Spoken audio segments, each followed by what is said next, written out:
that this significant day will yield result. And so, Father, as we commit to you today, the entire proceedings, let all be done to your honor and to your glory. Let there be divine order. And that at the end of it, Lord, we will not only feel that we have achieved, but there will be some tangible result.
And so, Lord, as we come this morning, we ask for divine intervention. Lord, we pray.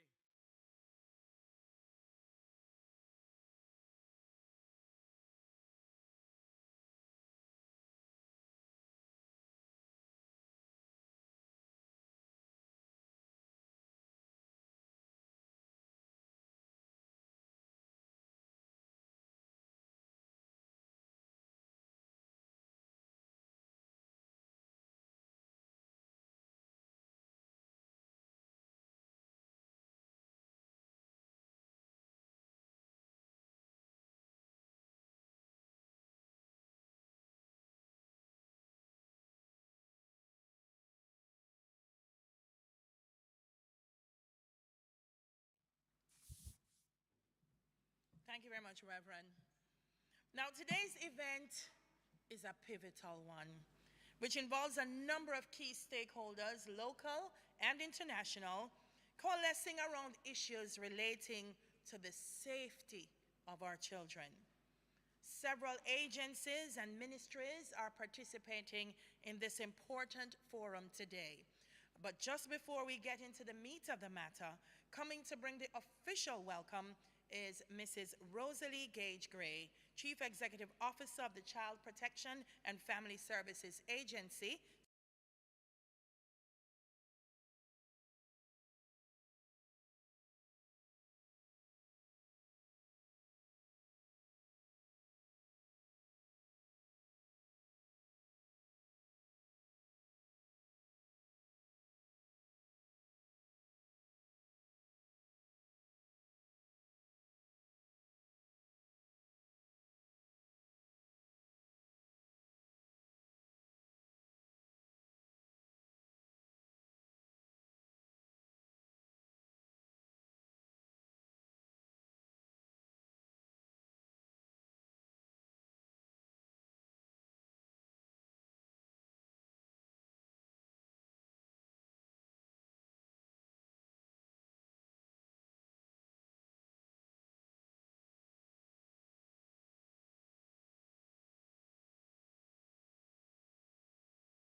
Theo Knight Tomlinson, member of CPFSA Children's Advisory Panel, Reverend Wayne Grant, officers from Ministry of Education and Youth, as well as Ministry of Foreign Affairs and Foreign Trade, other specially invited guests, and Ngozi, it's very good to see you again. Very pleasant good morning to you all. On behalf of UNICEF, it gives me a great pleasure to join you here today for Jamaica's National Policy Dialogue on Ending Violence Against Children, organized by the government of Jamaica. Violence is a global problem affecting more than 1 billion children annually. This means that approximately half of all children in the world are exposed to violence every year. Violence in any form is a serious violation of children's rights, which has pervasive and profound effect on development in children. As Rosalie has mentioned, yesterday's event in Texas revealed the vulnerability of children in the place they should be safe and protected. In Jamaica, children start to experience violence very early, very young age. In fact, research shows that 8 out of 10 Jamaican children under 15 are subjected to violent punishment at home, including psychological aggression and physical punishment. In addition, 65% of students report that they are bullied at school. Large number of children witnesses violence in their communities as well on a daily basis. This is a heavy burden for children to carry, and one that impacts them not only during childhood, but well into their adult lives. Research provides significant evidence that trauma in childhood, including violence, alters the development of the brain and can lead to a range of detrimental outcomes.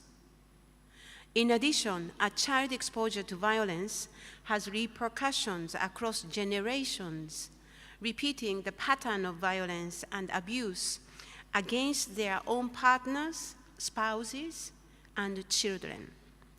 Beyond the tragic effect on individuals and families, violence against children also has an economic impact on a nation's human capital, reflecting lost potential and productivity. Therefore, it must be made clear that no violence against children is justifiable. All forms of violence can be prevented. The protection of children from all forms of violence is a fundamental right guaranteed by the Convention on the Right of the Child and other international human rights treaties and standards. As the past founder country under the Global Partnership to End Violence Against Children, the Jamaican government has committed to addressing violence against children as a national priority. For this, we need to tackle some deeply ingrained social and gender norms that normalize the violence, such as violence discipline and gender-based violence. In concrete, UNICEF calls for the government to move decisively to legally ban corporal punishment at all settings. To date, 59 countries, including Japan was the last one, but 59 countries has achieved this. Jamaica can be the first country in the Caribbean countries to ban legally corporal punishment. UNICEF remains committed to supporting the process in any way we can to achieve this, while at the same time supporting initiatives that help parents and caregivers to learn positive, nonviolent ways to communicate with and discipline their children. Let us remember that violence has no place in childhood. It is the right of every child to be fully protected from all forms of violence.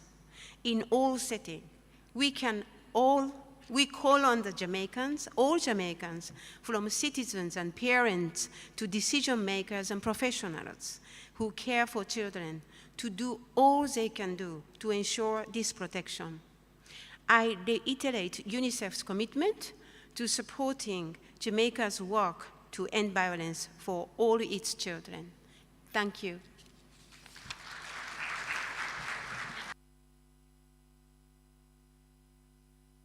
Thank you very much, Ms. Kagashima, and for reinforcing the support that UNICEF has for our programs here in Jamaica. And I can tell you, we Jamaicans, we like a challenge, you know. She said, let's be the first in the Caribbean.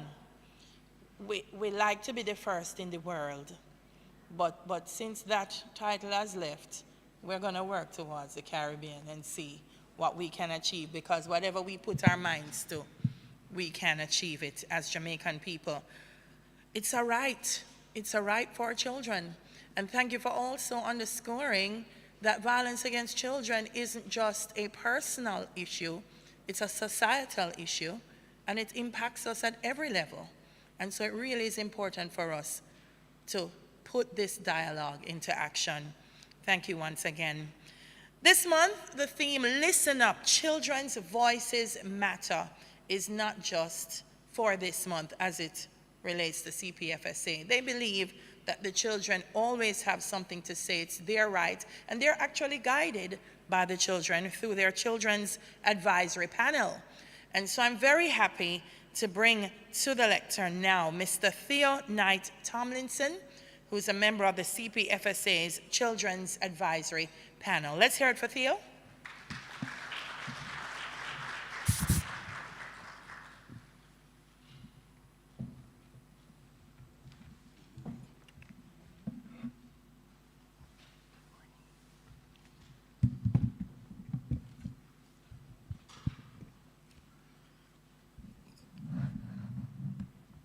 Ms. Daly Harris, Master of Ceremonies, Ms. Rosalie Gage-Gray, Chief Executive Officer at the CPFSA, Senator the Honorable Kamina Johnson-Smith, Minister of Foreign Affairs and Foreign Trade, Honorable Favour Williams, Minister of Education and Youth, Ambassador Ms. Monty, Permanent Secretary, Ministry of Foreign Affairs and Foreign Trade, Ms.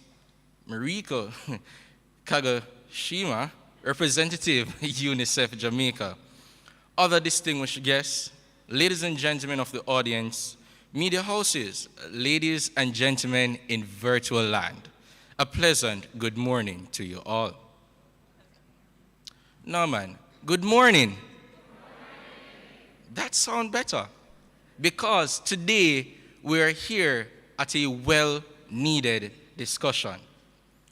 Today's discussion is entitled National Policy Dialogue on Ending Violence Against Our Children.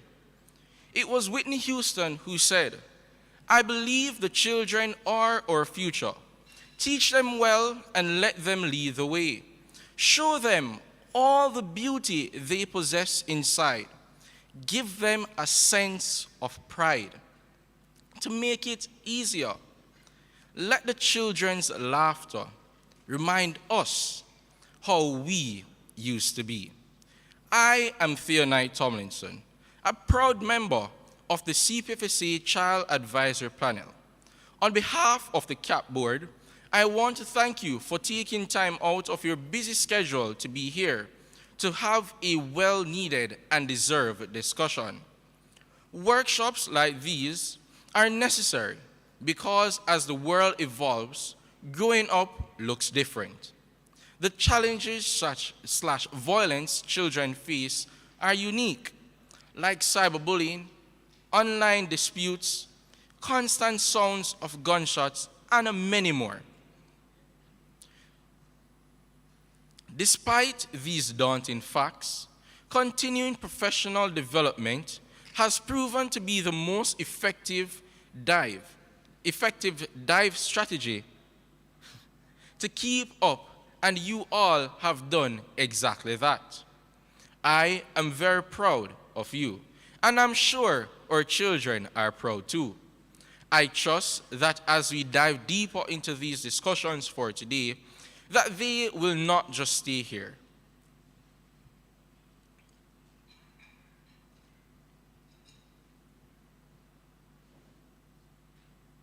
Our online views, sorry about that. Our online viewers will start to tweet. Our radio stations will start to broadcast. Our newspaper editors will start writing. Because if we don't save our future, which is the now, who will do it for us? I also trust, hope, and pray that these lessons will improve the life of our children in Jamaica and across the world that face violence on a daily basis. As our struggles differ, so does our thoughts. But let it never be said about us that we were never kind to our children. The island's future, as hard as it gets, I urge you to be compassionate towards children and remember what you drew to you this journey in the first place. Welcome one, welcome all to the National Policy Dialogue on Ending Violence Against Children.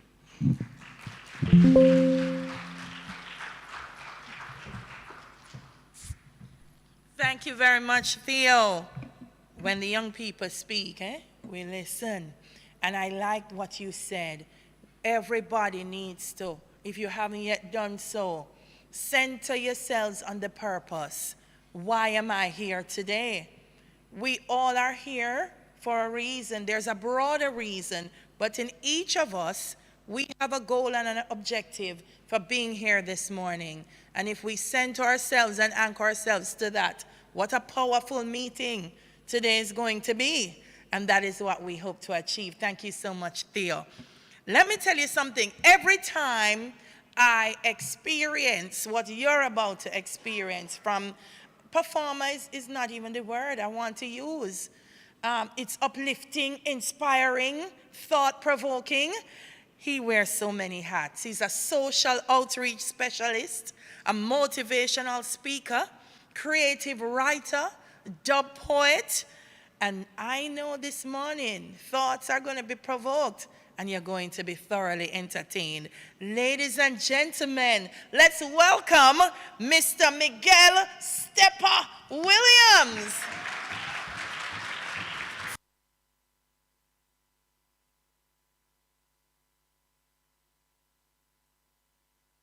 Everyone, greetings everyone.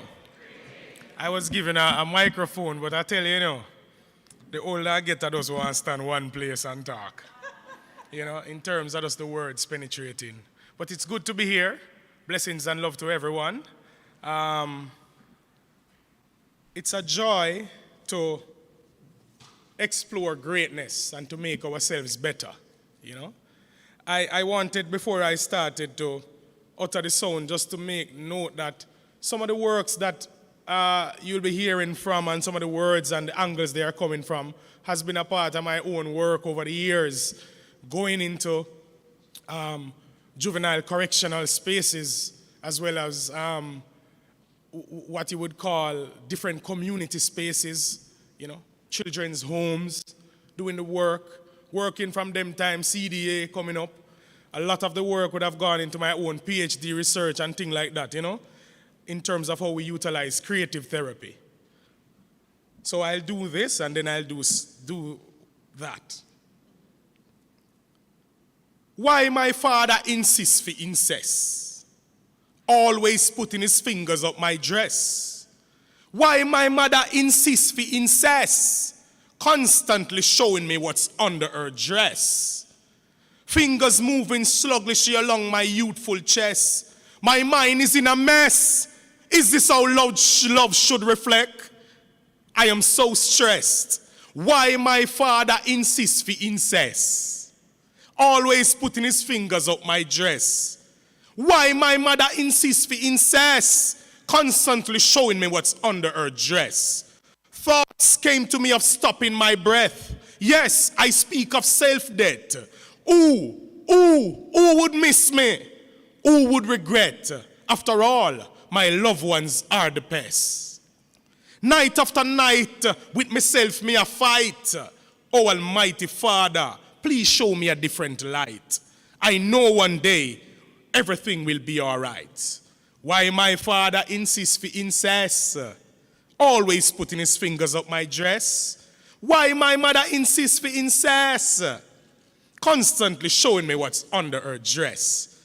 Yeah, man, I wrote that one 2008, so I'll get to the matter now, you know. It's great to be here. Ladies and gentlemen, I stand before you today representing the Child Advisory Panel.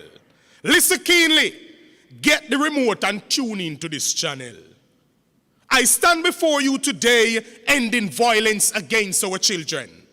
Please, me I beg you, protect them. Love and cherish. Don't neglect them. No more violence against our children. Listen up. Children voices matter. What me say? Children voices matter. A monster. Why you no want to turn the children them way there? Why you turn the children in a gangster? Give them all metal in a waist to crank, sir. Vice 2 sang about them a artist, them a prankster. Children, don't fall victim to this crap, sir. Watch out for the mobster. Make we talk about the policy. Not I wonder if it's a real thing or it's just some fallacy. How will this affect the child abuse in our community? Will this stop the Don from preying on my 13-year-old picnic? I feel so hurt. Some pervert for splurt. About you checking out uniform skirt. What is all this worth? Get with the policy. Set with standards. Maintain humanity. Love this policy dialogue. As a matter of fact, this log will not die. This policy will live a log. Ladies and gentlemen, I stand before you today ending violence against our picnic them. Please, I beg you to protect them. Love and cherish, don't neglect them. No more violence against our children. National plan of action. Leave the children alone. No for you are come with a little smartphone. Buy meal deal about you want put magnet to steal. Young puppy dogs brandishing steel. Human trafficking, that's a big deal. Children east, west, north and south. Stuffed out, monstrous reality, sexual abuse, insanity. What a calamity. Call the police. I am informer. Yes, sir. Call the police. Empowerment I deal with I. Make we ensure development on ya. Take the youths off of the corner, telling them to rest them hands and stop crush the marijuana. I a Rasta. So what? Stop dig your hand and go farm the land, young man. Stop looking something to ram and go ram your head with knowledge to make you a man. Ladies and gentlemen, I stand before you today ending violence against our children. Please, me I beg you to protect them. Love and cherish, don't neglect them. No more violence against our children. Report child abuse. Call. What a wait, how are really going in here? Report child abuse. Call. We have to inspire with children. We have to inspire with children them, sir. Talking to the young girls who should be reading. Faces wiped out from the constant bleaching. Listen to my word. Take my heeding. 11, 12, 13-year-old them breeding. Listen, man. When you take a look, it's big great tone man them flinging seed in. Watch me now. Take me leading. My fire burning children, parents and grandpa. Yes, sir. We have to protect our children. Ladies and gentlemen, I stand before you today ending the violence against our children. Listen to Stepper. Word sound is power. Blessed love, give thanks. Love you. Are you my sister?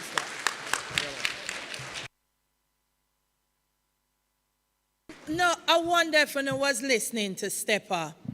Stepper said, protect them. Love and cherish.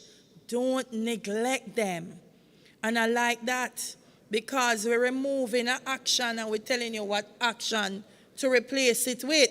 We're not going to neglect them. We're going to love and cherish them. We're going to protect them. I promised you it was going to be powerful, didn't I? Yes. Another round of applause for Stepper. Boy, Jamaica is just an amazing place to listen to the ways in which the word, sound, and power just come together a while ago to capture the reason why we're here. Yeah? You don't feel empowered? Yeah. You don't feel excited? Yeah. What the number you must call? No, we're going to do it again. What's the number we have to call? That's right. You know, crime in Portland, where SSP there? Crime in Portland going so, you know. You know why? Them say the citizens call themselves proud informer. If them see it, them going to tell it. And every single one of us, when it comes to our children, must be very proud informers. Now sit down upon the information and keep it to yourself. What you keep it to yourself for? Use a bank for information? Call the police, call the CPFSA, and let them go and protect our children. Thank you very much, Stepper. Now we're here, and many of us, we know why we're here.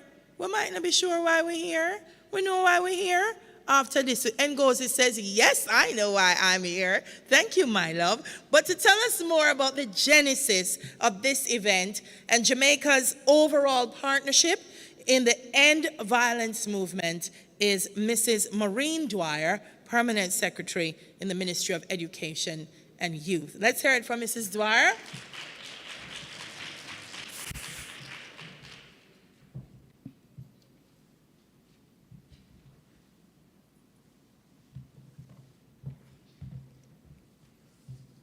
Thank you, Master Ceremonies. Word sound is power. Let's hear it again for Stepper. Word sound. Miss Dahlia Harris, Master of Ceremonies.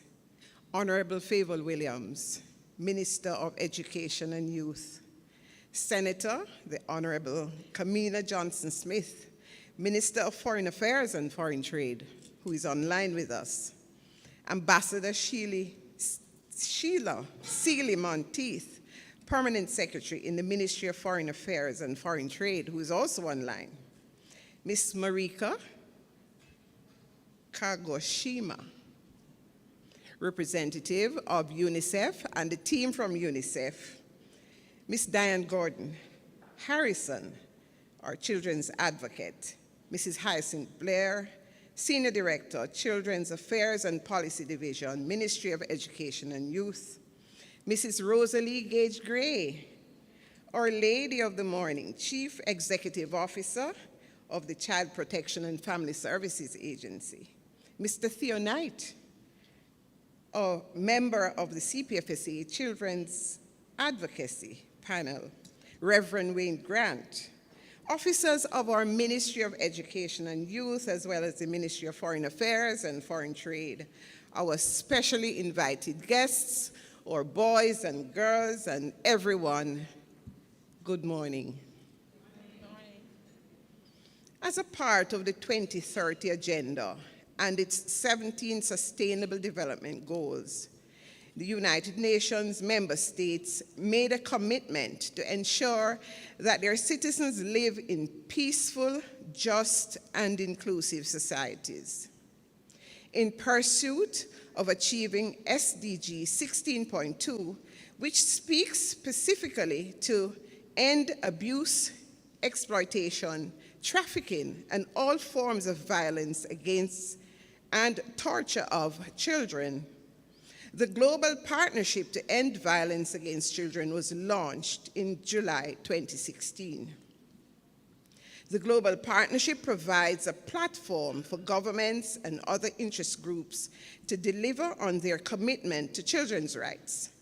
Jamaica, in its commitment to achieve the 17 Sustainable Development Goals, and specifically SDG 16.2 joined the Global Partnership to End Violence Against Children in 2016 and became the only country in the Caribbean to become designated as a Pathfinder country.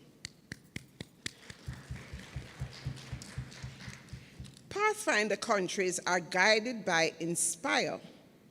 INSPIRE is a strategy which is a technical package developed by the World Health Organization consisting of 7 strategies that together provide a framework for ending violence against children.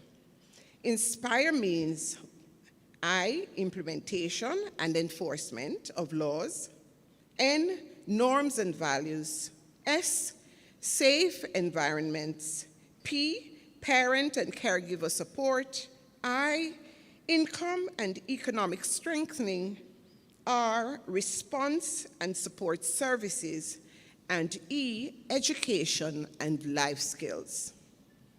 Pathfinder countries are those that will be prepared to stand up for children, are committed to accelerating efforts to make children safe, and will ensure that child victims of violence are not marginalized in the global development agenda.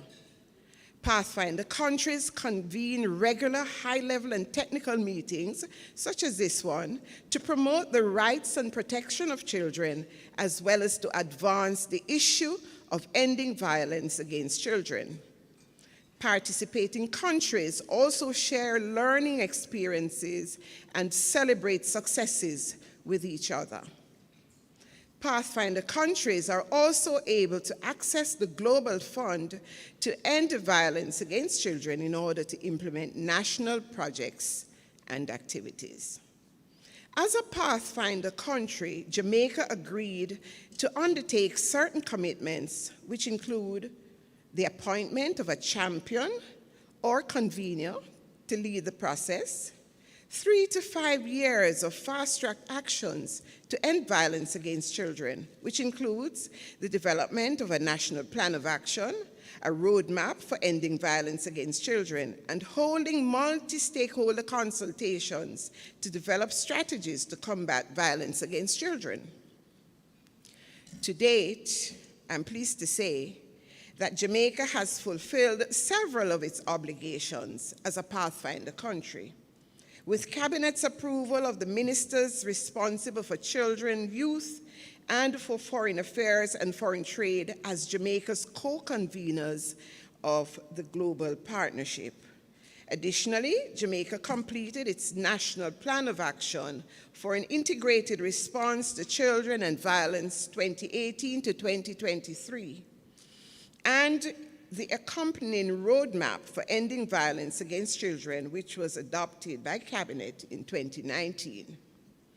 In December 2020, the Global Partnership launched a campaign dubbed the Together to End #EndViolence Campaign and Solutions Summit Series.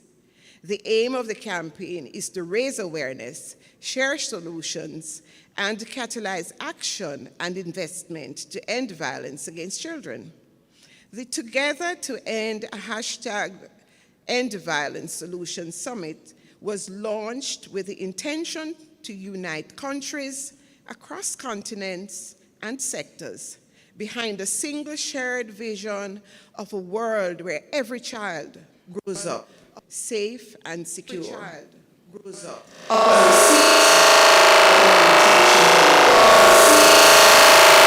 Jamaica, like many other countries worldwide, has seized the opportunity to renew our commitment to the cause through the hosting of this national policy dialogue.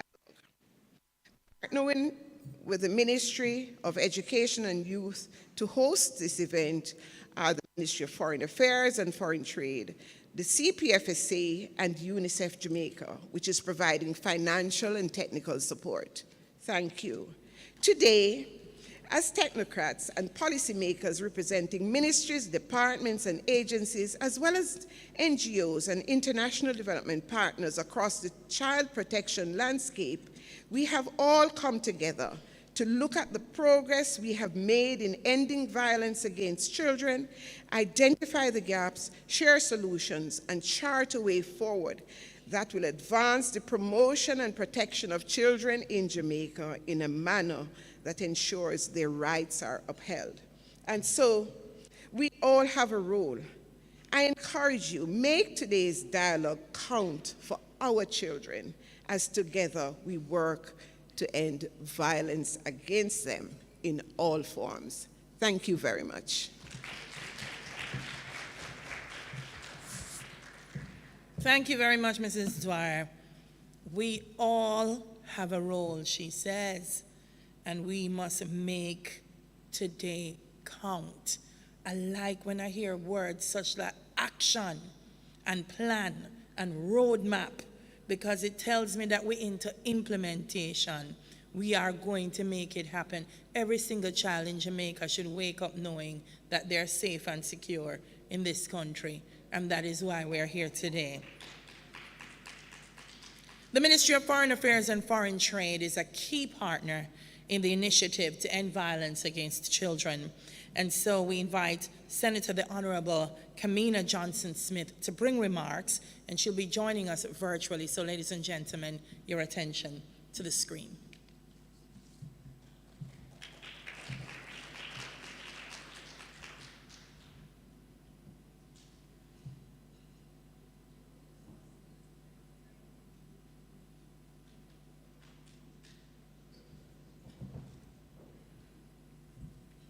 Minister, I'm not sure if you can hear me where you are. Yes, you can. We're having just a little bit of a technical issue.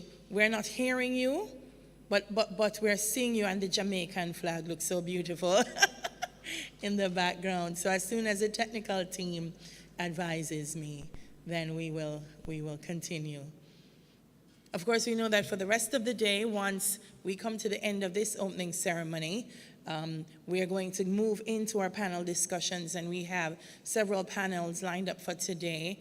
Different moderators will come and they will guide us through each session. And we're looking for active participation. I don't think anybody woke up this morning to just come here and just sit in the room. We're all here to contribute, and that is what we intend to do. Gentlemen? We are hearing you, Minister. Thank you so much for your patience. Yes, we're hearing you. And so, ladies and gentlemen, once again, Kamina Johnson-Smith. Thank you, Madam Moderator, saying what a pleasure it is to be in any event in which you play a leading role. And I was also pointing out to you at the time that while I had my Africa Day kimono, I was pointing out that my dress is also remarking and denoting the special nature of today as well. But again, my colleague, Honorable Favour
And some people, fire just have a burn. There's nothing else to say. That is the only word that speaks the power that is necessary for them. So we are gathered here today to work to end violence against children, and yes, to seek to ensure that they are loved, protected, and cherished. Protection of the rights of all citizens, and particularly the most vulnerable in our society, is a priority for this government. And as a legislator, I have been personally involved in the fight to end violence against the most vulnerable. For example, through my bringing of a motion in the Senate calling for amendments to the Child Care and Protection Act, the Offenses Against the Persons Act, the Sexual Offenses Act, to deal with acts of violence against women, children, and the disabled. That motion was passed unanimously and led to the creation of a joint select committee which has reviewed the legislation. Draft amendments we know are underway, and I know that Minister Williams is ensuring that her team is working on the amendments that sit in her ministry to ensure that they don't get lost in the legislative process, noting how many challenging issues with which that ministry treats every day. I also know that many others will speak today about the work underway by the government and the work that remains to be done.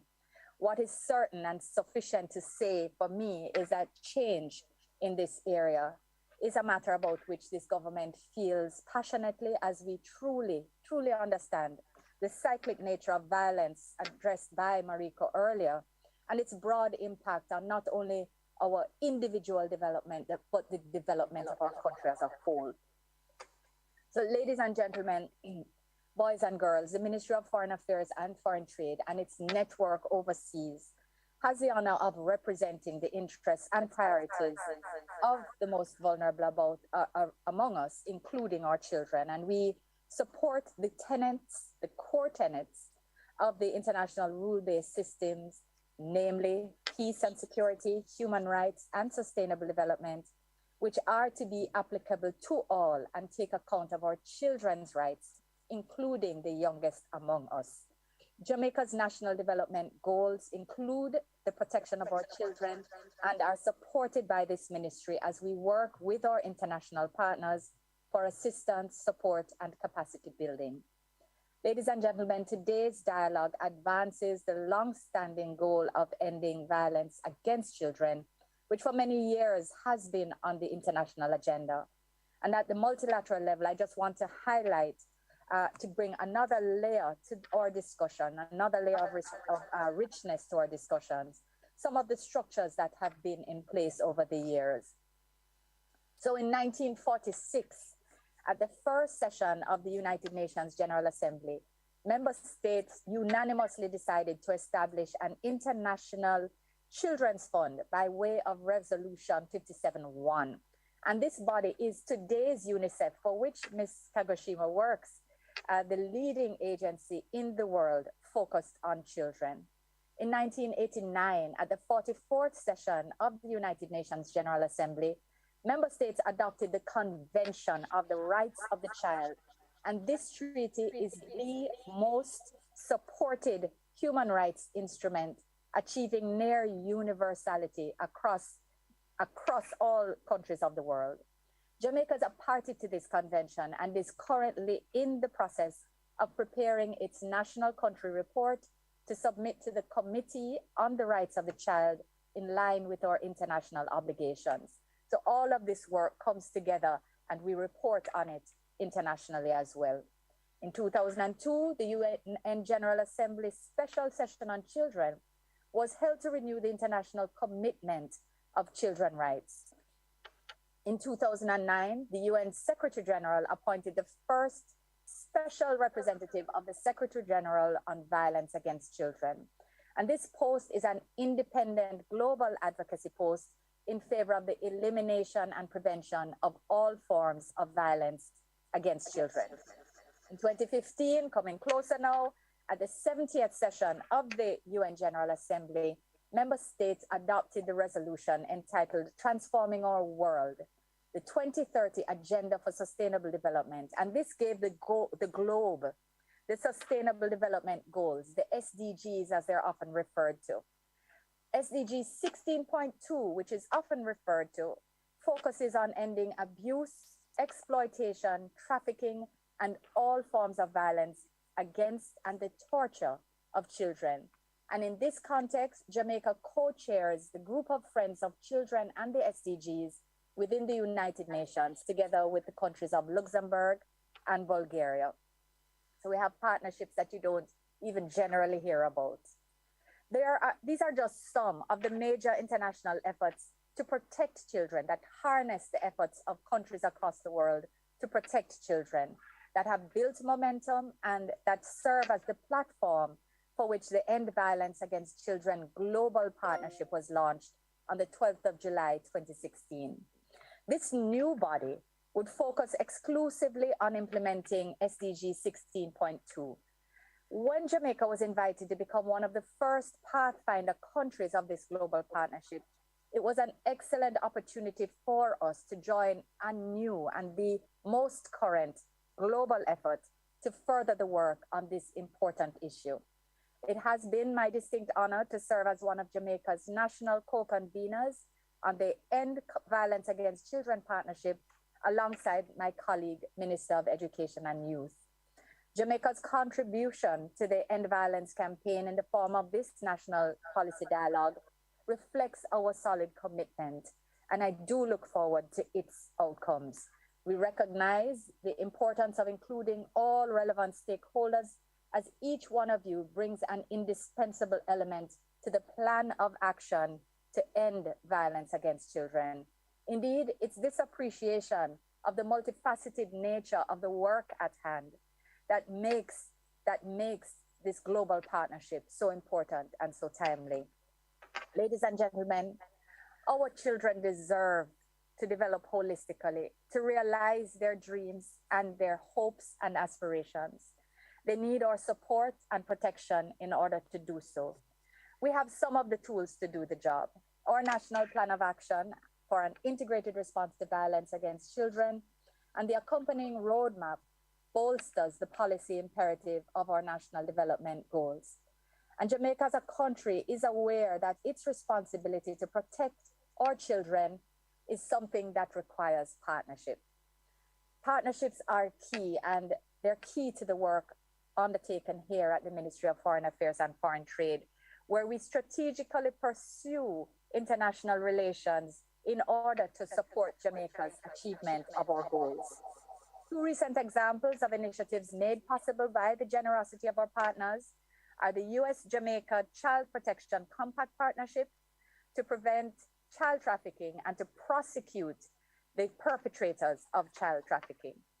And we also recognize the EU-UN Spotlight Initiative to eliminate violence against women and girls, which has been expanded in our Jamaican module to focus on family violence, so less gender-specific and more impact-specific.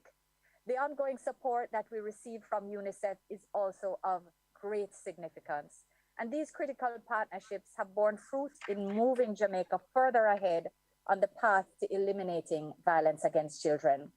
It remains a part of our strategy to pursue even more partnerships with stakeholders to give ourselves the best chance to protect our children. So in closing, ladies and gentlemen, boys and girls, I urge each and every one of us to continue to work hard, to continue to put children at the forefront of our minds and hearts.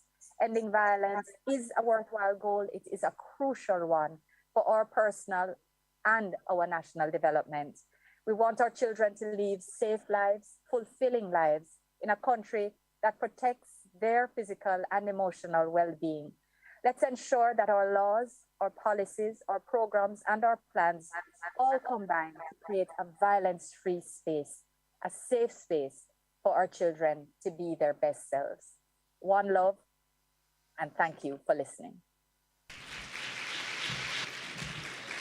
Thank you so much, Senator, the Honorable Kamina Johnson-Smith, for bringing those remarks and for demonstrating the kinds of partnerships that are necessary locally and internationally to ensure that our children, as you say, live the safe, fulfilling lives.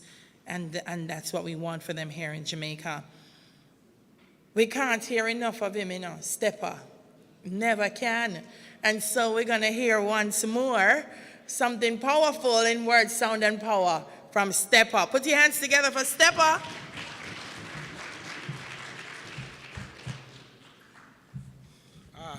Thank you again. Give thanks, Honorable Minister. We give thanks for that message. Honorable Minister here, we give thanks for the eye. You know, I've been moving around with my papers and stuff because I work with youth and children who are doing creative expressions, and sometimes in getting them to read, I say to them, I want a whole paper, you know? And I've been holding paper from the other day saying, listen man, get it, read it. Sometimes I don't want it always to be unfocused on the book itself, you know, coming from that old school. Illiteracy make me life messy. Whole day last week, Thursday, me there half a tree. I look for Ligani and the sign there right in front of me. Talk up youth, talk up youth, talk up youth, myself, talk up youth. I mind is I gun no kill people in life. I no take the fast vehicle. Listen people, I burn gun panteed, gun in the waist of brief, gun finger, gun boat, gun powder, gun man, woman and child. I mind is I gun. When me fire shot, nobody now fi run, no funeral now fi plan, no blood, no dead, no fish, no bread, no copper, no lead. My shot is my achievement, my inspiration, my outreach. Hothead is a flathead, epitome of stupidity. Why you not trade in your gun and start a business? Or you know business, or your business is in the business of mashing up people business. Them soon fix your business. I gonna kill people. I gonna kill people. At 13, the youth got a M16. By 15, him kill 19. Hiding from police, all ambulance siren. By 21, fine and confine. Him never read between the line. Know him so tough, him so bad, him so rough. Him get left behind. I gonna kill people. I gonna kill people. I gon' shoot common sense in your cranium. I gon' mesmerize you into positivity. Clean opium. I gon' make you speak when you're dumb. I gon' flatter and butter you like white rum. I gon' sweet like hog. Plum. Coolie plum. I gon' is I mine. Developing mankind. I gon' kill people. Trade in your desert eagle. Stamp out your pump rifle. No roast, no can, no triangular mouth, no chrome tech 9. Leave that behind. I gun is I mine. I gun no kill people. I gun no use bleaching cream, wear tight pants or shave eyebrow. I gun natural, carrot, okra, pumpkin, pop chow. I gun is a beautiful, elegant round. I gun is black Madonna, beautiful. I gun is a piece of fry bami, some steam kalaloo. I gun is I mine, developing mankind. Blessed love, give thanks. Here, love, yeah?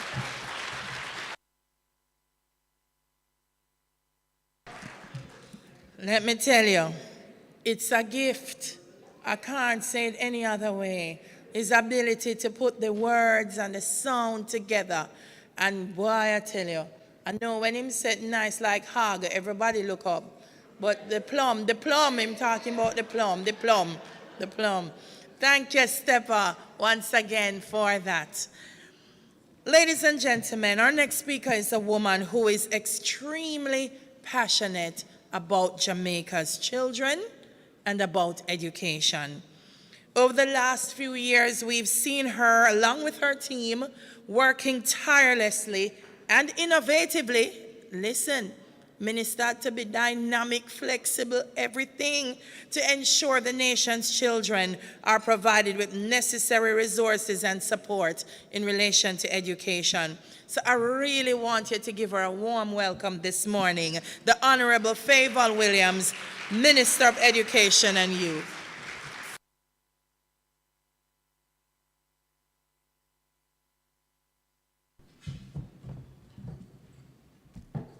Good morning, everyone. Today is the day the Lord hath made. Let us be glad and rejoice in it.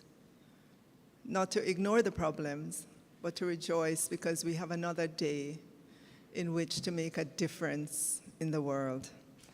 Let me begin by acknowledging our moderator this morning, Miss Dahlia Harris. Yes, Miss Dahlia Harris. And to say, boy, she can sing, eh? Una did hear her with the national anthem. Yeah. All right. And she's also celebrating Africa Day. You see it? You see the outfit? All right, wonderful.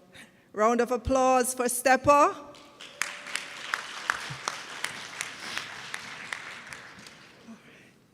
Let me acknowledge as well Senator the Honorable Kamina Johnson-Smith, Minister of Foreign Affairs and Foreign Trade, Mrs. Maureen Dwyer, Permanent Secretary Acting at the Ministry of Education and Youth, and all the members of the team who are here this morning. Ambassador Sheila Sealy-Monteith, Permanent Secretary, Minister of Foreign Affairs and Foreign Trade, Ms. Mariko Kagoshima, representative of UNICEF, and a partner with us at education. Mrs. Diane Gordon-Harrison, Children's Advocate and National Rapporteur on Trafficking in Persons. Mrs. Hyacinth Blair, Senior Director, Children's Affairs and Policy Division, also at the Ministry of Education and Youth. And I can tell you, we meet every week to talk about the affairs of our children, and in particular, this initiative. And she's sitting there. Normally when she hears me say, Mrs. Blair, Mrs. Blair, Mrs.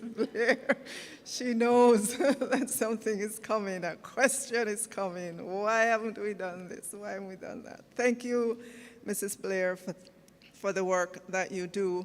Let me acknowledge as well Mrs. Rosalie Gage-Gray, Chief Executive Officer, Child Protection and Family Services Agency.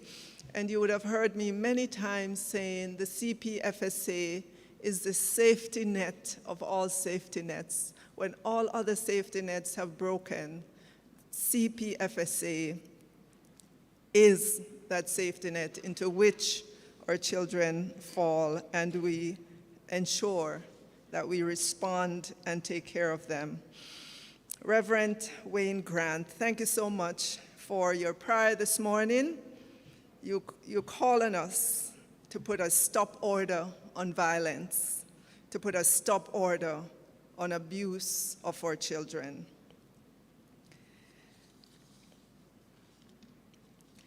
I welcome this opportunity to share in today's National Policy Dialogue on ending violence against children. Every now and again, people in different parts of the world react in shock at news of the horrible violence against children, sometimes by adults who are charged with taking care of them. We meet today against the backdrop of yesterday's tragic news in Texas, USA, where at least 18 children were killed and a teacher as well. Sadly, we're all too aware of acts of violence against children locally. The CPFSA gets over 12,000 calls annually of abuse of children. If you do the math, that's 34 calls per day on average of child abuse. And I'm going to let that number sink in. Some 12,500 cases of child abuse. When these incidents occur, we recoil in collective horror and demand that the perpetrators are punished.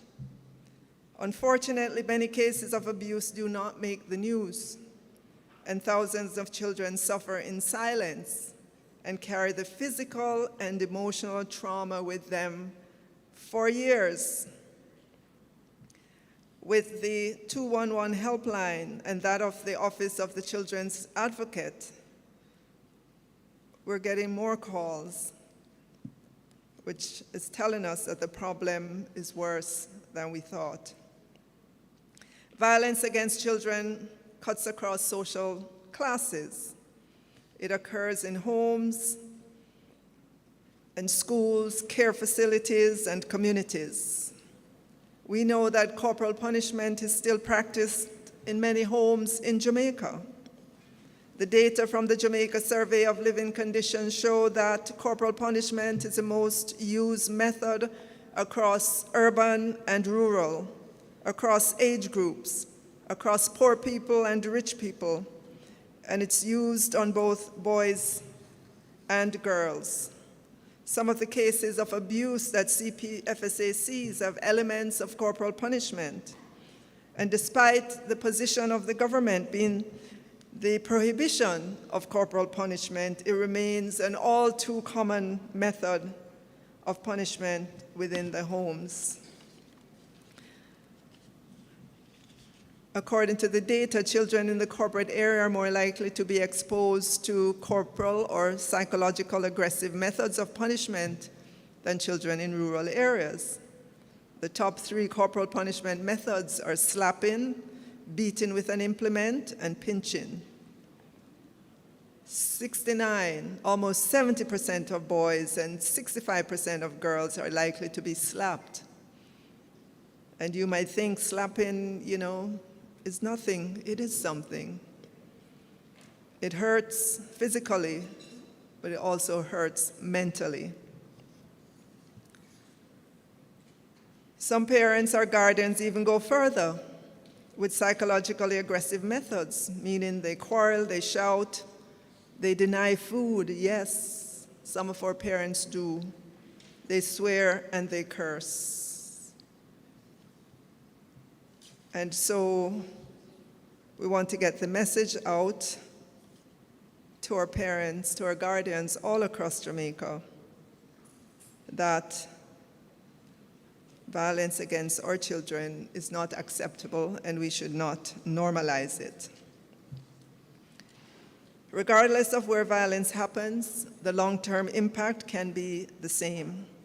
A child is diminished by fear, crippled by a lack of self-confidence, does not perform well in school, and in some cases grows into being an abusive adult themselves. Preventing violence against children is therefore a national imperative, not only for their own well-being, but for the health of our society as a whole. Globally, it is estimated that 1 out of 2 children aged 2 to 17 years experience some form of violence each year. Recognizing the imperative to end violence against children, the Sustainable Development Goals, including Target 16.2 on ending all forms of violence against children, and other targets that cover reducing deaths due to all forms of violence, ending violence against girls, and ensuring safe, nonviolent educational settings. In 2016, the Global Partnership to End Violence Against Children was launched, to which Jamaica became a signatory and consequently became one of 16 countries in the world to be designated as a pathfinder country. As you know, the country's pathfinding model is at the center of its strategy. Country pathfinding aims to stimulate leadership and enable increased multi-sectoral action through formal government commitment to comprehensive action to end violence against children. It is within that context that the Ministry of Education and Youth welcomes today's national policy dialogue and panel discussions on the National Plan of Action for an integrated response to children and violence. This plan provides a coordinated and structured approach to addressing the key issues to children being victims and witnesses to acts of violence and abuse. Today's dialogue is one of the initiatives being undertaken to heighten public awareness about the plan and what is being done to address the attendant concerns. The National Policy Dialogue is Jamaica's premier in-country contribution to the Together to End Violence Solutions Summit Series, which was launched in December 2020 by the Global Partnership to End Violence Against Children. Jamaica became a signatory to the Global Partnership in 2016. The Ministry of Education and Youth welcomes the collaboration with and support of the Ministry of Foreign Affairs and Foreign Trade, the Child Protection and Family Services Agency, and UNICEF Jamaica for this program under the theme, Together to End Violence Against Children. As a society, we owe it to ourselves to provide a safe and nurturing environment for our children and to enable them to fulfill their God-given potential in Jamaica and the wider world. The NPVAC is therefore a significant intervention in breaking the cycle and silence of abuse. Let us therefore collectively commit and recommit to support the efforts. And as I close, I want to say to you, look in the middle of your table.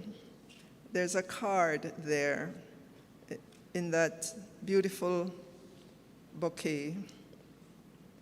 And it reads, and I would like you to read it out loud, please.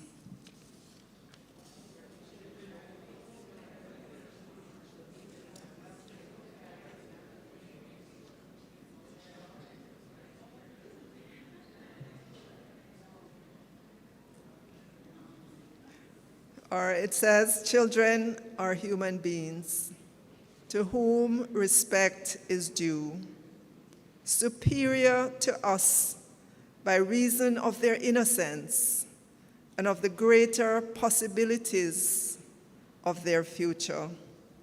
And those words would have come from Maria Montessori, best known for her philosophy of education, and it bears her name, and many public and private schools abide by that philosophy. I'm going to take the liberty of asking you to copy those words or take that card, put it someplace where you can see it, to remind yourself that children are human beings to whom respect is due, superior to us by reason of their innocence and of the greater possibilities of their future. Thank you very much.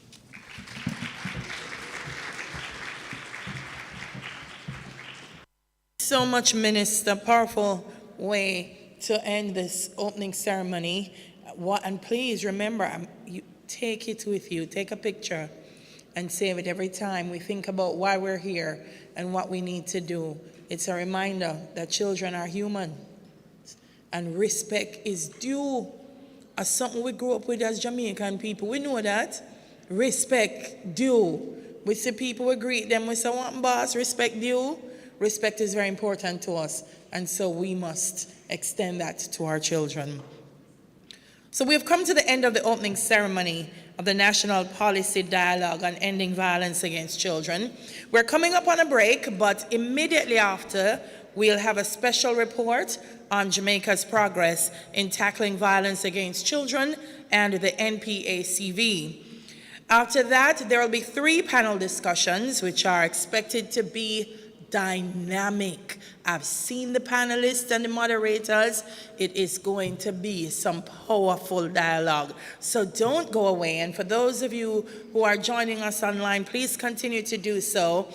And spread the word. We're on the CPFSA's YouTube page at Child Protection and Family Services Agency, or on the Ministry of Education's YouTube page at MOE Jamaica. We have a number of team members who are with us, and they're all around the room. They have the tags that says team members, and so if you need assistance or clarification with anything, please feel free to ask any of the team members. They're here to assist you. So ladies and gentlemen, we're going to take a 10-minute break, and which means, all right, 5 minutes.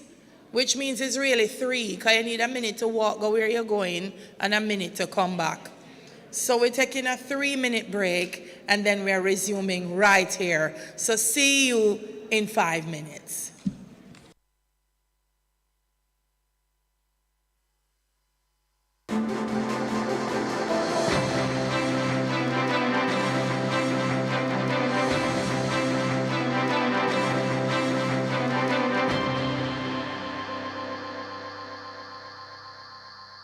It has been 1 year since the launch of the National Child Action for the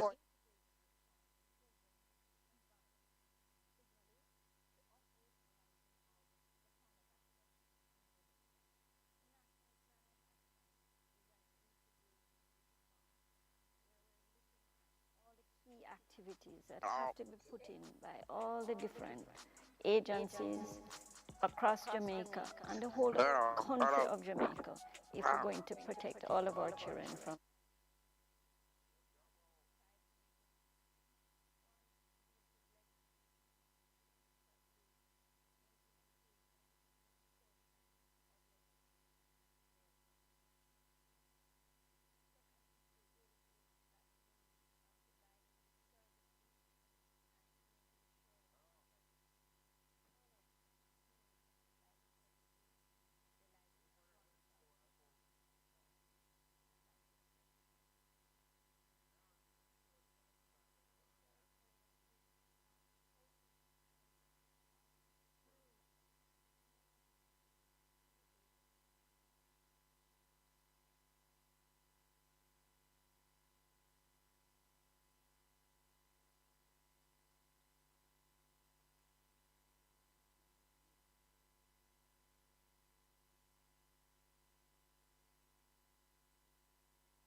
integrated response where we're looking at all the key activities that have to be put in by all the different agencies across Jamaica and the whole country of Jamaica if we're going to protect all of our children from violence. It has 5 components. One deals with legislation, and it looks at the implementation and enforcement of legislation that is there to protect our children. The second issue really is that we are providing the services and making sure that the services reach all our children who need them, the right services, realizing that one size does not fit all, and that we are getting them to the children in the most appropriate way.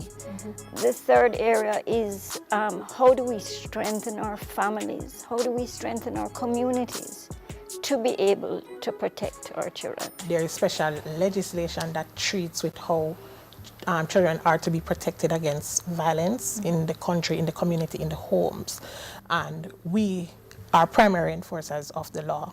We are the Center for Investigations of Sexual Offenses and Child Abuse. So more than likely, once a child is affected by any form of violence, the police will get involved. And if the police get involved, it is at a stage where some repair and rehabilitation is needed. There's the need for trauma care, there's the need for counseling, then there's a need for restoration within the family setting, within the community setting.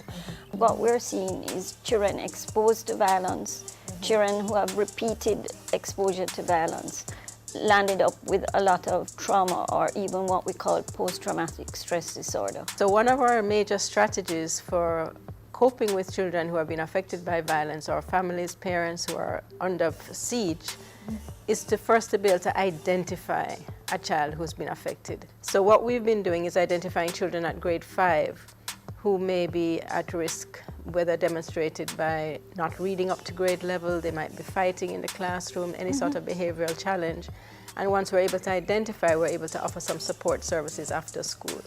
There are long-lasting cognitive behavioral changes. The brain actually goes through changes in brain chemistry that can traverse way into the elderly. So it's a matter of being able to recognize the far-reaching and devastating effects that violence has, both witnessing as well as being actually impacted by violence. There are some key result areas, though, Emily, that when we look at this big budget ticket item, when you break it down, it works out that we need 6,000 Jamaican dollars per child per year available to implement the national plan.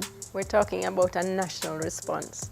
It's about reaching to a place when each of us individually are taking responsibility for the fact that children can heal and parents can make a difference. And once we start taking a paradigm shift into looking at what are those things that work, we need to see caring relationships in our families, having high expectations of a child and saying, yes, you can succeed. Right. Getting them involved in meaningful activities, things like drumming and swimming, football, getting children interested in a love for learning.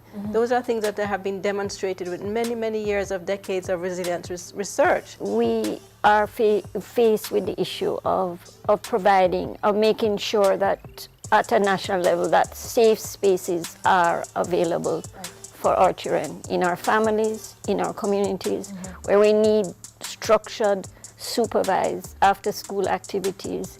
Even now, we need to ensure that our children have the resources that they need to grow. This plan cannot fully be conceptualized and operationalized unless we have all hands on deck as we work together to keep our children safe from harm, and where they're hurting, we help them to heal. Let us begin the movement of standing together for our children.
211 is a simple toll-free number. It's easy to remember, and it is free to all callers, whether you're calling from Digicel or from Flow.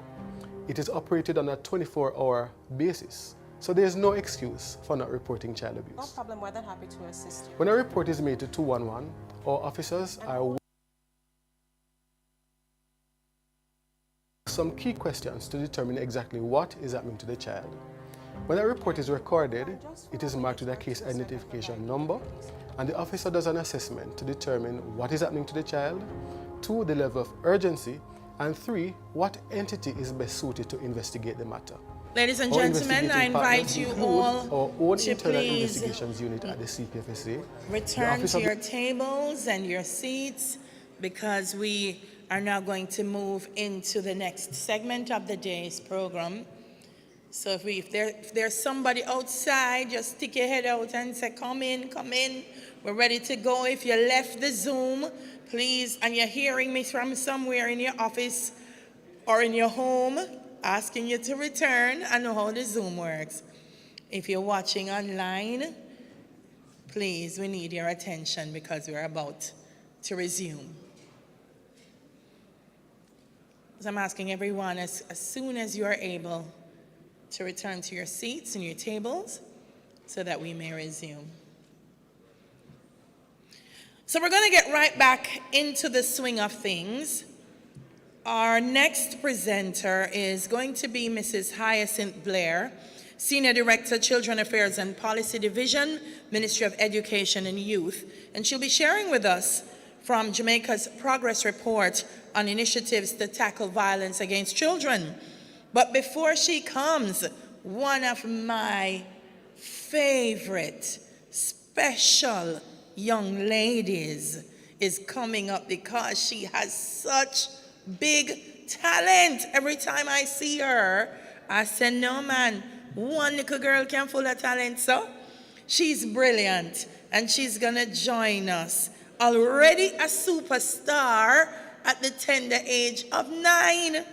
Can you believe that? She made history in 2019 when she became the youngest person to speak in the Jamaican Parliament. And she's continued to be an advocate for the safety of children. I tell you, if you listen, the children have something to say. And when they say it, trust me, you'd be so amazed by the knowledge that they share. So ladies and gentlemen, I want to know if you're ready. Put your hands together. Let me hear it. I want to know if you're ready for our next talent. She's a star poet. So now taking center stage is Ngozi Wright.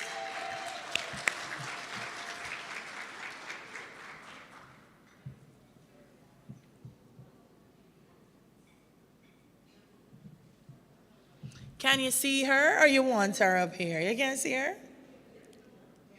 Yes. All right.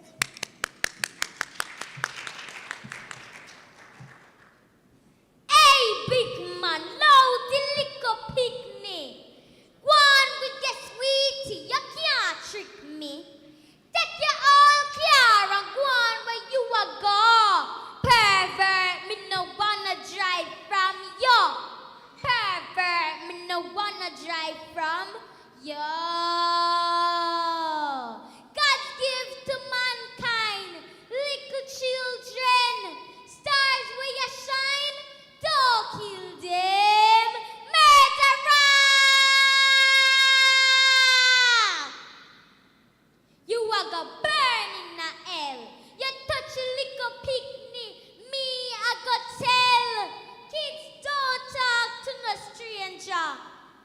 Run and scream in a danger from your earth children. Electric chair. Those who agree, put your hand in the ear. Those who agree, put your hand in the ear. So hey, big man, loud the liquor picnic. Go on with your sweetie, you can't trick me. Take your all care and go on where you will go. Pervert, me no wanna drive from you. Pervert, me no wanna drive from you. little children, listen to my voice. Don't beg nobody, that's not nice. Don't make them hug you too much.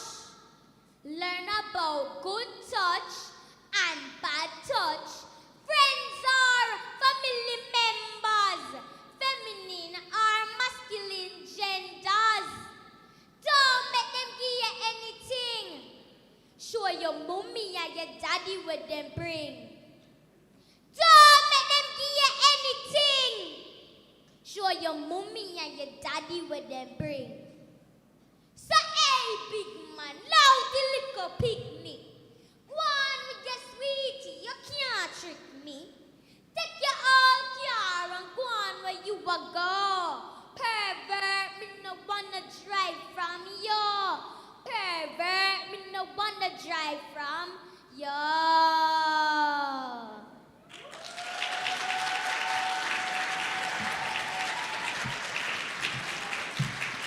How brilliant is she? No man, let me hear it one more time for Ngozi. I love it. I love it. I wish we could teach some more of the children this, you know. Yeah, man. Pervert, me no wanna drive from you. Tell them yes. After all, good. I like it. Empower the children to speak up and protect themselves. Thank you once again, Ngozi. We want to acknowledge the presence of Naomi Francis. She is chairman of the CPFSA Advisory Board and also board member Andrea White. So a round of applause to our board members who are with us this morning. Now, I know Mrs. Blair thought she got away, but Mrs. Blair, in Jamaica, it can be a birthday and it just goes so. No, we not. You see, that's why we protect our children, you know, because all Jamaicans have a child in us, and it come out when it's birthday time. So if it's even one verse, Miss Lou style, we have to sing happy birthday to Mrs. Blair, not true? Yes. So happy birthday, happy birthday. Happy birthday to you, Mrs. B. Happy birthday. One more time. Happy birthday. That's it. Happy birthday. Happy birthday to you, dear Hyacinth. Happy birthday. I chose that one because the next one said, oh, old are we not going there. We're leaving it alone. May the good Lord bless you. Thank you, sister. Amen. Now, ladies and gentlemen, to present Jamaica's progress report on initiatives to tackle violence against children, let's hear it for Mrs. Hyacinth Blair.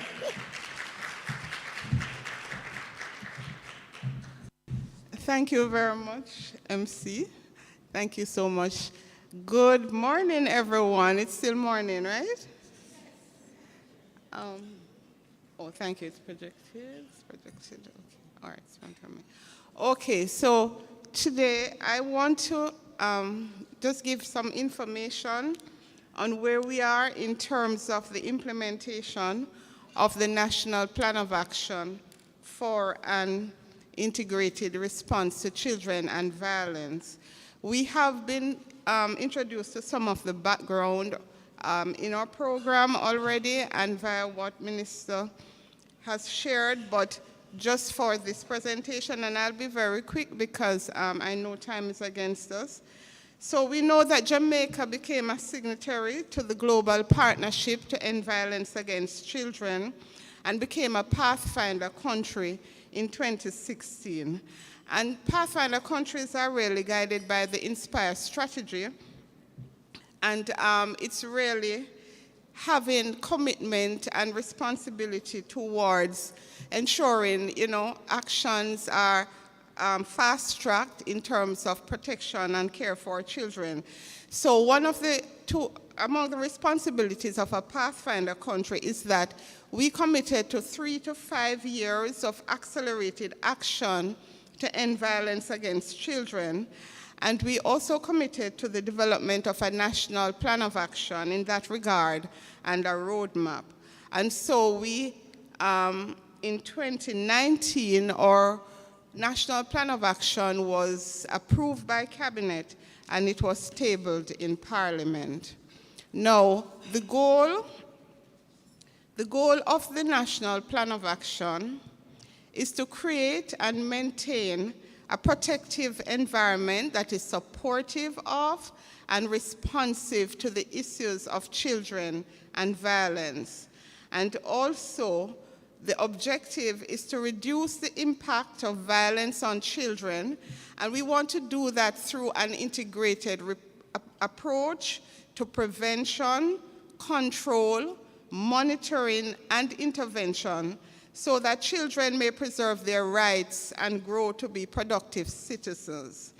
Now, there are some expected outcomes of the national plan, and they are outlined here. There are 5 of them: to have a stronger policy, legal, and regulatory framework to ensure the protection of children from all forms of violence, to have improved quality and access to services for children who are affected by violence, to have stronger families and communities to improve the capacities to address issues related to children and violence, enhance public education, sensitization, and training in violence prevention, the care of child victims of violence, and children's rights, and to establish an integrated framework for the effective coordination, implementation, monitoring, and evaluation of the national plan. All right, so in terms of how does it work, the coordination and leadership, child protection is not just about the CPFSA, but it is about ministries, departments, and agencies across the public sector. It's about families, private sector, it's about non-government organizations. And so implementation of the national plan is being executed across the ministries, departments, and agencies. But also we have partners external to public sector who are also playing a role in it. So the coordination is done through an intersectoral committee on children and violence, and that committee is supported by 4 technical working groups. And those technical working groups are the legal and policy that would look at the framework, the legislative and policy framework, child protection, family and community that look at the services, communication and public relations has to do with the improving the communication and public education, and data research and analysis. And there's a diagram here that shows you how it flows. And so if I start in the middle with the blue, there's the Intersectoral Committee on Children and Violence that meets once every quarter, and the technical working groups meet every month, and the technical working groups really track indicators, monitor indicators in the plan, and they report to the Intersectoral Committee. The Ministry of Education, the Intersectoral Committee reports to the Minister of Education and also the Ministry of Foreign Affairs. And once a year, we are supposed to be doing an annual report, which we are in the process of doing now, and that annual report would give a report to Cabinet, which would be tabled in Parliament. At the bottom is where I sit, where we have the technical secretariat, and the technical secretariat provides technical support and logistic and administrative support to the intersectoral committee and the other committees.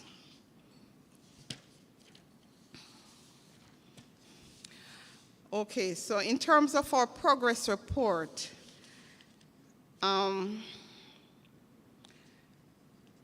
this diagram just tells us the alignment of, and I just went through it, the alignment of the outcomes with regards to the technical working group. So in terms of outcome 1, what has to do with laws and policies, we have the legal and policy technical working group.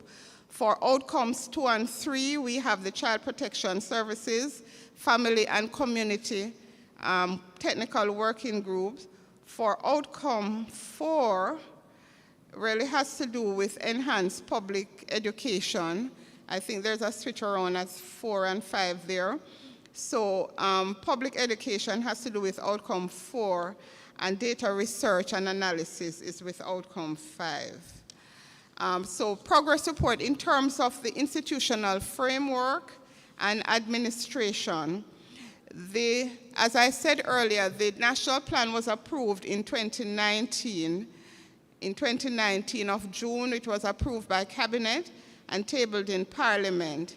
And in December of that year, we had the launch of the plan, and we had the first meeting of the Intersectoral Committee in December 2019. Now, 2020 was a year that impacted most of us, if not all of us, with COVID.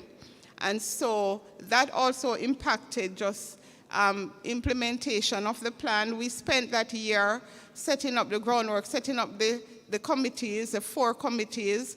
The committee members come from the various ministries, departments, agencies.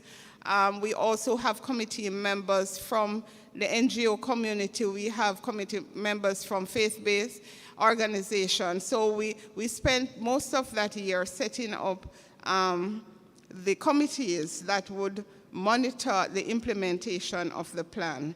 Our meetings started actually in 2021, where we have the technical working group started to meet, as well also we had continued meetings of the intersectoral committee. In terms of the gaps and the challenges that we face, when the national plan went to Cabinet for approval, with the structure that I just showed you on the screen, what was not included in that structure was a technical secretariat.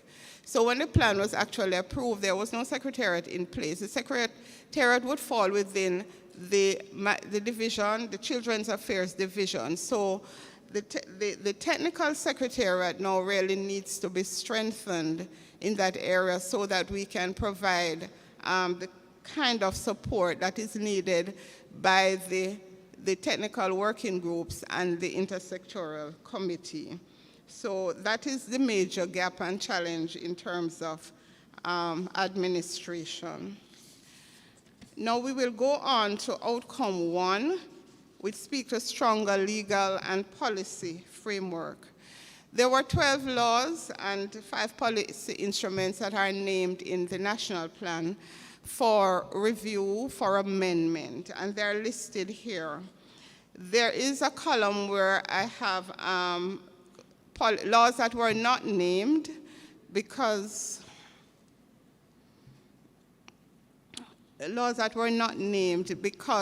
although they were not named in the plan, when the technical working group meets, we realize that also these need to be included in terms of enhancing the policy and the legal framework for care and protection. So the laws, as we can see, are the Child Care and Protection Act, Child Diversion Act, Child Labor Laws, Child Labor Regulations, Children Adoption of Act, and we can name them going down the line. And the policies are the National Policy on Children, which is currently at the initial stage is being reviewed in the Ministry of Education and Youth, the National Safe School Policy, which is really at a green paper stage, the Sexual and Reproductive Health Policy that the Ministry of Health is in the process of reviewing or beginning a review, Children's Code for Programming being looked at by the Broadcasting Commission, and the Ministry of Justice is having internal discussion on the Victims Charter. So in terms of the progress and the achievements in the legal and policy framework, we have tabling in Parliament the following 3 pieces of legislation. The Child Diversion Act was tabled in 2018. Corrections Act was amended in 2021. Sexual Offences Act, next slide, Sexual Offences Act also was amended in 2021. We have also amendment of the Trafficking in Persons Prevention, Suppression and Punishment Act was also completed in 2021.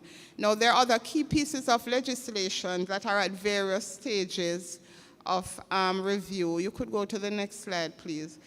Other pieces of legislation are there. And so the Child Care and Protection Act is under review. It's being reviewed at the ministry stage to go to cabinet soon. And we have pulled out section 24 of that act to advance it to treat with the issue of children who are called uncontrollable. We put that in quotes because we want to remove that kind of stigmatization and really to allow children to be given the necessary therapeutic support for behavior challenges rather than, you put them away to say they are uncontrollable. So those are some of the progress that is made in terms of the legislative agenda. What are the gaps and challenges in that area? The legislative process is a lengthy one. And so it takes a lot of work and a lot of time to change legislation, but the work is ongoing. And there are challenges with integration and coverage. What I mean, for example, the national plan talks about amending child labor laws, but child labor law does not fall in one piece of legislation. We have aspects of it in the Child Care and Protection Act, aspects in the Sexual Offences Act, child pornography, and it goes across the different ministries. And so there are those issues that have to be dealt with in treating with the various pieces of legislation for amendment. In terms of outcomes 2 and 3, to do with improved services to children, stronger families and communities. These outcomes and the strategic actions are really quite a bit under these outcomes. And I will say at this point that the presentation here really does not include everything that is being done within the different ministries, departments, and agencies. A lot of work is being done. We have just picked out some for highlight, so it does not cover everything. So if I don't mention some of what you're doing, please, we're preparing the annual report that will be tabled in Parliament, that will be accessible, and we will be covering what is being done in all the ministries in respect of the indicators. And so we have 5 strategies under outcomes 2 and 3 to have strengthened the institutional, human resources, and financial capacity of the GOJ child protection agencies to treat and prevent child abuse.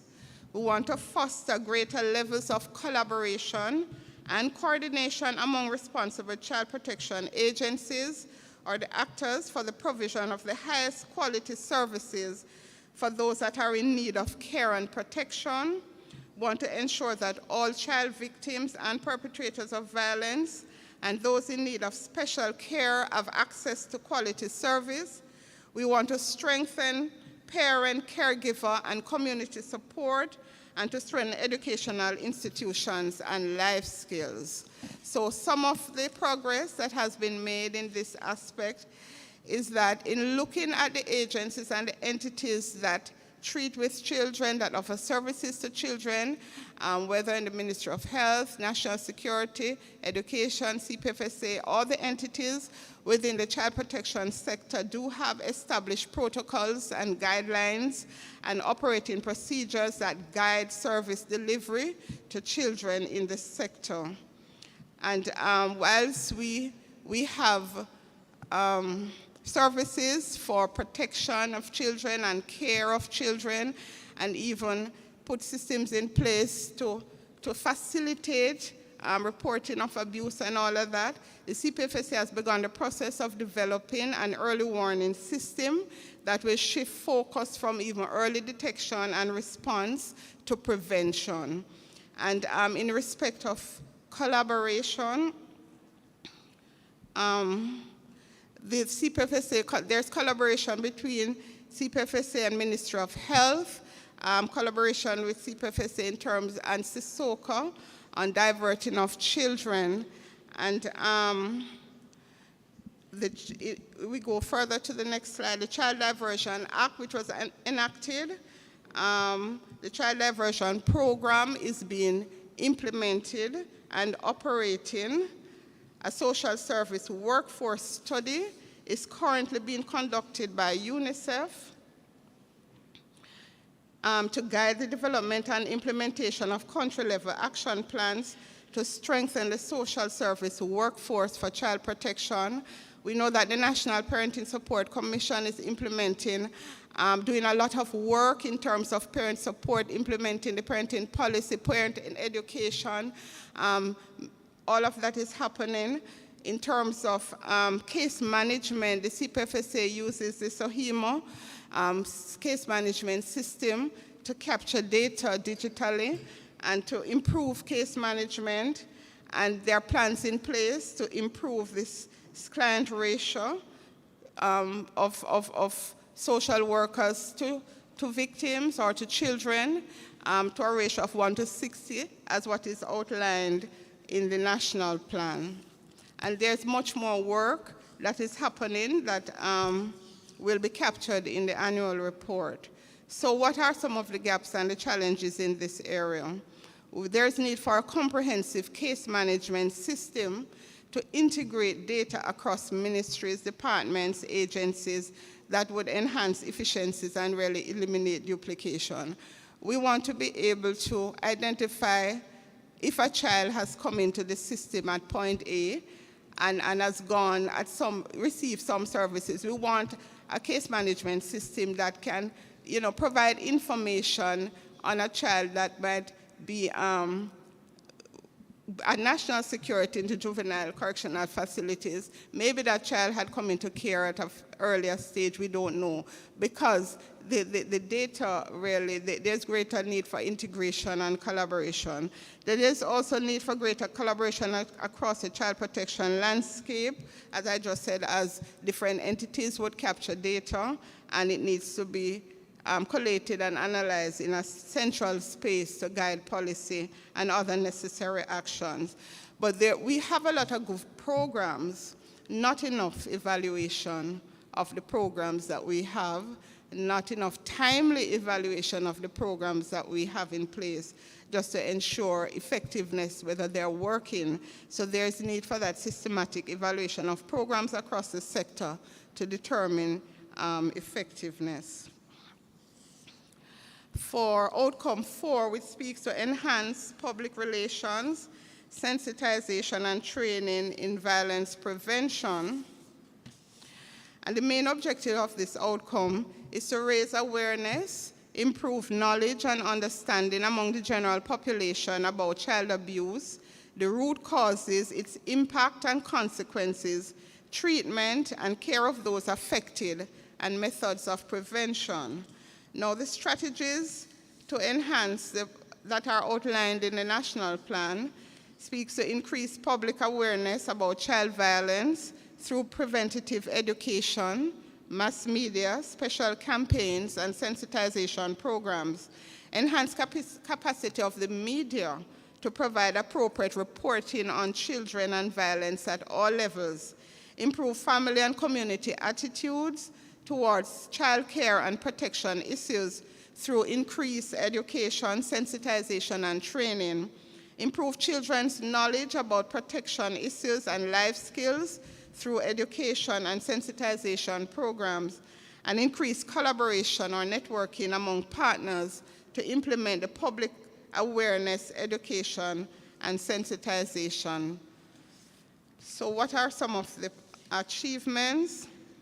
The Communications Technical Working Group really has a mandate. One of the mandates really is to develop a comprehensive national public education, sensitization, and training program targeting various audiences and utilizing the various communication media focus on violence prevention, care of child victims of violence, children's right to survival, development, protection, and participation. So the technical working group is actually working on that,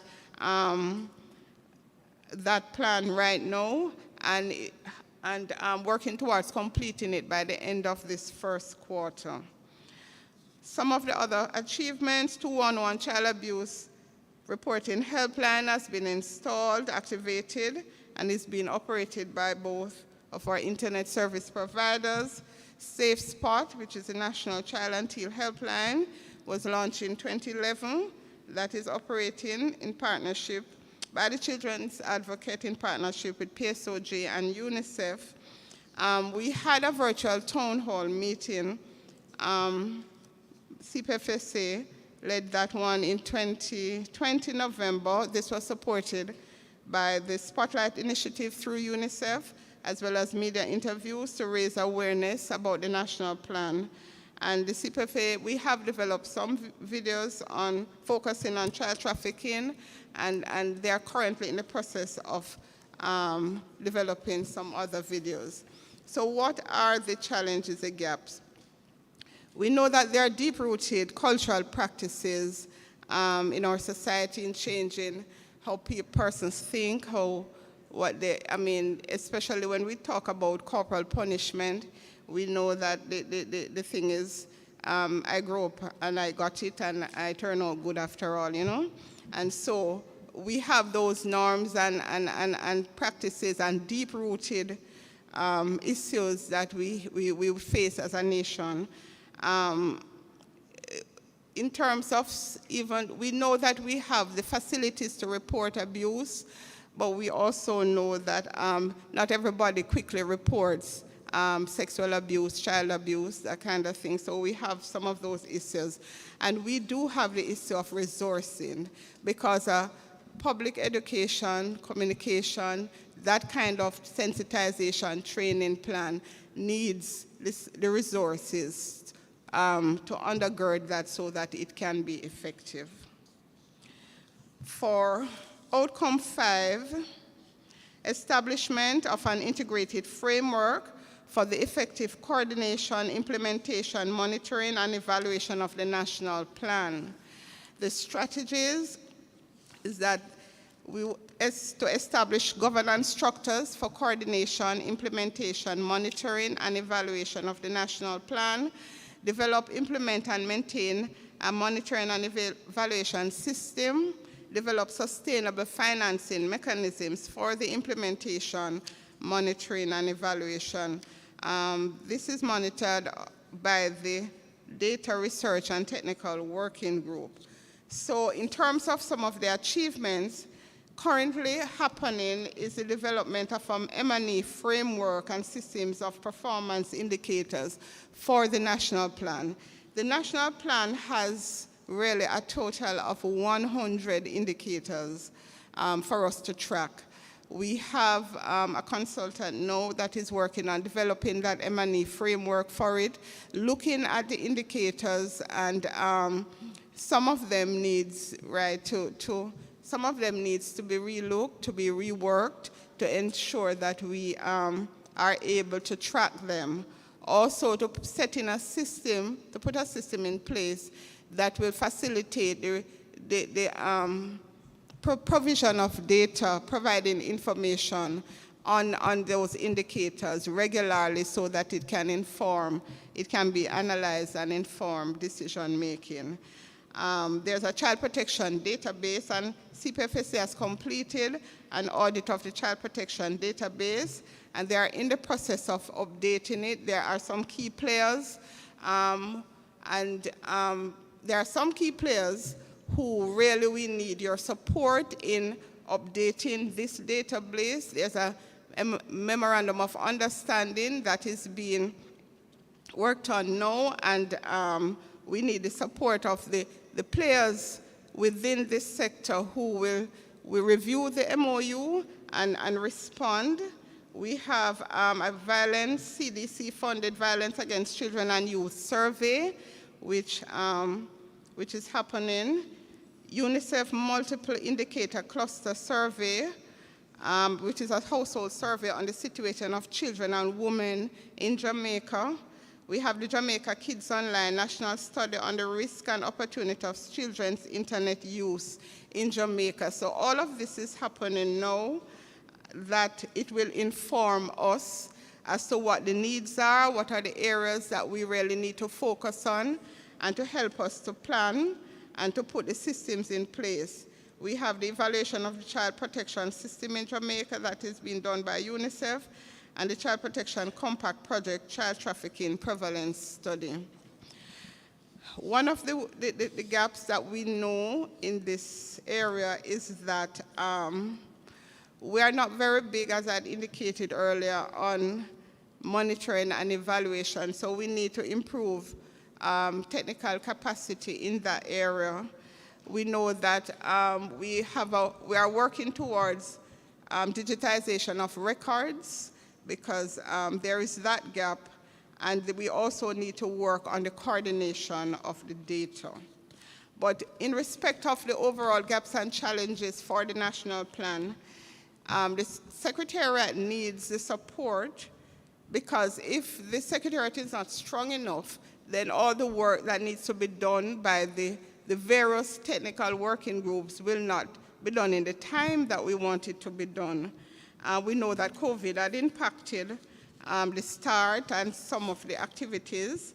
We also need to note that the technical working groups are comprised of persons who are working full-time, and they're really offering service committed to this, and they are committed persons, and they are not all government persons. And so the support to the group is necessary, because so that as these persons are really fully engaged in what they're doing. And also we would need adequate or some more funding towards the implementation exercise. Ladies and gentlemen, thank you. It's time for your questions, and we have members from the different entities here that will help to provide the questions that you may have. Thank you very much.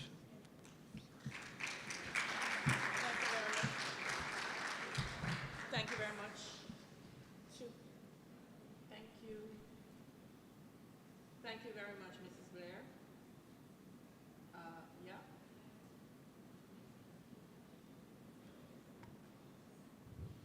Yeah.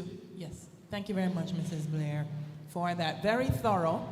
And we could see from the outcomes, strong legal and policy framework, improved services to children and stronger families and communities, enhanced public relations and sensitization and training in violence prevention, and the establishment of an integrated framework for coordination, implementation, monitoring, and evaluation. Question and answer time. So those who are online, you may also field your questions. I will get them here, and then I will ask on your behalf to Mrs. Blair. I see a hand is already up, and so what we'll do, once you indicate that you have a question, we have a microphone here in the audience. Is there one on this side as well? No, but we have one on the stand there. Someone will come to you. And so I'm going to ask, first of all, that you identify yourself, what organization you're here for. If it's on your own behalf, that's fine. So we have an idea of who you are, and then you may ask the question. Good. There's a young lady at the back that had her hand up. Okay. Hi. Good morning. My name is Celine Ogilvie, Assistant Director at the Office of the Director of Public Prosecutions. I firstly wish to commend the Child Family Services Agency. I must join chorus with, I don't know if it's you, Delia Harris, who had intimated earlier that they have been doing a lot of work, or it's the minister, the Honorable Minister, and their work must be commended. So again, we do really appreciate our joining together with Child Care and Protection Agency. Now, Mrs. Blair, you made mention of an early warning system in your presentation concerning the progress and achievements. Now, could you expound a little more on this early warning system? You said that it shifts the focus from early detection and response to prevention. So I just want to know a little more about it. All right, thank you for that question. I'm going to call on Mr. Douglas to provide that response for us. I have a team of persons to support me in providing the response, and he can better provide that response to that question. Good morning, everyone. The early warning system is its embryonic stage, actually. We are now putting that framework in place. And the intent of the system is really to do a drastic shift in how we tackle child protection, pretty much focusing on strengthening our preventative apparatus. So currently now what we're doing is looking to establish some baseline data using information that would have gone, historical data that would have gone through our National Children's Registry, for instance, to kind of helping us to drill down at the parish, community, and sub-community levels where incidents of violence, abuse is taking place. And from there, we look at how we can then, from a community level, strengthen our response, organizing response and strengthen our response it's more preventative in our approach. So it's shifting to being preventative in nature, responding, treating with the issues before they mushroom or they grow into something bigger than that we have, and then while maintaining our responsive framework. I'm not quite sure if we'd have gone. So it's, as I said, it's in its embryonic stage, and we are now moving to pull that framework in place in a more full circle. Thank you. I hope that answers your question.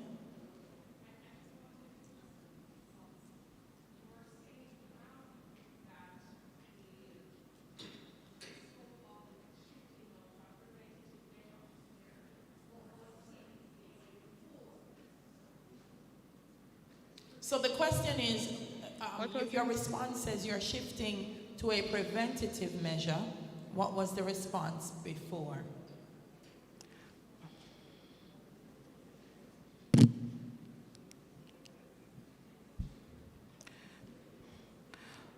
Until Mr. Douglas provides that response, what we had in place before really is response to issues of abuse, response mechanism in place. Yes, Mr. Douglas, you want to enhance? I think just amplifying exactly what you said. What we have now is a system where we are predominantly responding to the issue. So we're not fixing the root cause. What are the different things that are causing our children and our families to be exposed to those levels of vulnerability? What we intend to do with introducing the early warning system is how do we fix some of those things so that a child doesn't become vulnerable in the first place? Right, so that's the intent we are trying to put in place. And of course, it's a tremendous and drastic change in how we do business now, where we get reports, and then that is when we go to the field to respond and to investigate and what is happening in the families. We're trying to change that. Thank you very much, Mr. Douglas. And so what we're going to do in the interest of time is we will leave the microphones in the two stands that are to the left and right of the room. And so once one person responds or asks a question, whoever needs to do the same can just go to the microphone. Okay, good morning. Morning. My name is Lorna Braham. I'm the Protection and Prevention Manager at Winrock International.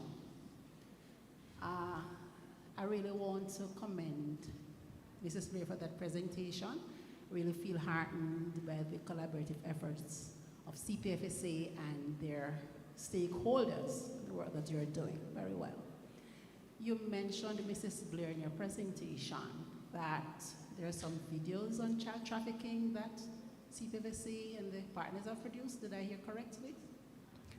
Yes, there are some videos that have been produced. I think 2 videos have been produced, and they're currently working on 2 more, I think. So they have not all been ready, but 2 videos have been done.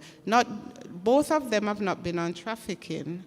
And one has been on the NPACV. I think one was highlighted here. And the other,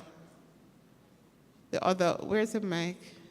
The other, yeah, the video has been done. On child trafficking. Is it child trafficking? Because I know if it has not been done on child trafficking as yet, it is being developed. Okay, because I was really wondering How you haven't seen it. Is available for public, external public. That's really where I was coming from. All right, just a quick clarification. We are doing about a series of 5 videos, one of which is on child trafficking that has not yet been finalized. Okay. We are also looking at sexual abuse, physical abuse, corporal punishment. more from a positive discipline side of the approach. Some of those videos, I think we might introduce 1 or 2 of them today, but the others we're finalizing for public hearing very shortly. Okay, thank you. Thank you very much. There's someone at the microphone.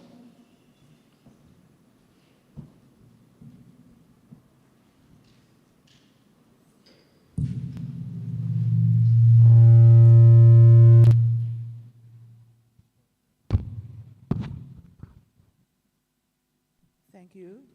Are you hearing me? Thank you, Mrs. Gray, for that great presentation.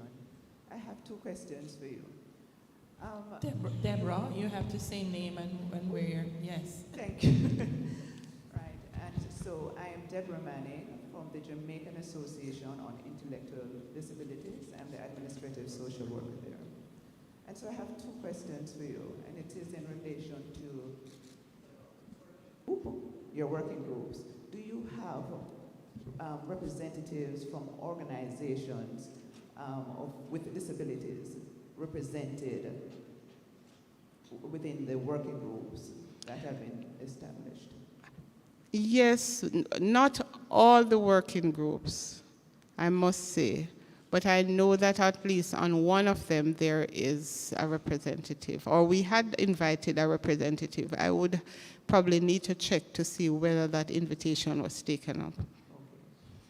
All right, and the other thing, I know that the M&E framework is still, being developed. Right. Right, but can you say if there is any thought given to disaggregating data as it relates specifically to children with disabilities? If there are any thoughts given to that? Because that is an issue. To be honest, I am not sure that we would have to have that discussion. Yeah, we need to have that discussion because I am not certain that that was being looked at. So we'll have to have that discussion. So I take note of it. Thank you to improve on that. Thank you very much for that, Deborah. Thank you for that. 2, thank you for that, Deborah. Any more questions from the floor? And once again, we also invite you online, if you have a question, that you may do that as well. I want to take this opportunity, though, to big up the ladies at the Granville Place of Safety, because I wanted to look carefully at the centerpieces this morning. And they were done by the ladies from the Granville Place of Safety.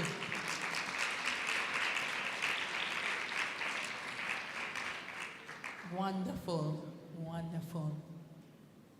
All right, I think, yes, one last question, and then we move on. Good morning. My name is Chantal Osborne. I'm with the Jamaica Constabulary Force. Just have one question, please. Just a follow-up. Is there a time frame when this preventative method that you're working on will be ready for us? Mr. Douglas, I think that's you again.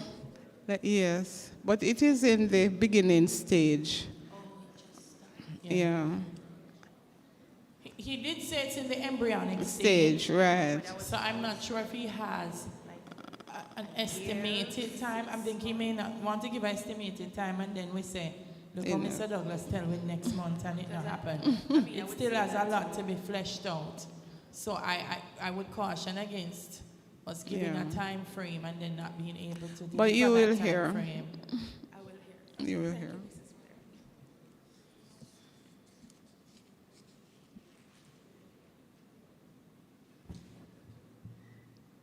Mr. Douglas, look, I'll give a nice response for you, but you still come, let me hear.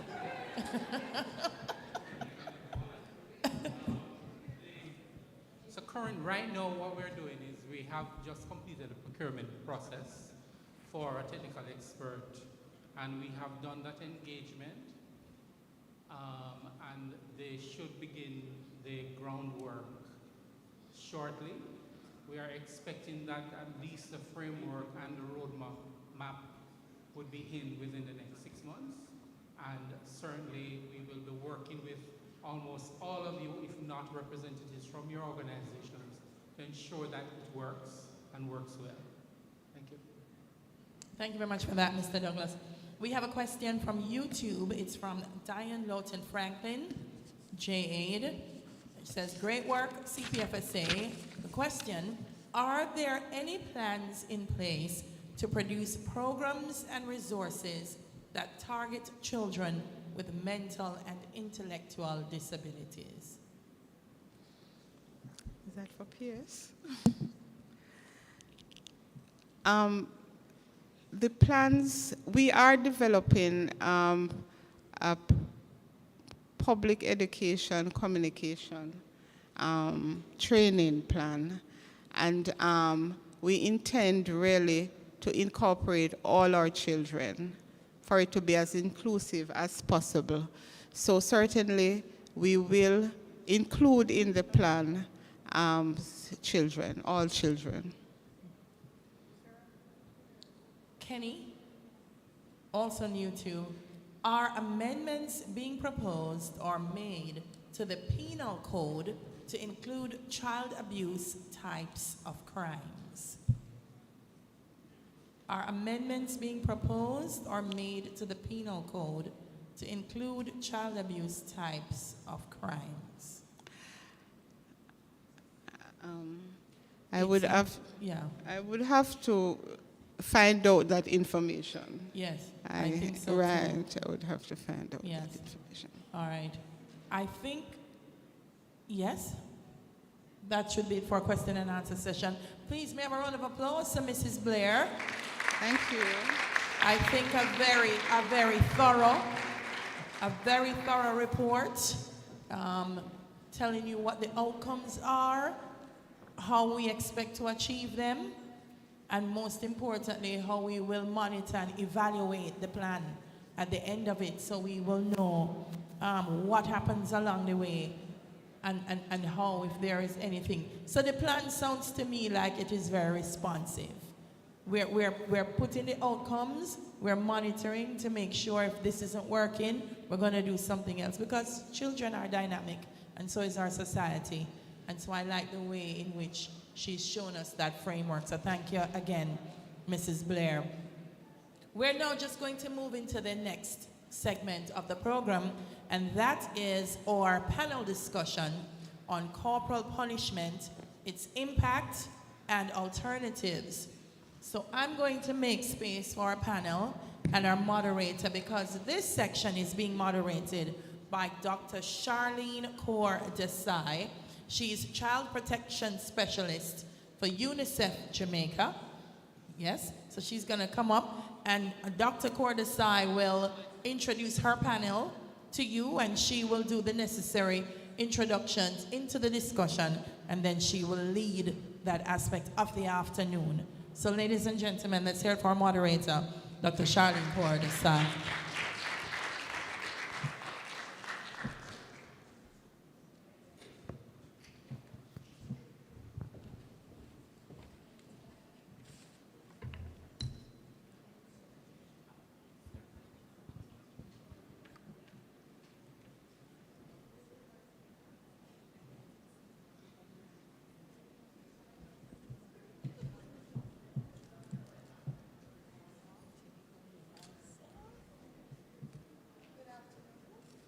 No, no, no, no, no, no, no, no, no.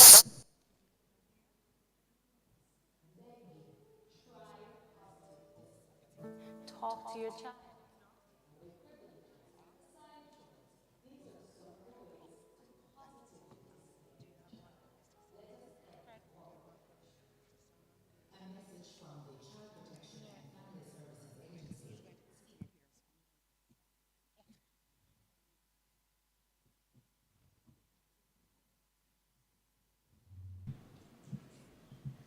Good afternoon, everyone. Can I just invite the panelists to make their way to the stage?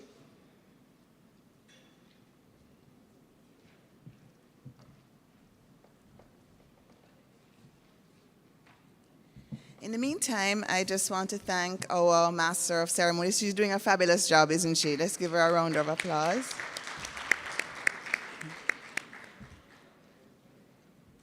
And I will just do some quick introductions. We're very mindful of time. And I'm going to take this opportunity to apologize for one of our panelists, that's Professor Maureen Sams-Vaughan.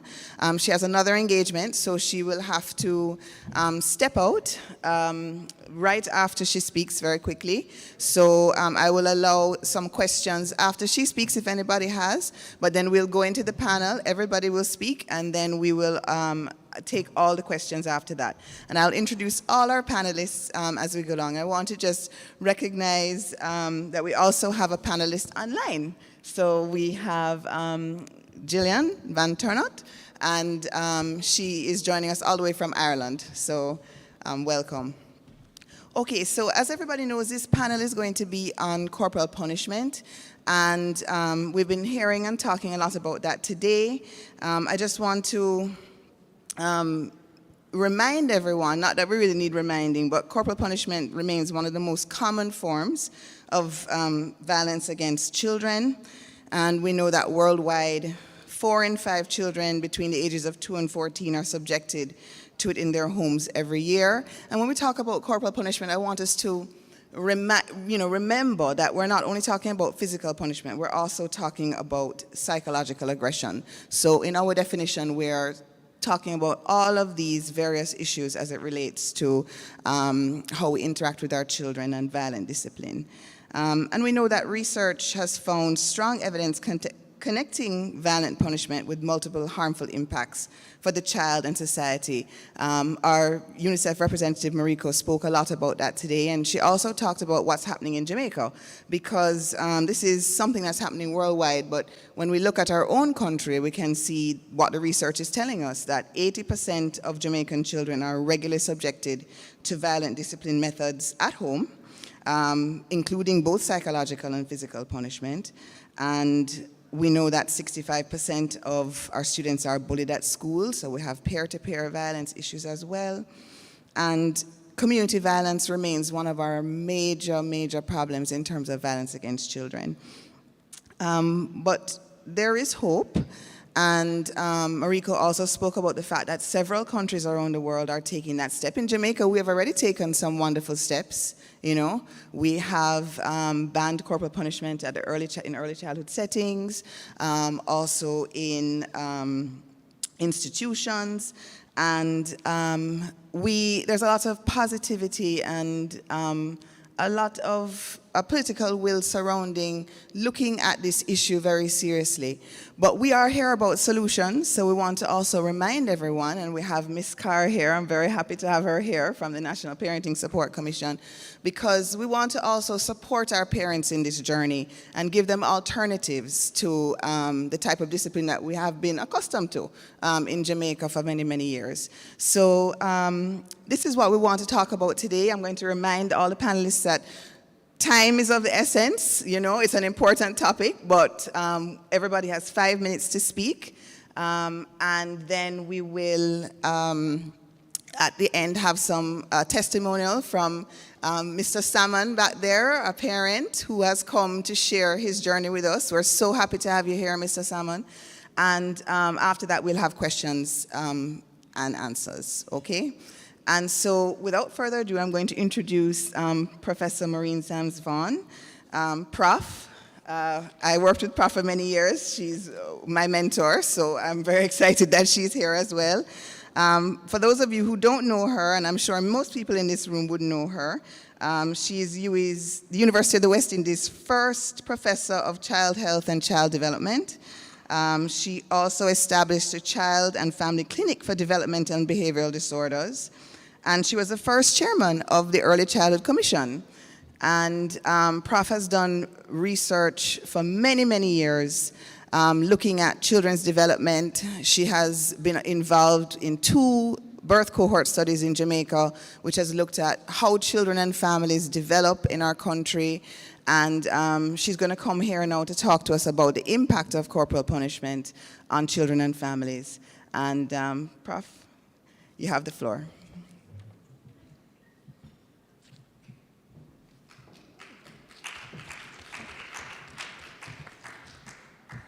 Thank you, Charlene, for that introduction. It's really good to be here today and to be here working with Charlene again. I'm going to be speaking primarily about the impact of corporal punishment on children. Can I have the first slide, please?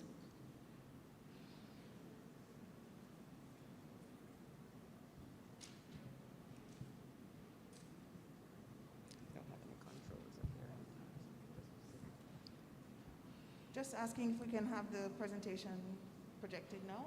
Wonderful, thank you. Thank you. Can we move on to the next slide, please? So the first thing I want us to separate. I wasn't here this morning, so I didn't know whether this distinction was made. So I want us to make the distinction between discipline and corporal punishment. Discipline, from the word disciple, is about teaching children to make better choices the next time when they are put in a particular situation. But corporal punishment is punishment which is intended to cause pain or discomfort, no matter how light it is. That is the intention. It's one of the few times when human beings are asked to hurt another human being. Next slide. Why do we use corporal punishment against children? We use corporal punishment in Jamaica because 1, we think it makes children behave better, and 2, we think it only does good and causes no harm to children. Well, one of my roles in the National Commission for the Prevention of Violence is to make sure that we have all the evidence. So let's look at the evidence that we have for this. Next slide. So here are the behaviors we want and we don't want from our children. We want good behavior. We want our children to know right from wrong. And in particular, we want them to know right from wrong when we are not there. So we want them to have a moral sense of right and wrong. We want them to have socially acceptable behavior because we know how it is in Jamaica. We don't want children embarrass us. We also want to have good relationships with our children.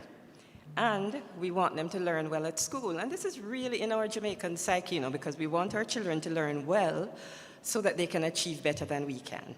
The bad behavior, we don't want them to be rude to parents and to others. We don't want them to be aggressive, always cursing and fighting. And worse, we don't want them becoming criminals. Let's look at the evidence for corporal punishment. Next slide. So knowing right from wrong. So there has been some research, and the research has looked at close to 100 papers on corporal punishment, and what it says is that corporal punishment is really good at stopping a behavior immediately. You slap a child, you hurt them, they stop that behavior. But what it doesn't do is teach them right from wrong in the long term. So it really doesn't do socially acceptable behavior as well. In fact, the research shows that it results in antisocial behavior. It doesn't do for good parent-child relationships either. The research shows that it impairs parent-child relationships. Next slide. With the bad behavior, remember I said it makes for more antisocial behavior. It doesn't stop children from cursing and fighting. In fact, it makes children more aggressive. What does a 2-year-old do when you hit them? They immediately hit you back. Does it prevent people from becoming criminals? Absolutely not. It makes sure we have more criminal behavior. But in addition, it makes sure we have more mental health disorders.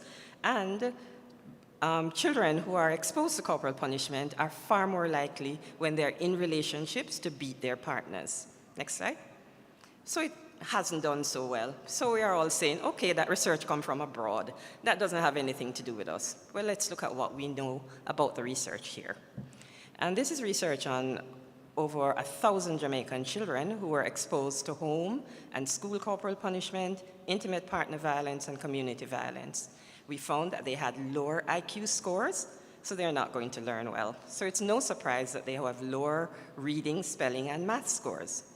We also found that boys who were exposed to those forms of violence also had a higher level of delinquency, aggression, and social problems. So it's not causing good behavior, it's not preventing bad behavior overseas and locally. Next slide.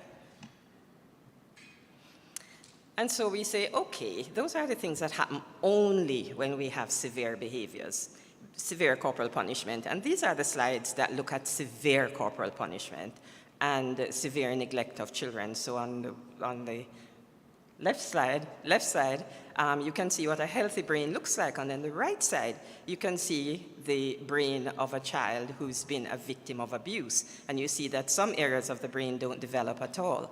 Next slide. But guess what?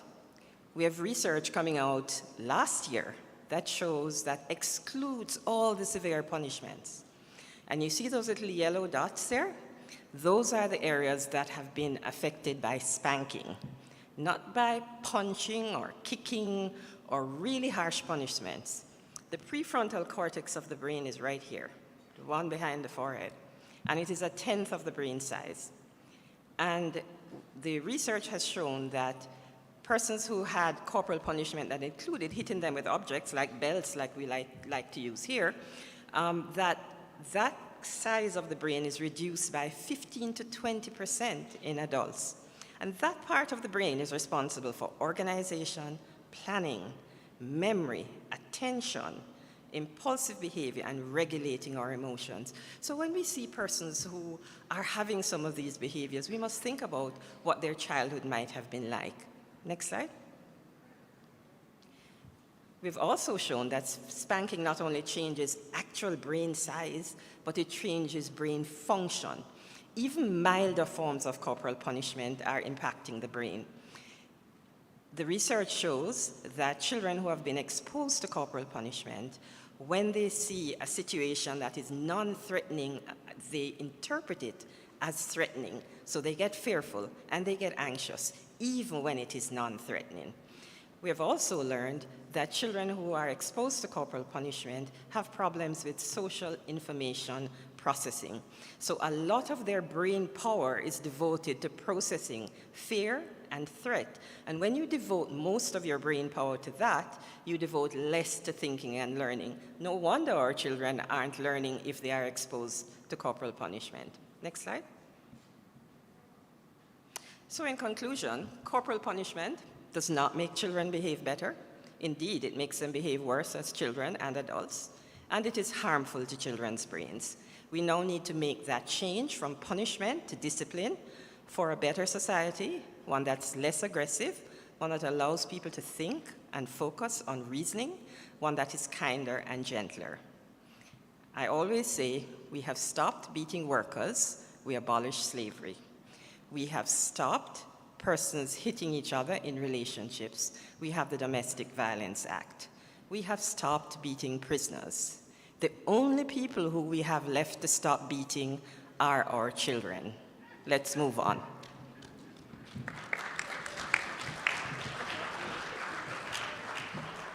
Thank you so much, Prof. And I must apologize. I did not mention that you were the chair of the National Violence Prevention Commission. That's our newest role, so we're getting used to it. I'm still getting used to it.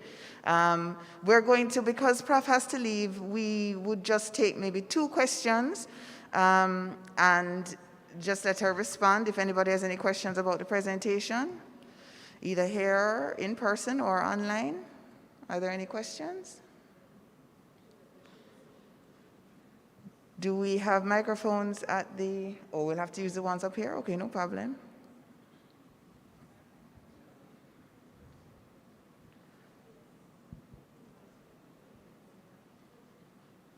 Not seeing any hands, you can make your way over to the microphone there.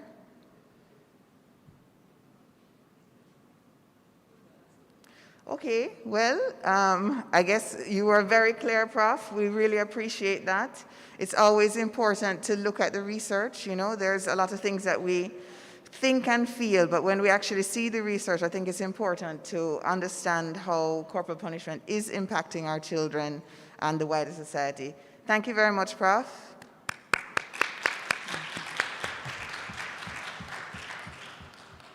Okay, so at this time now, I'm going to invite our online speaker, Mrs. Gillian Van Tarnot, who is a former senator from Ireland, to talk to us about the experience of Ireland and the work that she has done there in terms of banning corporal punishment.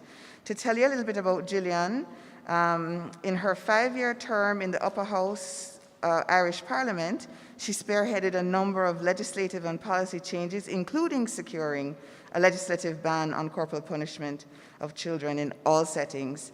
And if you look at Gillian's resume, she has worked for children tirelessly. She was the former chief executive of the Children's Rights Alliance. She has worked as a chair of Early Childhood Ireland. She's also been the chair of the Children's Hospital of Ireland. She's worked with the Girl Guides. She's worked with the National Youth Council of Ireland. And for over 12 years, she was a member and vice president of the EU Advisory Board and the European Economic and Social Committee, where she drafted the first opinion from an EU body on the need for a European youth policy. And she's published a number of papers on children's rights. She's also the co-founder of the European Youth Forum. So Gillian, we are looking forward to hearing about your experiences.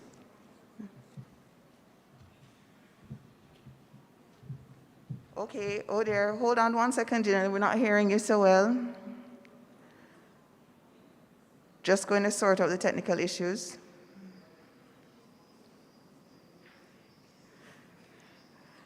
Still not hearing you. Hold on, Gillian, still not hearing you.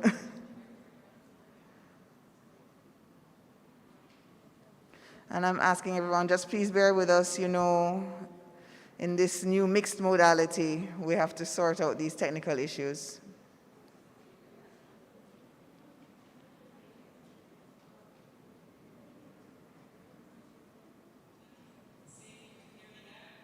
Yes.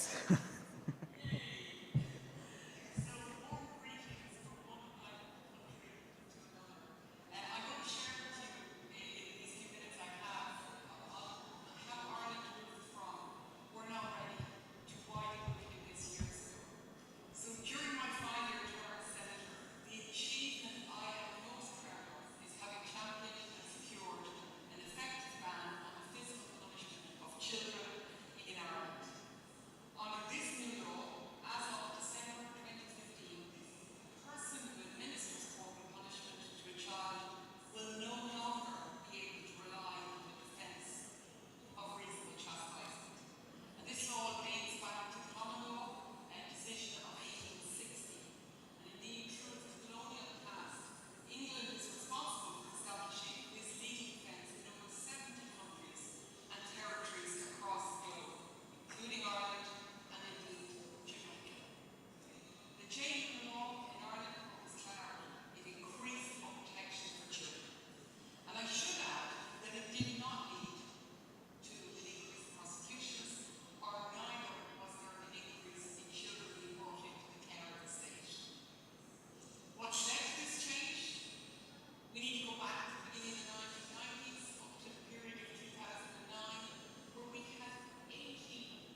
In essence, where corporal punishment is permitted in law, it allows for violence against children in their own home. As the previous speaker said, and we use this in Ireland also, 100 years ago, you could beat your wife, your dog, and your child. We changed our laws in relation to domestic violence. We changed our laws in relation to animal cruelty. But it took us a long time to change our laws in relation to children. What does that say about us as a society and how we value children? And in Ireland, our change in law, it was not all plain sailing, but it was so worth it. My advice to any countries that are considering a similar change, the time is now. Don't wait. Protect children. Thank you for inviting me to address you here today, and I'm really looking forward to the panel discussion and hearing more.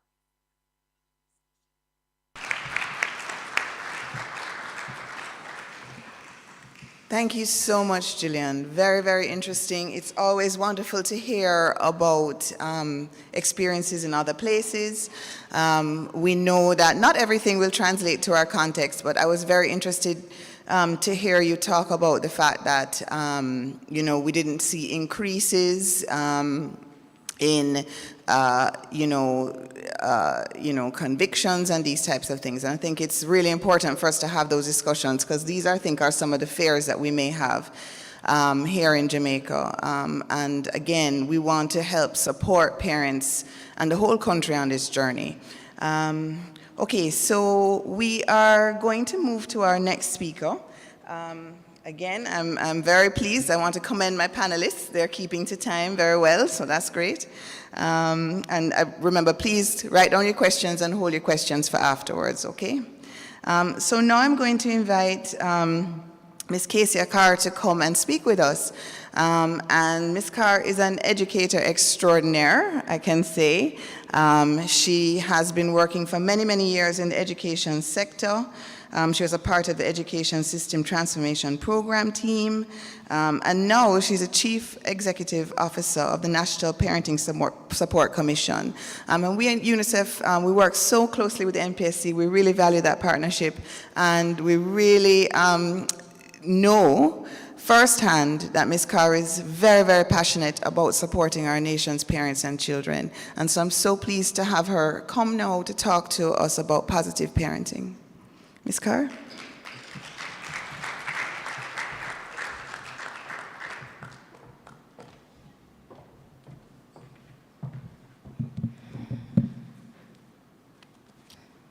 Thank you so much, Charlene, for your very kind introduction. UNICEF knows very well how much I value the partnership that we have, so I'm going to shout out Itzka and Vicente, and I did see the head not so long ago. All right. Good morning, everybody. Or is it afternoon? Good afternoon, everyone.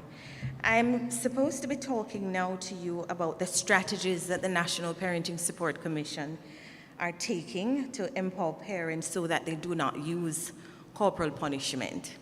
I want to start by first explaining what positive parenting is, and then to talk to you a little about what we're doing to ensure that we have our children growing up in environments that are more wholesome. Positive parenting is simply defined as those nonviolent practices that parents use to ensure that children feel loved and cared for. It really involves understanding who your child is as a person, as a human being, and then attending to those needs in loving and caring ways. In the simplest form, that's what it is. So I would like to think that the National Parenting Support Commission is in the business of redefining what loving relationships ought to look like between a parent and a child. Easier said than done, because we do have retentive practices that contradict exactly what we're supposed to be doing. If a child is loved, then one of the first things people always tell me is that, oh, you hug and kiss your child, yes. But it goes beyond that. When you love your child, you really employ efforts to understand who your child is. And you have to have an openness to understanding who your child is in different facets, as a learner, just as a person, and then understanding your child through different ages and stages of his or her development. because different behaviors are exhibited according to the age of the child. In so doing, it is our responsibility to help parents to understand what behaviors are normal at certain stages of a child's development. What we have found at the Commission is that many of the frustrations that parents seem to have, or their low tolerance levels, are for behaviors that are age appropriate. And because they're not understanding what those behaviors are supposed to be, then they reach for those strategies that I said are based on retention, because unfortunately, most people parent the way they were parented. So if in your household, when something went awry or when a behavior that you exhibited was inconsistent with what your parents expected, chances are your parent would have reached for a kind of discipline that we're trying to move from, whether some kind of spanking or some punishment that causes pain. I see 3 minutes, thank you very much, yes. Some kind of punishment that causes pain. And these days we know pain is not just physical, there's also emotional, there's psychological pain, emotional and mental pain. So at the Commission, our major task is to educate. And we do this education through several of our programs that we have under framework called the Effective Parenting Intervention Framework. And we talk about exactly what I mentioned before, age and stages of development. What do you need to know as you also plan for parenthood? So it's not just the parent, the person who is already a parent, but we talk to the prospective parent. And then if you're a parent and you're going to be a parent again, then we want to also educate you and hold your hand along that journey. Our programs tend to be intensive, but some are also light because it depends on what the needs are of the parents. One of the most universal programs we have is called the Parent Place. And at the Parent Place, anybody gets access. Once you go there, we talk to you and we'll also listen to you to find out what issues you're having, what would perhaps lead to the kinds of behaviors that we're trying to change as you meet them out to your children. One of the things we've had to focus, therefore, on is your psychosocial well-being, because many times you're carrying past hurts that have not been dealt with, and so those hurts are passed on to the children again. So we have to put parents in a situation where they can first identify and accept that these are past experiences they have that are continuously influencing present-day behaviors, get them to a point where they can find some way to treat with those issues, and then to perform activities through modeling and to help them with educational tools to change their practice. I have a minute to go, no pressure at all. Right. Right. All right. So essentially, what am I saying? Our agency falls under the Ministry of Education. So much of what we do has to do with education. We also try to model for parents what they should be doing. We have a group of volunteers who we have trained called parent mentors who help us with the modeling. So they are assigned to parents and they support them at the community level and at the home level as well. So after we have engaged with parents, they're assigned mentors who actually help them and show them what they should be doing with the children. I want to emphasize that many times parents get mostly frustrated when they are interacting with homework or schoolwork. So, and that's what research shows, that when parents are interacting with their children in educational activities, that's when the frustration mounts, and that's when corporal punishment is mostly used. So a lot of the support we're also giving is helping parents to understand the national standards curriculum, the tenets of the curriculum, help to break down and demystify what the curriculum objectives are, so that we're there in settings to help with homework, that we have less opportunities for that kind of punishment. Thank you so much, Timekeeper. You've been great. Thank you.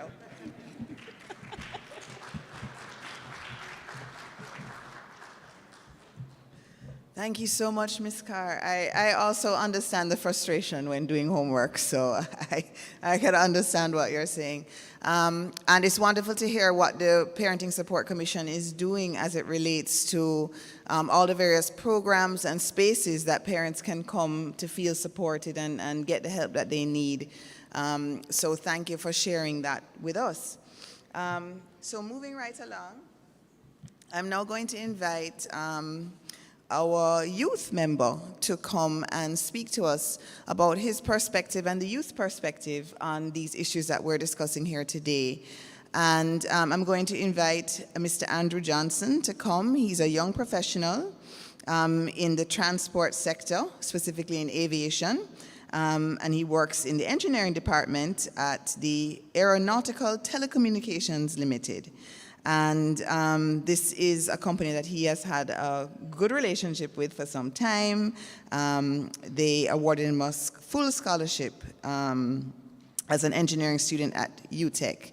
And he is a member of the Youth Advisory Council of Jamaica.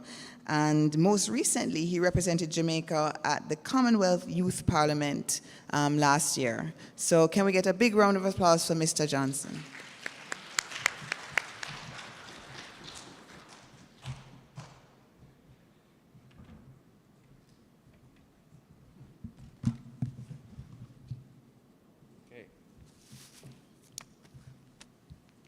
Thank you very much for your kind introduction. Ladies and gentlemen, all protocols observed. I will be pasting my name tag here temporarily so everybody can remember my name, okay? All right, great. All right, so I want to first thank the government of Jamaica and all the major stakeholders for including youth and this policy dialogue. I mean, we have come a far way as it relates to our country, and I will talk about inclusivity. I want to also make recognition to, the strides we're making in including the disability community. You look at this. This is very important. It's a milestone in our country, and I want to give a round of applause. All right, so today, I'm charged to speak on the youth perspective on the conversation of banning corporal punishment. And likewise, is corporal punishment helping to shape the behavior in children? All right, here we go. So according to the 2018 Roadmap for Ending Violence Against Children, a document that is aligned with the National Plan of Action for the Integrated Response to Children and Violence 2018 to 2023, Jamaica as a small island developing state is fully aligned with the Sustainable Development Goal, that is Goal 16.2, which speaks about ending violence against children. But interestingly, in the said document, it highlighted that globally, 1 in 2 school-aged children between 6 and 17 years old live in countries in which corporal punishment is not fully prohibited. In Jamaica, the Early Childhood Institution has banned the corporal punishment movement. However, this is not legislated for children between the ages of 6 and 17. All right, so because of this now, the youth have a perspective, and we engage the Youth Advisory Council and likewise National Secondary Students Council on this issue, and here are some of the responses from the youth. It is cruel. It is a cruel way of punishment and does not prove effective in behavioral reformation. It fails to aid in child socialization and only fosters traumatic experiences at a tender age. It is an effective way of decreasing the number of physical child abuse cases reported annually. So in essence, the youth of Jamaica are not in alignment with corporal punishment, and we're looking forward to the ban. So we speak about corporal punishment and how it is shaping the behavior in our children. All right, so yes, it shapes the behavior in our children and youth, however, in the wrong direction. So we need to fix that. We need to get it in the right direction, right? In 2022, the year of Jamaica is celebrating its 60th year of independence, we are still resorting to corporal punishment as a means of applying discipline to our youth. It is just in 2021, a young man died. A young man died when his stepdad was beating him, applying corporal punishment because he was eating too slow. The views are clear. The youth are not in alignment with corporal punishment as it negatively affects the behavior of our children. And to incorporate the views of the youth-led group that I mentioned earlier, these they mention as follows. It leads to an increase in antisocial behavior amongst children and poor moral internalization, tolerance for violence. Thank you very much. Alter a child's perception of problem solving, hence fostering the belief that physical means must be used to alleviate conflict. Establishes a tolerance for violence at an early age. Impede their ability to obtain an education, lower performances and occupational success rate. And I'll close with this one.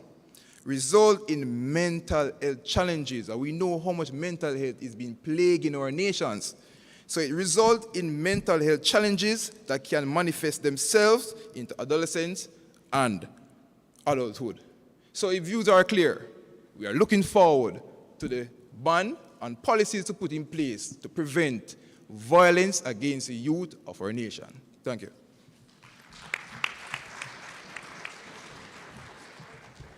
I will take the name tag.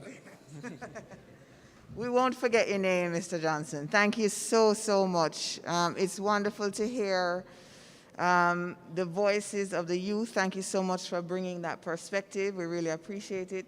And I really appreciate also your closing point regarding mental health challenges. I think with everything that we're seeing now, COVID, we really are seeing an increase in mental health challenges in our country, and I think it's something we really need to address. So thank you for raising that point. Okay, without further ado, I'm going to move on to our next speaker, who is Mr. Richard Troop. Mr. Troop is a man for all seasons as far as I'm concerned. He is a social worker by training, but really he is a dedicated child and youth development advocate. And I want to also add parenting there, because I first met Mr. Troop many, many years ago when we both were working with Parenting Partners Caribbean. And so we're so pleased to have him here today to talk a little bit about the perspective from schools and educational settings. Mr. Troop has worked in the public sector in many, many different capacities. He's been a Dean of Discipline. He has worked in the Safety and Security branch in the Ministry of Education and Youth, and he is at this moment the acting director of that unit. And so we're really looking forward to hearing his perspectives on this topic. Mr. Troop.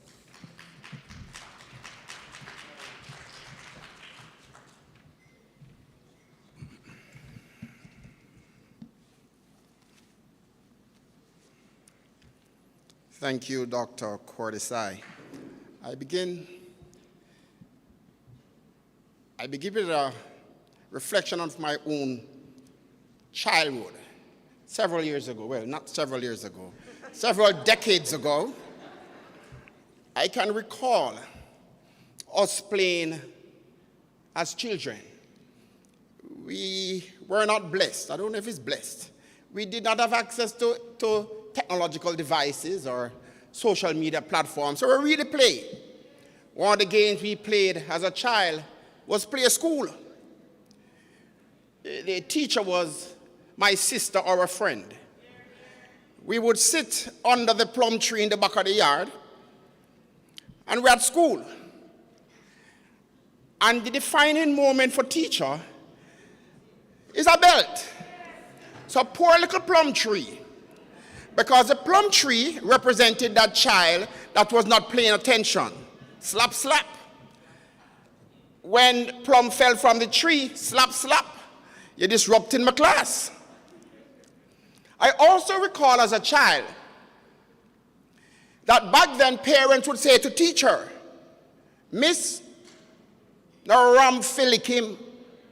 Just spare the eye. We have come a far way, colleagues. We have. And we have to remember those days and be reminded of where we are today to recognize that despite the challenges still, we have come a far way. So Dr. Cordesai would have mentioned that corporal punishment is prohibited in daycare facilities, in early childhood institutions. At the Ministry of Education, we are not yet at the stage where we say that there's legislation to prohibit corporal punishment in our school. But we have been making progress.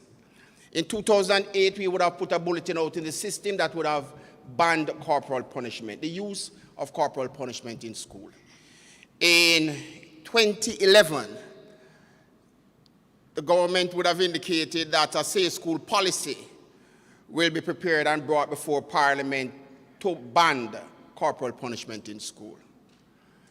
That was 2011. We're happy to report that as of last year, we would have engaged a consultant from UNICEF to help us to review that policy document. And in June of this year, we will be having 8 regional consultation sessions to process what is in the content and get feedback from persons who will be targeted. I'm anticipating that a number of you will also be there in that consultation to guide the process forward. The Ministry of Education would have made strides. We would have seen significant reduction in the use of corporal punishment in our schools. We are very concerned, though, that the use of corporal punishment is very evident in many of our homes across the length and breadth of Jamaica. COVID-19 pandemic would have reminded us that beyond the demonstrated behaviors of our boys and girls, we need to be taking some things differently in treating with those antisocial behaviors, those behaviors that would generally in the past warrant the application of corporal punishment, more so at homes. And so as a Minister of Education, there are 3 things that come to mind that I would like to just share with you. One is a recognition that, especially in the context of the COVID-19 pandemic, when our boys and girls would have been away from physical school for close to 2 years, there's a greater need, more now than ever, for attention to be paid to the psychosocial needs of our boys and girls. There is clear attention that needs to be paid to helping our children to manage conflicts and to equipping them with the skills necessary for conflict management. So while our schools would have been doing a lot better in treating with issues of treating with issues of corporal punishment, mainly because there is greater level of transparency and accountability now in our education system, there are still some challenges that we want to address. One is the fact that now that we do have corporal punishment, what next? That's what teachers and educators have been clamoring for. What will we now replace this corporal punishment with? The other thing that they are very concerned about too is that because sometimes they do not know what to do, there is an over-reliance on suspensions and expulsions to treat with student infractions. So what would I leave as recommendations for this policy dialogue? One, as we speak to corporal punishment and banning corporal punishment in school, my 14-year-old daughter would say, we need to ban the corporal punishment anywhere and everywhere, not just school.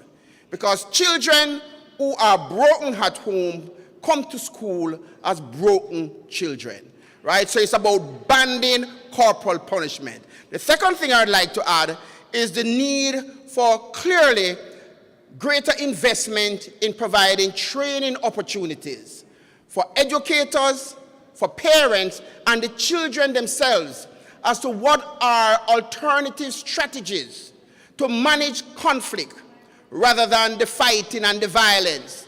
And those are the reflection of their lived experiences. What else can we equip children with in order to manage the conflicts and the many frustrations that they bring to many spaces, including schools? Thank you very much.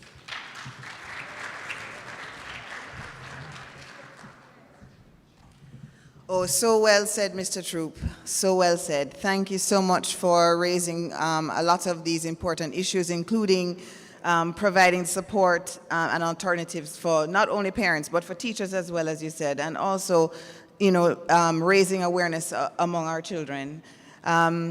Okay, so we're very conscious of time and we want to move to some questions, but I would first like to invite a very special guest. We have a parent here with us, Mr. Ian Cowfoot Salmon, who is going to come and give a testimonial. I have had the pleasure of talking with Mr. Salmon. We have also featured him in one of our UNICEF blogs on positive parenting. And I'm just going to invite him to come up here now and to share his experience. Oh, you want to speak down here? Okay, no problem. Let's give you a microphone. Mr. Salmon has 3 children, I think, but he's going to tell you all about it, and we welcome his testimonial. Good afternoon. Good afternoon. I live in Mountain View. I got 3 children. One is 20, one is 17, one is 12. And I grew up with my daddy. I got 17 brothers, 9 sisters. But out of everybody, I get the most beaten because I'm a troublemaker. Yes, I love to fight. I love to give trouble. But when my daddy beat me for a reason, I don't see it because I never did a look. He beat me for stop fight, beat me for stop give trouble, beat me for stop come from school with one scratches, tear a wood car, we were playing like Karachi and all those things. I didn't see it. So when I leave Mountain View Primary School, goes to Norman Garden, that's where I realized why my daddy was beating me. To be a good boy and to stop following. So leave Norman Garden, goes to Vauxhall, and there come another different set of friends that do different stuff. My dad still beat me. I'm gonna talk about my kids now. I got a 12-year-old girl. First time I punished her, I bought her a phone for her 10th birthday. I take it to her from her about 2 months after. She said to me, Daddy, oh, you buy the phone for me? And you take it away. That means I'm here buy it for.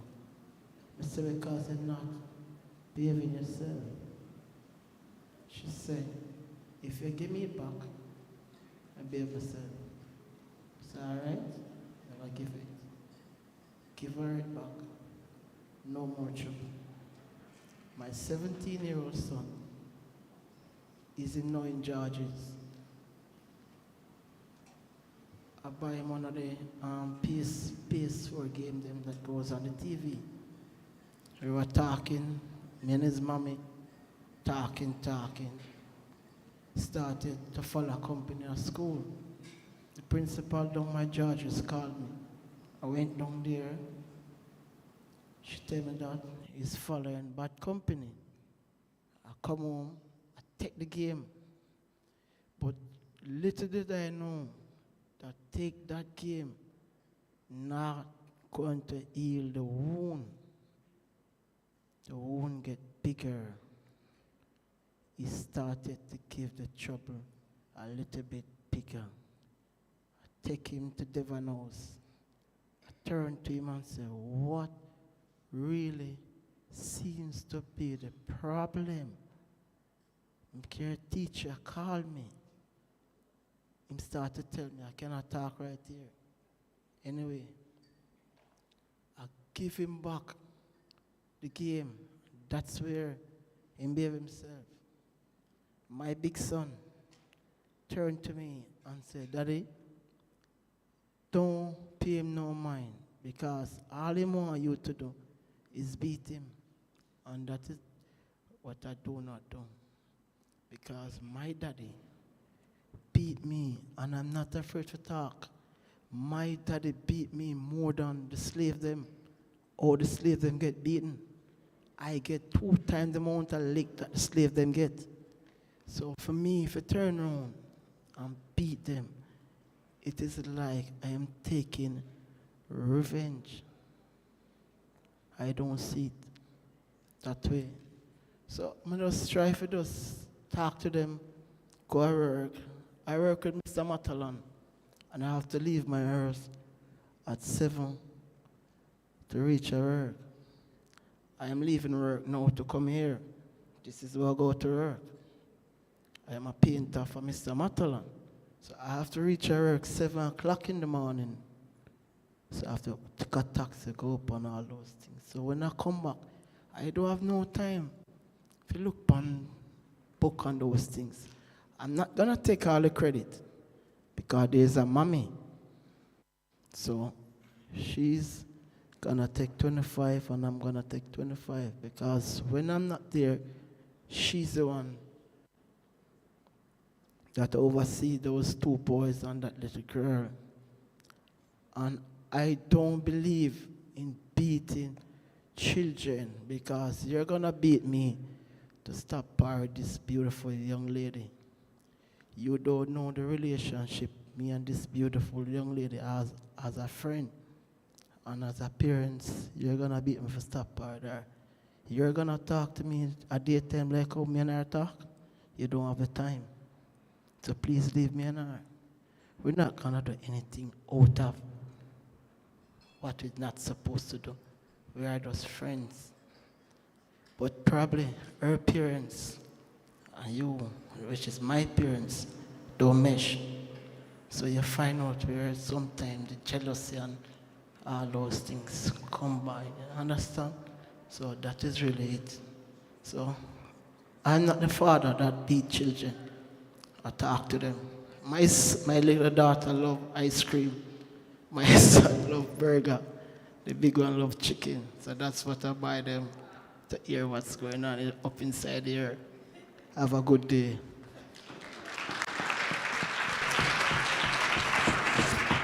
Thank you so much. Thank you so much, Mr. Salmon. Of course, we hear from the young people, and we also wanted to hear from a parent, and we really appreciate what you're saying, Mr. Salmon, about looking at your own past, what happened to you with your own father. Sorry, I keep forgetting about the mask.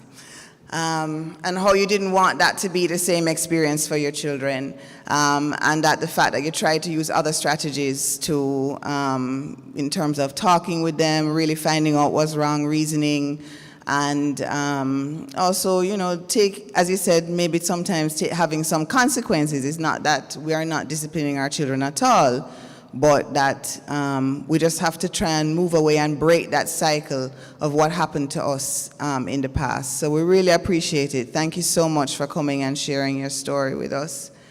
At this time, though, I'm going to invite any questions for any of our panelists. You can make your way forward, and in the meantime, we have had some questions online. So the first question is for Ms. Carr. It came from one of our members, participants, on YouTube. The question comes from Chambers Goss, and it says, saying some very progressive parenting strategies shared by Ms. Carr. Are these actively promoted at hospitals, especially those used by large numbers of young mothers?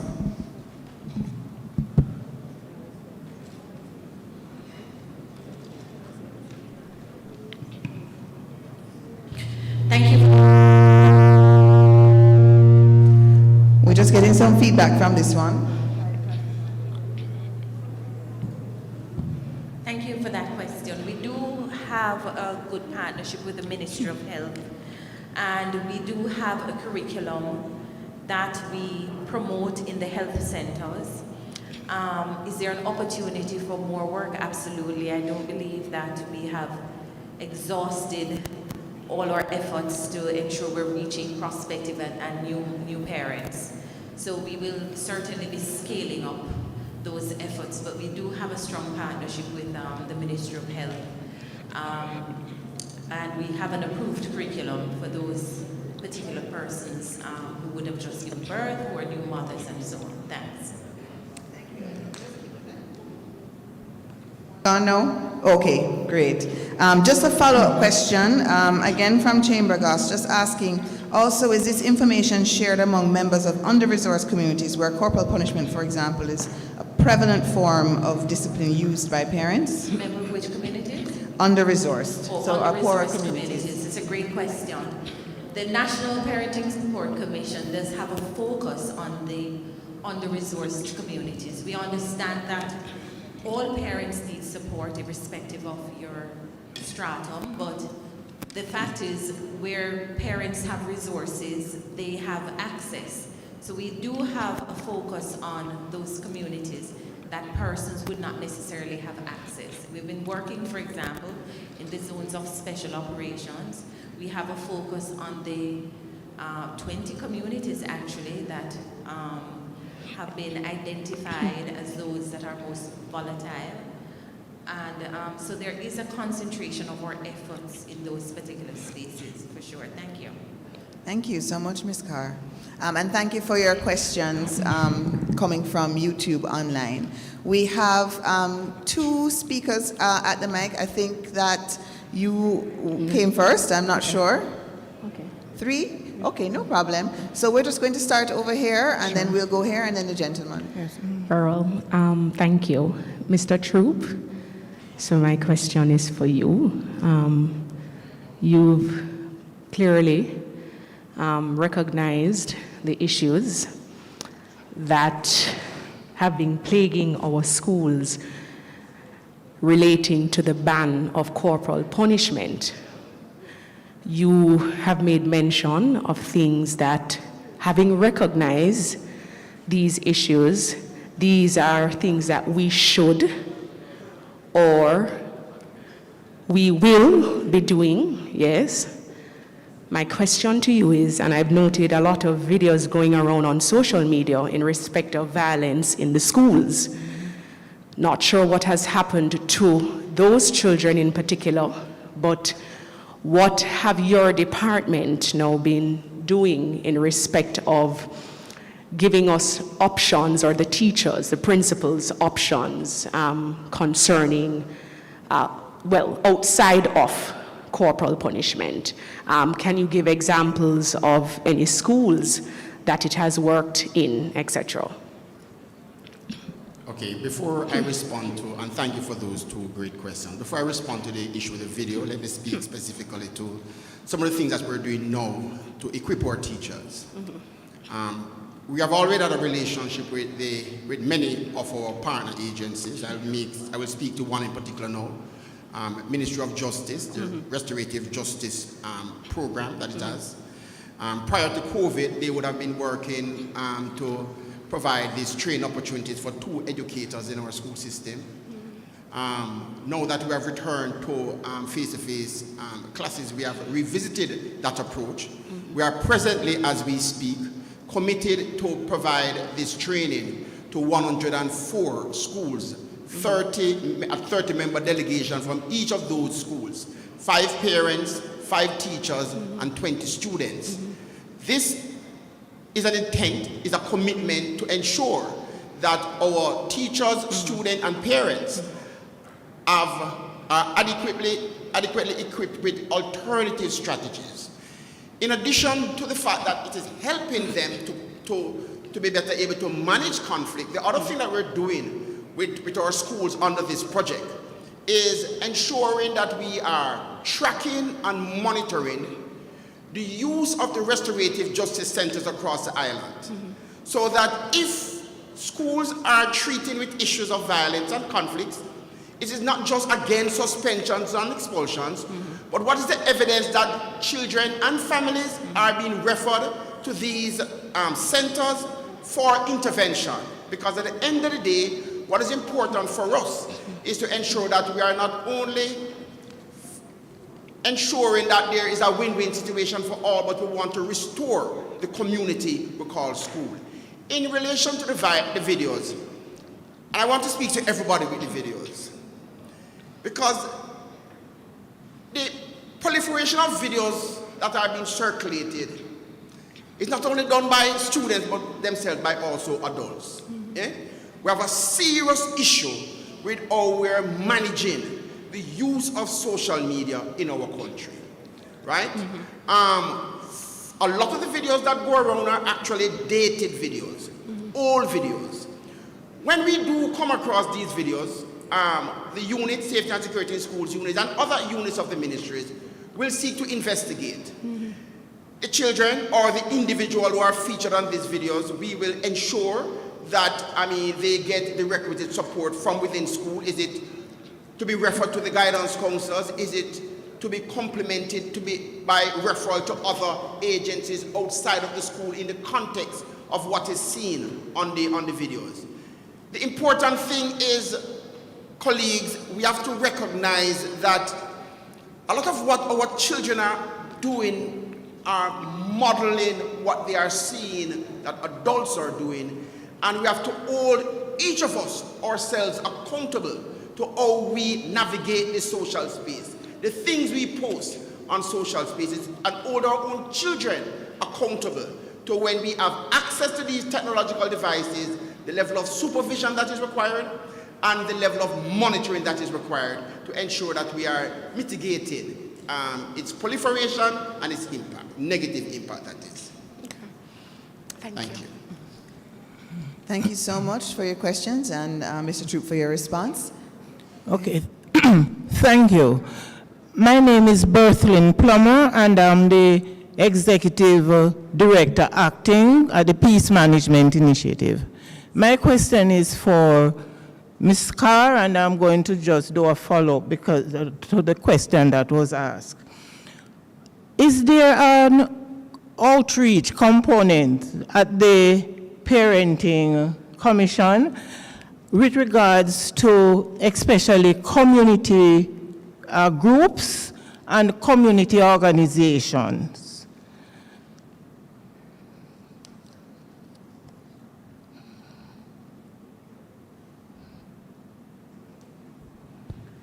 Thank you. All right, so the National Parenting Support Commission primarily works in schools, but we work at two additional tiers of involvement: community and home.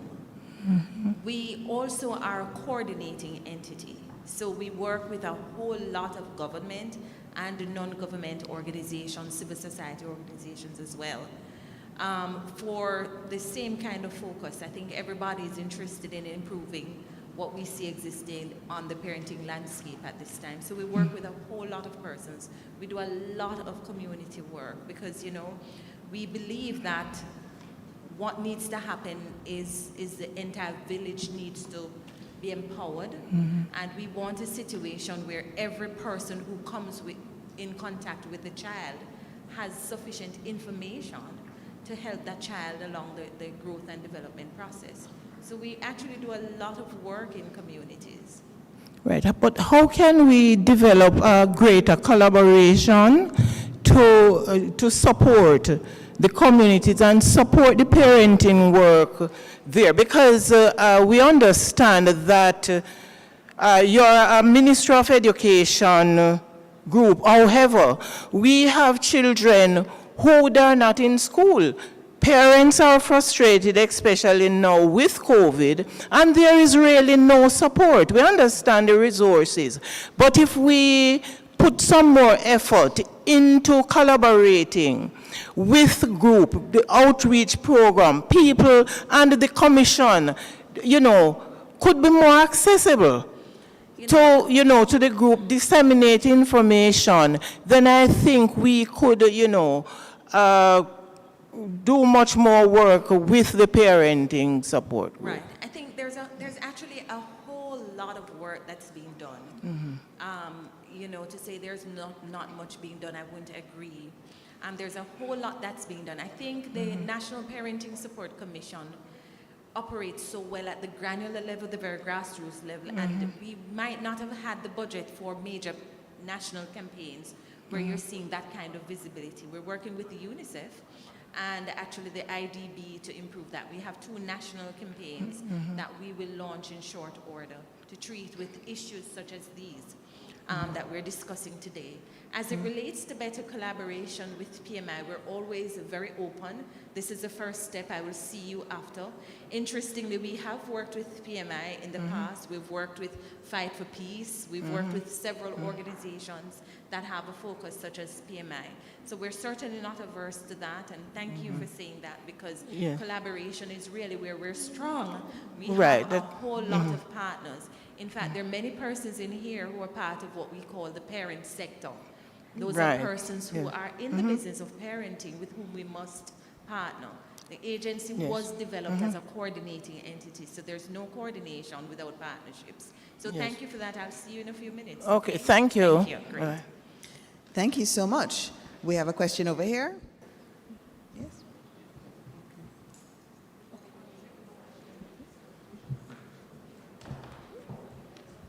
Great. Good afternoon. My name is Andre Witter. I'm from Ready to Sign, and I'm also a member of the deaf community here. I have a question for Ms. Carr, and we're going to talk about parent support and resources, right? So I want to emphasize, let you know that Jamaica, in the deaf community, we have around 7,000 deaf people here, right? And they have their concerns with their parents as well. And we already know that we have more than 132,000 hard of hearing people who they themselves are parents. And so what benefit does your Parent Support Commission have to parents of the deaf community? And how can we access that? And how can we reach the information? And what support do you have for us? And also a lady that recently said, you know, we see many deaf kids who have not even been in schools, not even for a day. They're still at home. And children there at home, their parents, they can't do anything. Why? Because the parents don't know sign language. They don't know how to communicate. They don't know how to communicate with the deaf kids. They can't. It's all can't. So why? Because language access is not there. So what can you do about that? All right. Thank you. Thank you so much. Just to say that it's a sensitive topic for me. One of the skill sets in my toolkit is a special educator. I'm trained as a special educator. So I do have a sensitivity for that particular community. I had a recent experience with a parent who actually reached out to the commission and texted, and I really couldn't understand. I kept calling him and wondered why he wasn't responding. We did give support. The challenge we've had in terms of the kind of in-depth support and more intensified support that we want to give to that community is the fact that we can never find interpreters. I'm not trained in deaf ed. And each time we make a call, we have to pay, and the fees are exorbitant for someone to just translate what the parent is saying.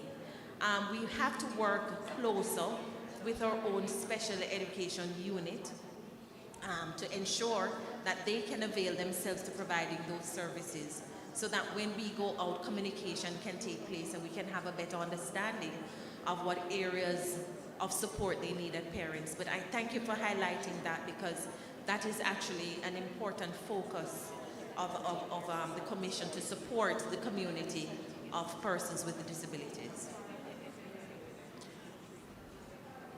Oops. I have one last thing to say.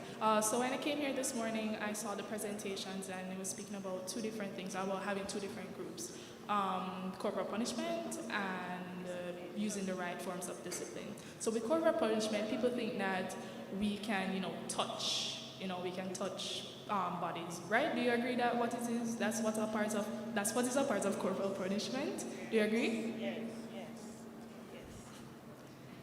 I personally, I grew up in a deaf community, and I have concerns with corporal punishment, with the 5 senses, to be exact. If corporal punishment means that we can slap, but also visual concerns as well, that can be involved in corporal punishment. Because if a parent decides to take a stick, then they feel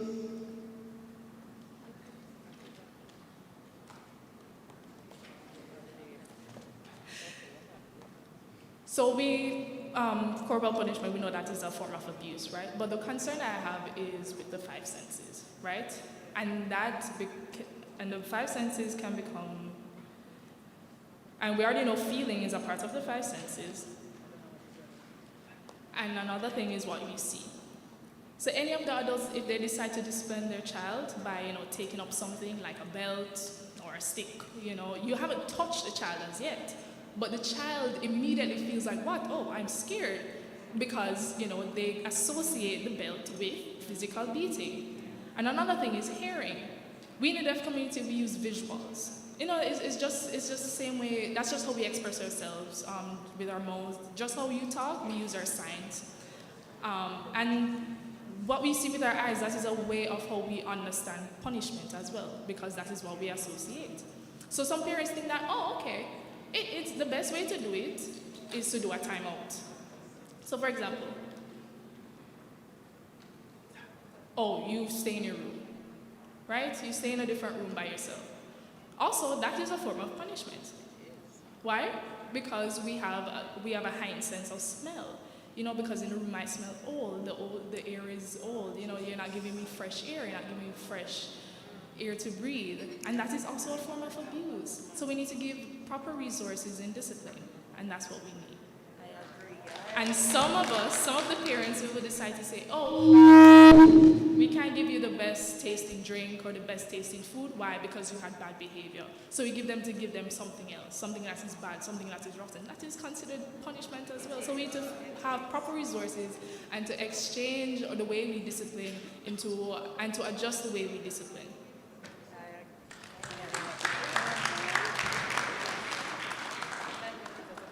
Yes, thank you so much. These are really important issues that are being raised here, and I think it shows you how many layers and levels. It's a complicated issue that we're talking about, and I think we need to consider all aspects. That's why this dialogue is so important. That's why we want to have everybody here to bring their views and to discuss this. We only have 1 minute left, and there's so many questions. We have questions online. We have a question for Gillian. So I'm going to let Ms. Carr speak quickly, because I think you're responding to what they were saying. Right. I think you said it, though. There's so many layers to it, and thank you so much for highlighting those specific concerns. As it relates to your points on a wider definition of corporal punishment, I really think that those have to be considered. Certainly, we have been saying that corporal punishment is not limited to meting out of physical pain, but it includes mental and emotional damage to a child. But the other conversations about, placing someone in a room and the sense of smell, which would be acute sense of smell, and what that does, are things we would certainly have to take into consideration as we look to developing this policy. Yes. Thank you. So important. We really need to look for the alternatives and support parents. It's key. Okay, 2 quick questions. I know time is up. Just bear with me 1 moment. I know it's lunchtime and we want to eat. I have a quick question for Gillian. If you could just share with us maybe just what were some of the things that you did in Ireland to prepare for the law to come in effect. So, you said it was like a switch, people coming and saying that this changed, but maybe that wasn't the case everywhere. And how did you sensitize the public about this change that's going to happen?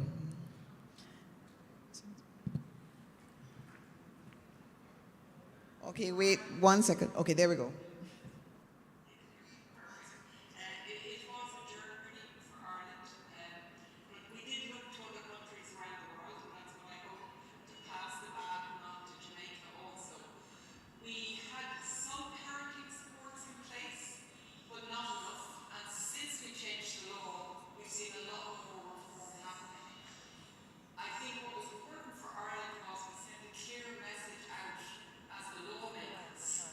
That it is not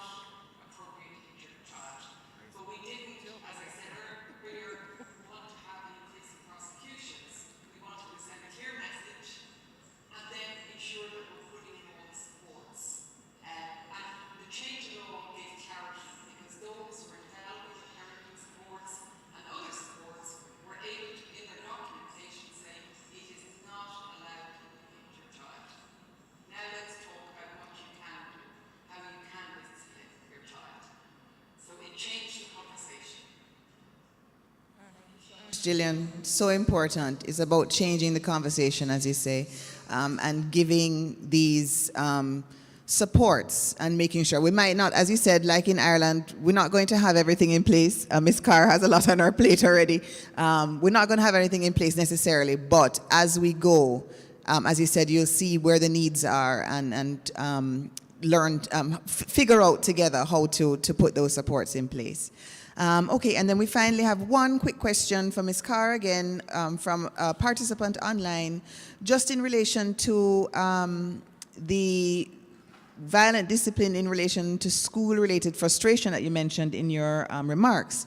Was this during the pandemic, and this question is coming from Sass McPherson, or is it a general finding from, from the NPSC pre-COVID? Right, so there is data that supports that when parents get frustrated with homework or anything that has to do with teaching a child, then that's when the incidences of corporal punishment increase. So there's actually enough data that supports that. We did have a concern during the pandemic because, as you know, all of a sudden, parents were being asked to support teaching and learning in ways that they never had before. We got a whole lot of calls, and we got even more calls about 6-year-olds and the way they were behaving, which supports what I said earlier, that some of the behaviors that were highlighted were actually behaviors that were age appropriate for a 6-year-old. But whether or not I can conclusively say that during the pandemic we saw an increase is something that I'd have to go do more mining of the data that we have, especially what we got through our parent support helplines. But I know that it was a concern, continues to be a concern of ours. And the education and retooling of parents, therefore, becomes even more paramount. I think if parents understand how to support, if they understand the curriculum, the objectives, what we're asking, and if we also help them to build their own skill sets in areas like literacy and numeracy, then they're better able to support their children at home, and we'll have a reduction, or what we want, an elimination of this incident altogether. Thanks. Thank you so much. And I just want to take this opportunity to really thank the panelists, thank the Ministry of Education, CPFSA, for inviting us here to have this discussion. We want to thank Gillian, who's joining us online. It's getting late, I'm sure, in Ireland. And thank all of you. And I just want to leave with this final thought that, 40 years ago, only one state had passed a law banning corporal punishment. But today, there are over 63 countries, or over 60 countries, that have taken this fundamental step in protecting children and upholding their rights. And there is evidence that when law reform is well implemented, it is followed by an ongoing reduction in the in the acceptance and use of violent punishment across society. And it can have knock-on effects to other areas as it relates to violence. So I think it's really very important, something that we have to keep the conversation going. And I thank you for your attention, and please enjoy your lunch.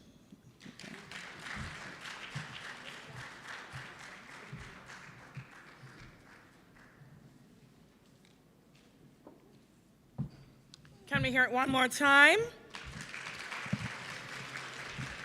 For our panel, thank you very much, moderator Dr. Charlene Cordesai and the panelists. Before we head to lunch, though, I want to give you something to get you going, yes? Because we have some catching up to do of time, and so we're going to have a little entertainment. But when we head out to lunch, it's buffet style, and I know sometimes the tendency is when I'm sharing, I'm talking to my friend, and we're having a good time, but time is against us. So we have to share lunch quickly and get back into the room.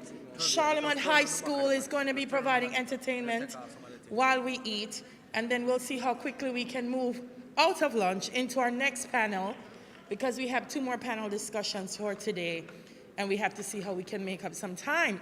But before we go to lunch, my little superstar is still here in the house, and she's going to entertain us and send us off in a very compelling way. That's how I see her. So, ladies and gentlemen, let's hear it. Oh, well, she's not alone this time.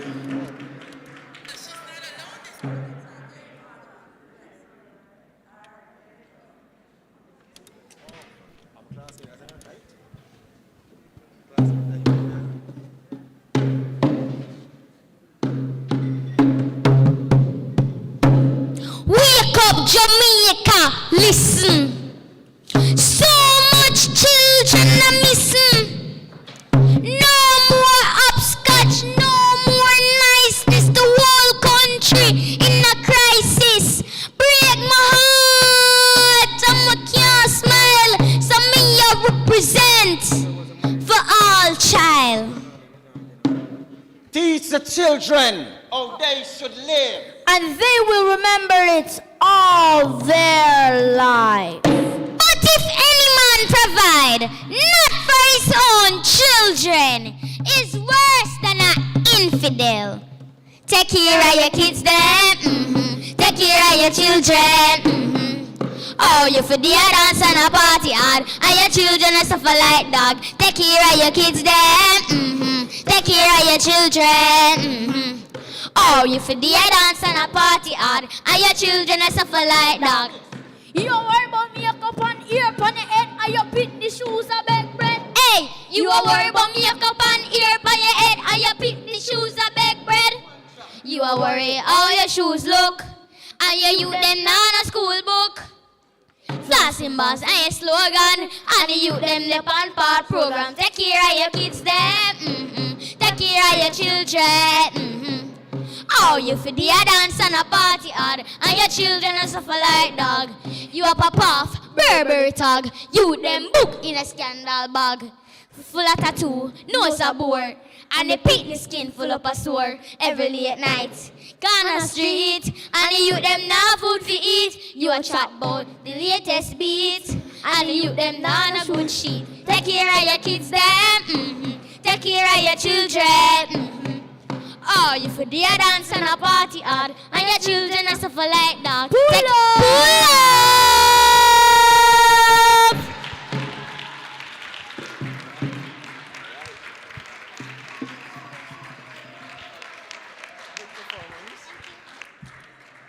They're the super twins, Tafari and Ngozi Wright. Let's hear it for them again. And I know he likes to stay in the background when the children, but their father is a superstar in his own right. That's Mr. Amal Wright, known as Marja Bless. Super talented writer, actor, singer, everything in a one. So let's hear it one more time for the Wright.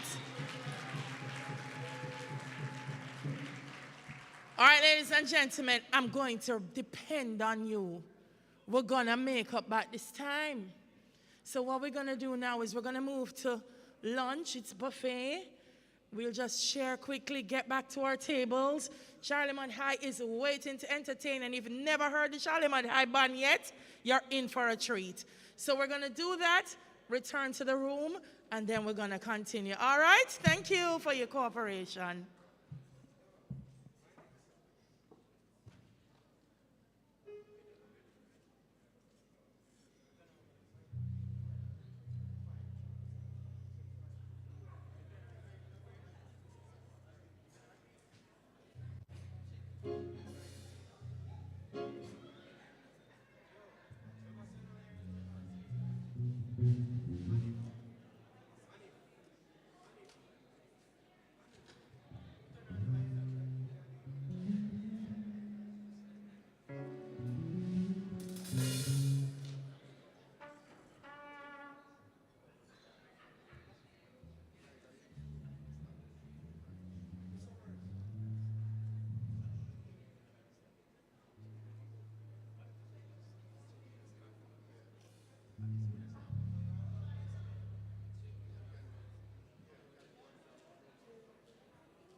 Yeah. 1, 2. Microphone testing. 1, 2. 1, 2. Microphone check. 1, 2. 1, 2. 1, 2. 1, 2. Check. 1, 2.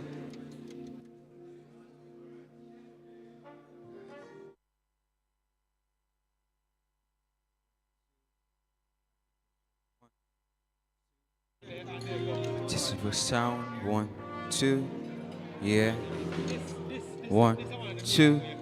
Yeah.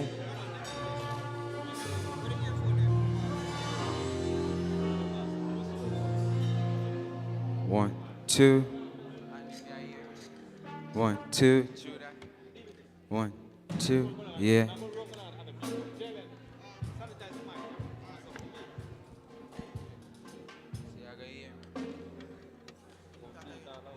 1, 2.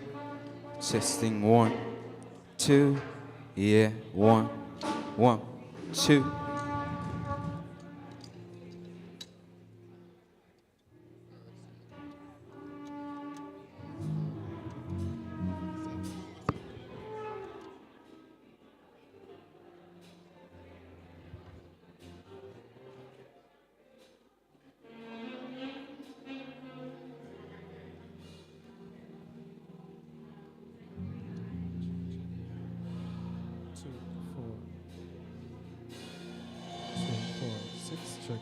Check.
Check.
Check, check, check, check.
Yeah. Good afternoon, everybody. Hope everybody's doing okay. We are the Charlemont High School Band, as you heard before, and we're just here to entertain you all. Let's go.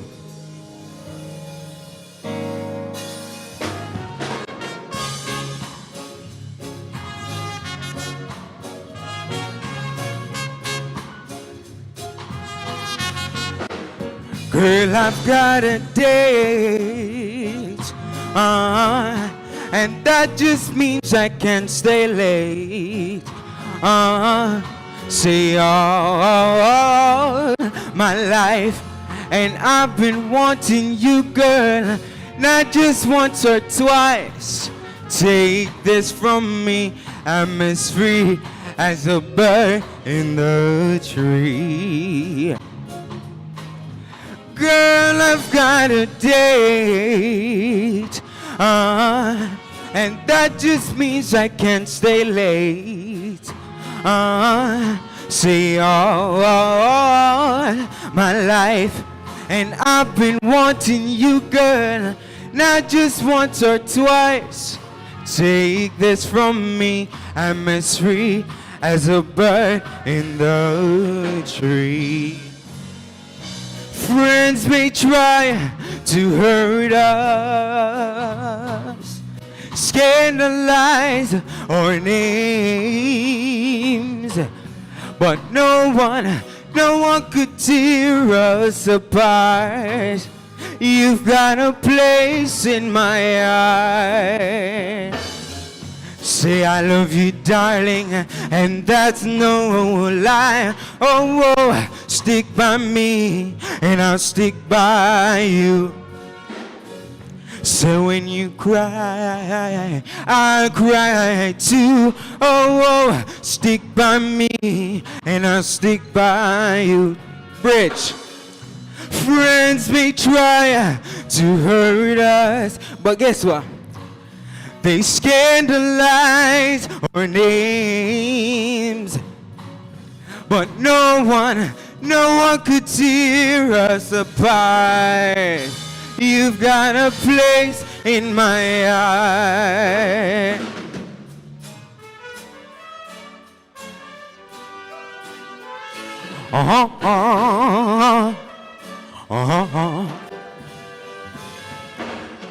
Darling, how I love you.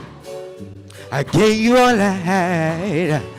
Now they try to take you, and now I'm so mad. But that's the way to love.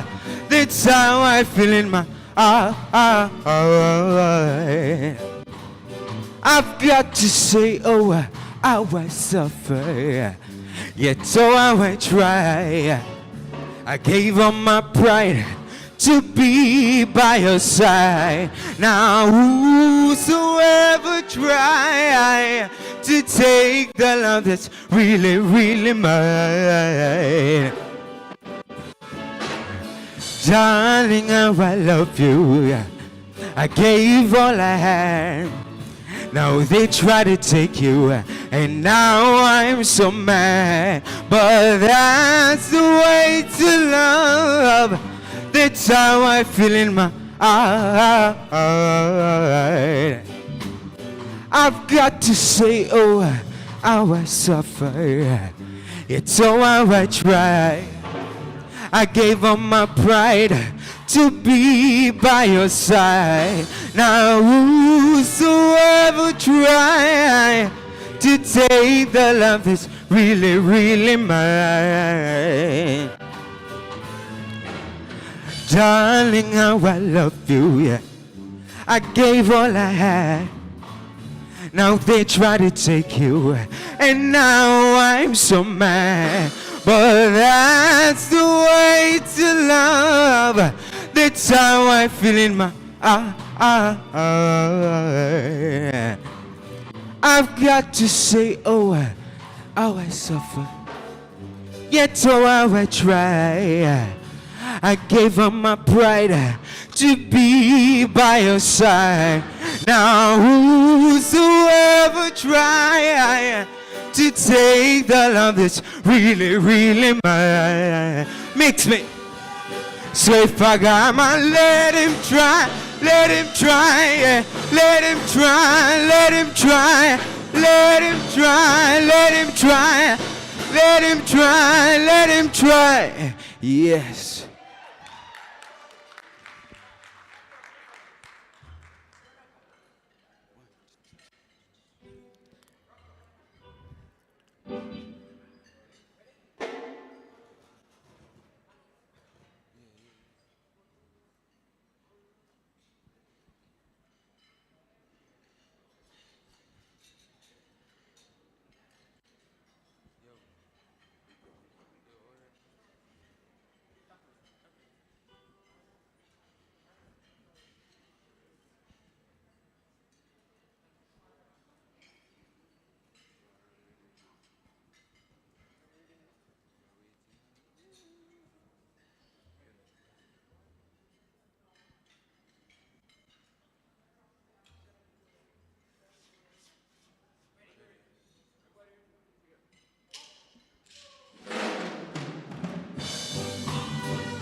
Yeah, man, rock side to side, man.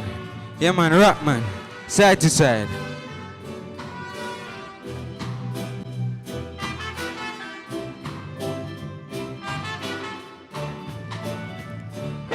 Oh, yeah, yeah, yeah. Oh, I miss those days. I miss those days, yeah. Remember the songs used to make me rock away.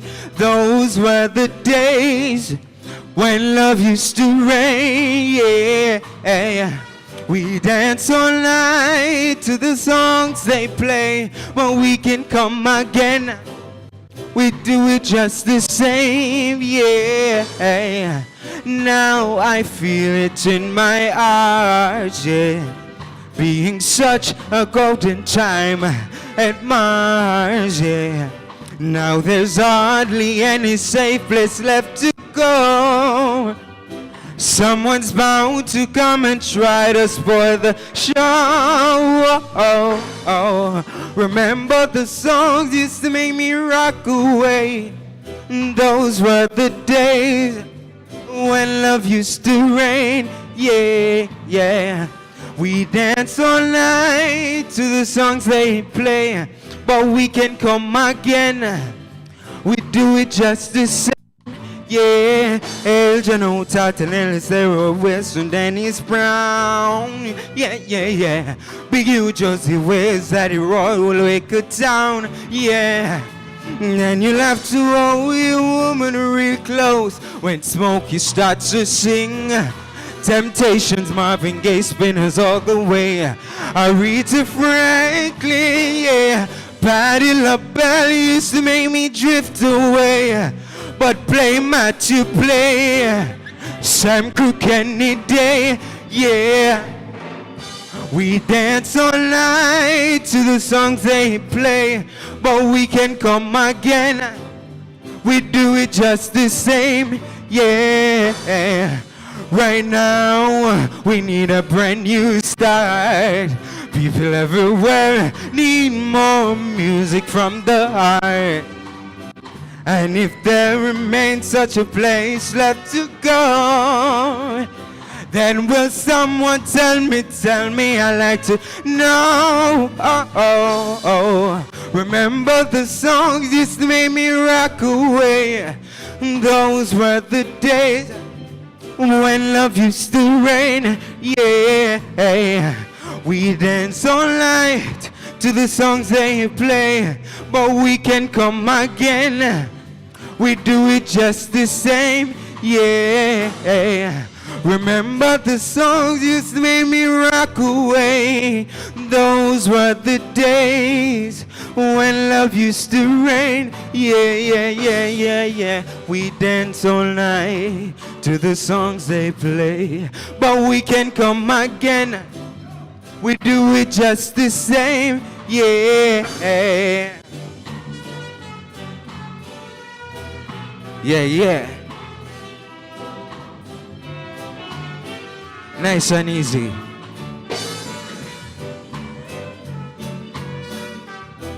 Oh, oh, oh, yeah, miss those days. I miss those days. Yeah.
I'm not a king, believe me, with no riches to call my own, girl. But all I've got is love to give you, girl. I am poor. You don't want love, walk through that door. Say, I don't own the world, believe me, with no riches to call my own, girl. But all I've got is love to give you, girl, love that is true. You don't want love, walk through that door. Yeah, yeah, yeah. But I can say you can have some dough. But there's a time when everyone gets low, low. But you're the type keep on asking for more. Well, you better pack your things and walk through that door, 'cause I'm not a king, believe me, with no riches to call my own. But all I've got is love to give you, girl, love that is true. You don't want love, walk through that door. Yeah, yeah, yeah. But I can say you can have some dough. But there's a time when everyone gets low, low. But you're the type keep on asking for more. Well, you better pack your things and walk through that door, 'cause I'm not a king with no riches to call my own.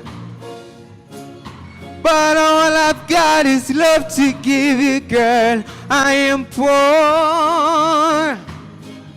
You don't want love, walk through that door. Yeah, yeah, yeah, yeah, yeah, yeah. But I can say you can have some dough, yeah. But there's a time when everyone gets low, low. But you're the type keep on asking for more. Well, you better pack your things and walk through that door, 'cause ooh, yeah, yeah, yeah, yeah, yeah, yeah. No, no.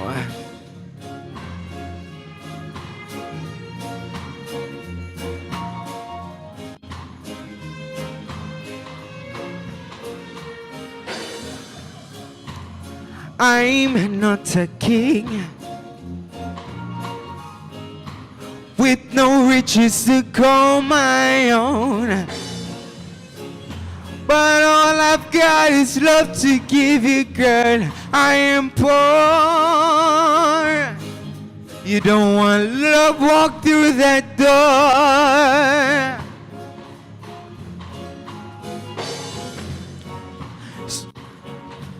can have some dough, yeah. But there's a time when everyone gets low. But you're the type keep on asking for more. Well, you better pack your things and walk through that door, 'cause I'm not a king with no riches to call my own.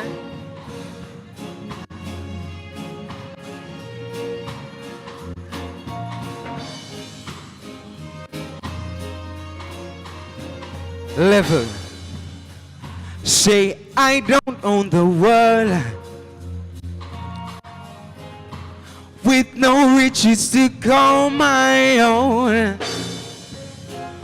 But all I've got is love to give you, girl. Love that is true. You don't want love, walk through that door. Yeah. But I can say you can have some dough, yeah. But there's a time when everyone gets low. But you're the type keep on asking for more. Well, you better pack your things and walk through that door, 'cause ooh, yeah.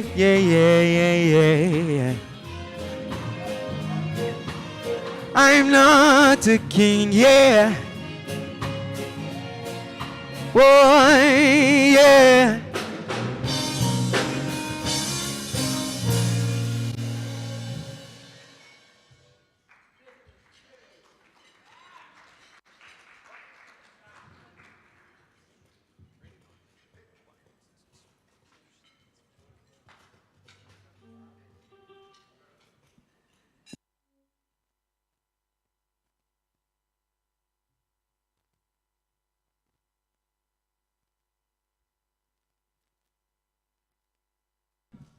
I know we could listen to them all afternoon. Come on, a round of applause. Listen. I thought I was at Reggae Some Fest. Sometimes when I hear them singing, me say, where them know them song you from? When them song you mash up the place, them not born yet. But isn't it amazing how our children and our young men, you see when you empower them and you guide them and you give them the right exposure, what can come of it? Another round of applause for Charlie Mott. Them not leaving yet. I'm going to hold on to them. They're going to do something more for us later on. Not true? You don't agree with me? Yes, they do. Thank you very much, gentlemen. I go to me take picture with them earlier. Before them bus. Yes. So when me hear people that talk about them, I say, have mercy. Me know them long time. Me know them from them I got Charlie Mott High School. Yes, thank you very much. We're going to continue our panel discussions. And you know what? One of the scariest things a parent could ever experience is not being able to find a child. This is the case of more than 1,500 families in Jamaica annually. However, due to the efforts of the Ananda Alert, stakeholders, and the public, about 80% of missing children are reunited with their families. And that's impressive. 80%. We're working towards 100, but we're at 80%. So this next discussion is indeed a timely one, as today we recognize International Missing Children's Day. So today, Jamaica joins with the rest of the world to highlight the issue of missing children, and we intensify the call for greater vigilance and protection within our communities. So I welcome our next moderator. She is Ms. Tamisha Udesen. Senior Anti-Human Trafficking Officer at the Office of the National Rapporteur on Trafficking in Persons. She's going to take us through the next panel discussion on trafficking and missing children, looking at its impact and prevention strategies to safeguard our children. So she will introduce her panel. They will each do their presentations, and ladies and gentlemen, once again, we will open the floor for questions. But let's put our hands together and welcome our moderator for this afternoon. No man, fatigue, take away. Oh no, let me put the word before, bless you now.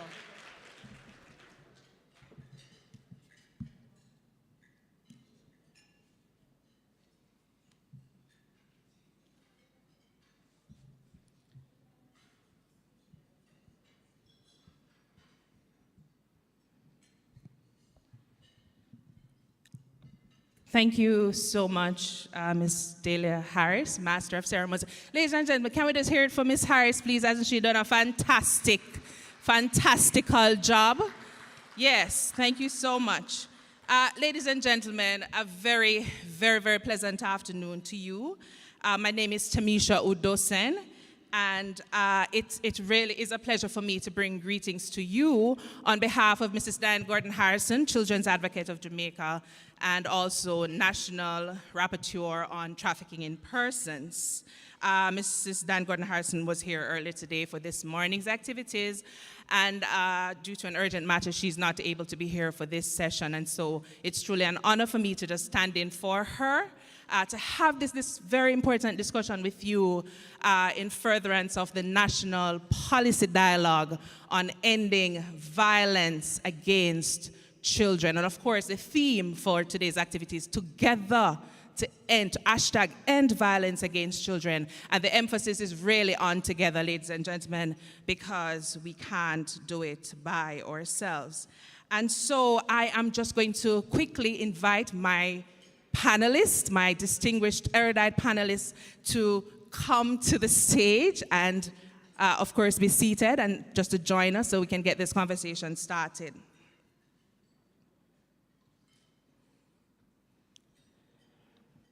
So, of course, Delia had alluded earlier to the topic for today's discussion, and we're looking at human trafficking and missing children. We're looking specifically at the impact and prevention strategies to safeguard and protect our children. So while my panel members are being seated, I'll just go briefly and tell you what do we know for sure about human trafficking thus far. We know that human trafficking is a $150 billion industry. We also know that it is the third most profitable crime, and it's rivaled only by the drugs and guns trade. We also know that globally, the main victims are, in fact, women and children. Notwithstanding, we do have increasingly men and boys who also fall prey to this very, very heinous crime. We also know that it has many forms. And we also know in terms of Jamaica's response, Jamaica has signed on to the relevant international instruments to outlaw human trafficking. And in terms of our obligation, we are required to implement measures using what is known as the 4 Ps strategy. So the 4 Ps are prevention, protection, prosecution, and partnership, right? Those are the 4 Ps strategy that we use here in Jamaica to counter human trafficking. We also know that under the prosecution arm, Jamaica has enacted its own domestic legislation, the Trafficking in Persons Prevention, Suppression, and Punishment Act of 2007 and its relevant amendments. That is the parent legislation that outlaws human trafficking. And since that legislation has been enacted, Jamaica has rescued 100 plus human trafficking victims, ladies and gentlemen. Can we hear it for our hardworking stakeholders on the ground? We also know that since the legislation has been enacted, Jamaica has 8 human trafficking convictions. It sounds like a low number, but you'll understand further as the discussions go that that's really an achievement. Can we just hear it for the hardworking stakeholders here on this island? It's also important for me to, as part of my opening remarks, to point out that May 25th is usually commemorated as International Missing Children's Day. And so it's a day when we pause to reflect and to highlight the issue of child abduction, or as we know it in Jamaica, missing children. We want to educate teachers, parents, stakeholders on how it is that they can protect our children and also honor those who have never been found and celebrate those who have returned. And so, ladies and gentlemen, I crave your indulgence today to observe a 30-second moment of reflection to reflect on those children who have died as a result of being abducted. Thank you.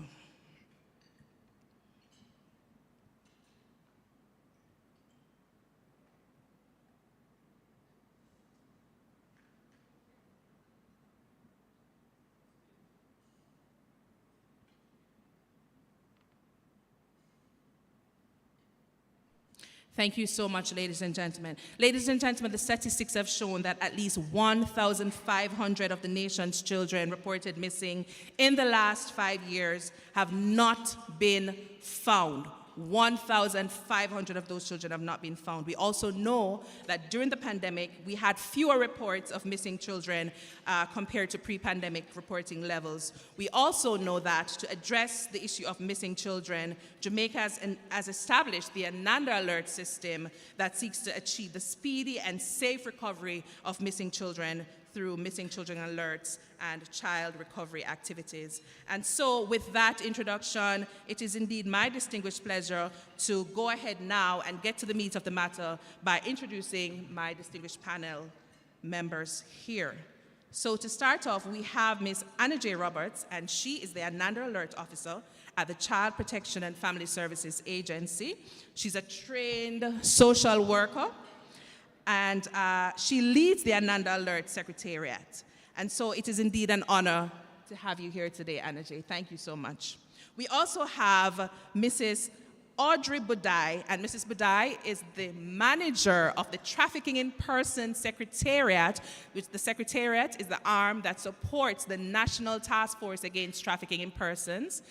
It is, again, a pleasure for me to have Mrs. Budai. I've worked with her personally on anti-trafficking issues, and so Mrs. Budai, please welcome. We also have with us Ms. Nasola Thompson, and Ms. Thompson is the project director of Winrock International. Winrock International, of course, is one of the implementing partners under the Child Protection Compact, which is a partnership agreement between the governments of the United States of America and Jamaica to combat child trafficking. And so Nasola has 20 years. She's very youthful. She doesn't look 20 years. Come on. Can we just give it up for her? 20 years of professional experience in managing and implementing technical cooperation projects in several countries, including Jamaica, with the national government, working with NGOs, the United Nations, and most recently with Winrock International. And of course, ladies and gentlemen, we have joining us virtually Miss Zoe Culpert. I sincerely hope I pronounced her name correctly. And Miss Culpert is the Europe Program Manager for the HEROES project. Did I get that right? Awesome. And Zoe is, she's a program manager. She works with the International Center for Missing and Exploited Children. She joined in early May, and she has been working with the European and international partners to make children safer from sexual abuse and exploitation, and also from going missing. So thank you so much for joining us. It is indeed a pleasure to have you. Welcome. So with that, we're going to start off today's activities. And so I'm going to invite to the podium to deliver opening remarks and opening statements. And so we will start with Miss Zoe Culpert from the International Center for Missing and Exploited Children. Could we please give her a rousing round of applause? Thank you.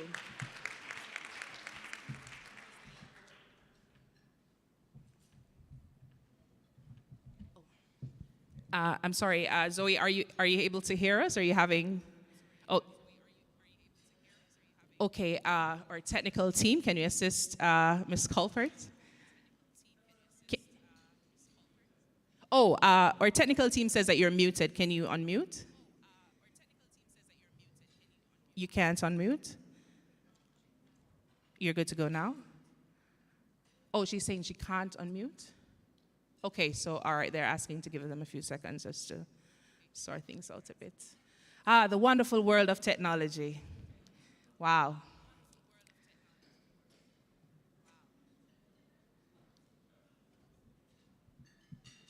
Oh, guys, listen. Can we just give it up for Charlemont High School? Ladies and gentlemen, that's my alma mater. Can we just give them a round of applause? Come on. All the way from rural Linstead. Come on, give it up for the country schools, man. That's amazing. You're good to go. Okay, Zoe, I just got the signal that you are live and direct. Thank you so much, and I'm really sorry about this. I will be even more annoying because I'd like to share my screen if that's possible, but that's also disabled. So I'm gonna again ask the tech team if they can support on this. Ooh, here we go. Nope. Well, while this is being dealt with, amazing. It's now being okay to be able to do. Let me just check.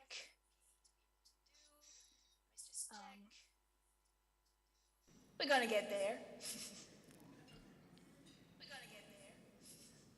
All right. Hopefully you're now able to see my screen. I really want to, first of all, thank you so much to the panel host. It's absolutely amazing to be on this panel, which is going to be absolutely fascinating. As you just mentioned, hopefully you can see it better now. My name is Zoe Colpart, and the pronunciation was actually pretty good. And I'm the European Program Manager at the International Center for Missing and Exploited Children. And so I work with European and international partners to make children safer everywhere in the world. I really want to thank the Child Protection and Family Services Agency for the invitation. It's a true honor to be here and speaking to you today. Thank you to our distinguished speakers and esteemed guests. So first of all, I'd like to start my presentation with just giving you this sentence. And I think this is really summarizing ICMEC's stance. One child missing, abused, or exploited is one too many. Since we started in the late 1990s, we have been working for all children by eradicating child abduction, child sexual abuse, and exploitation through advocacy, training, and collaboration. To achieve our mission and our vision, we identify gaps in the global community's ability to properly protect children from abduction, sexual abuse, exploitation, and we expertly assemble the people, resources, and tools needed to help fill those gaps. In this presentation, I will focus on missing children. At ICMEC, we embrace a holistic definition of what constitutes missing. That includes trafficking, and I know this panel will also talk about trafficking a lot. As trafficking is one of the ways in which children go missing. Importantly, regardless of why a child goes missing, the response to recovering them should be the same. And so first of all, I want to tell you a little bit about the GMCN, which is the Global Missing Children's Network, which is our response to missing children, how ICMEC is dealing to find missing children and to make sure they are back to safety. So the GMCN is an international network of law enforcement agencies and NGOs with formal relationship with law enforcement that work directly on the issues of missing children. The purpose of this network is to collaborate and cooperate on the prevention of, response to, and recovery of children. So you have there on the right side of the screen some numbers in terms of missing children around the world, and looking specifically at our partners in the network, and Jamaica is one of them. So we think that approximately we have 2,205 kids going missing in Jamaica every year. But it's important to note that official numbers are often very misleading. However, as you know, and as I'm sure everybody in the panel will say, every day, everywhere, children go missing. They may be runaways, missing for unknown reasons, victims of family or non-family abductions, or they may simply be lost or missing for some seemingly trivial reason. Yet, there is currently no accurate global number of missing children around the world. Part of the problem is a lack of shared definition of what it means to be missing.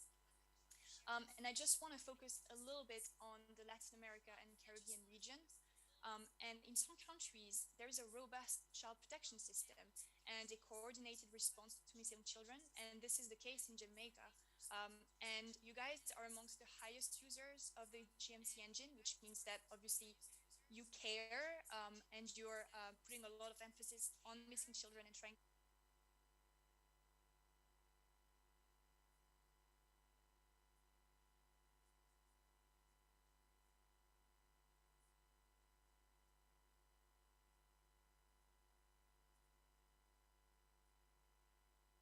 ignored, and forced migration because of poverty or gang violence.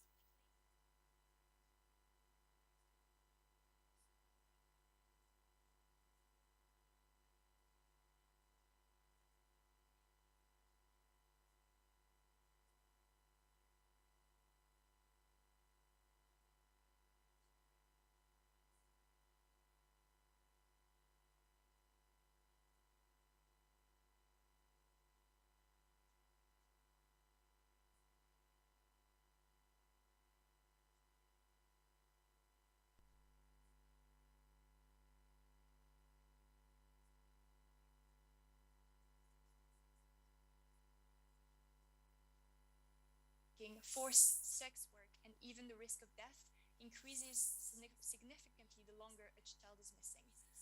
In this slide there's a bullet point where I say criminal activity either as a victim or as an offender. I want to say when I use the term offender, usually children are forced into criminal activity by traffickers or simply in order to survive. So in all these cases, even if we see the child as an offender, they are still victims there. And so I talked about the GMC network. Now I want to talk about the GMC engine, which is the world's largest missing child alerting system. It utilizes machine learning and artificial intelligence to scour billions of online images to help get leads on missing kids. It can utilize date, time, place, radius technology to find pictures of the area a child was last seen in. Can also issue a GMC alert through here we go, through our Federation for Internet Alerts, and it is available to all GMC members, including Jamaica, and stakeholders for a fee. And this is really the tool that ICMEC provided and kind of the solution that we bring to facilitate recovery of children. This time I want to do this. And so what does this tool do? What does the GMC engine do? It provides a case management system with statistics and unique poster links. It's also an on-demand tool which provides missing child poster, child alert, and facial recognition, and also an automated tool for our partners with a backend process.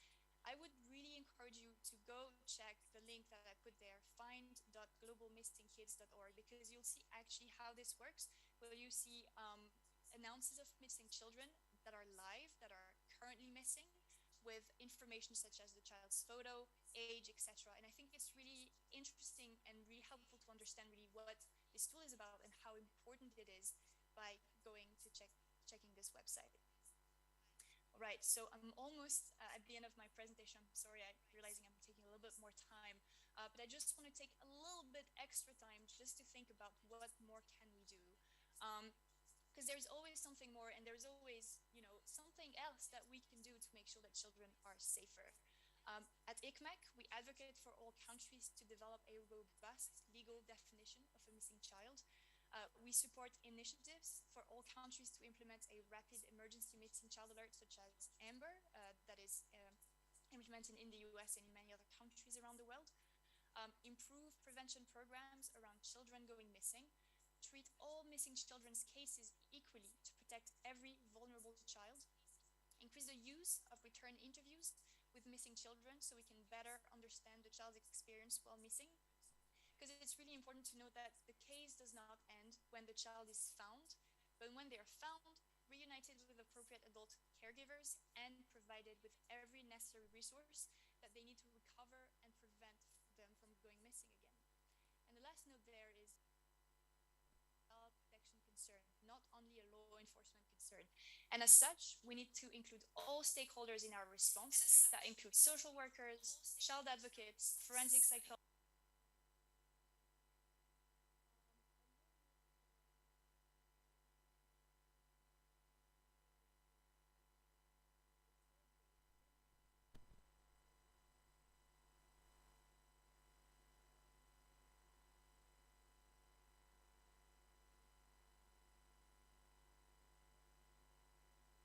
Missing children who have been recovered. And I know that this could be very relevant to many of you here, and we would love to have your response, your opinion, and your experience in terms of missing children and the process. So I don't know, this is a long link, but please feel free to note down this email address there, and hopefully we will send you the survey as soon as possible, and hopefully you could give us really interesting, fascinating responses. I will stop talking there. I want to thank you very much for your attention. I hope that was an interesting slide, and I will do my best to respond to all your questions. Although I joined the Connect 2 weeks ago, I'm really hoping that I will be able to respond to as many of questions as possible. Thank you very much. Thank you very much.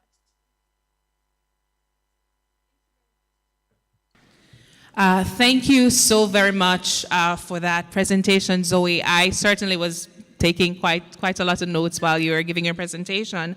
One of the things that I found very interesting from your presentation is the mention of the GMC engine technology, which I think is fascinating because it's a way for us to incorporate technology in helping us to recover children in a very fast and efficient time. So I find that to be very interesting. And you have mentioned that it's the world's largest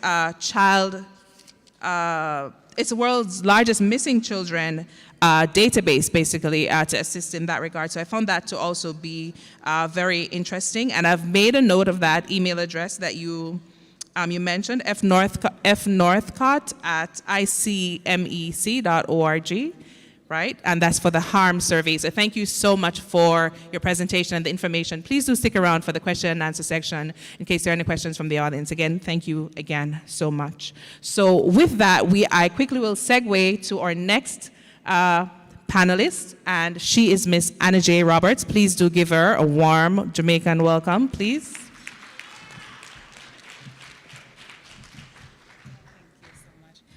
Good afternoon, everyone.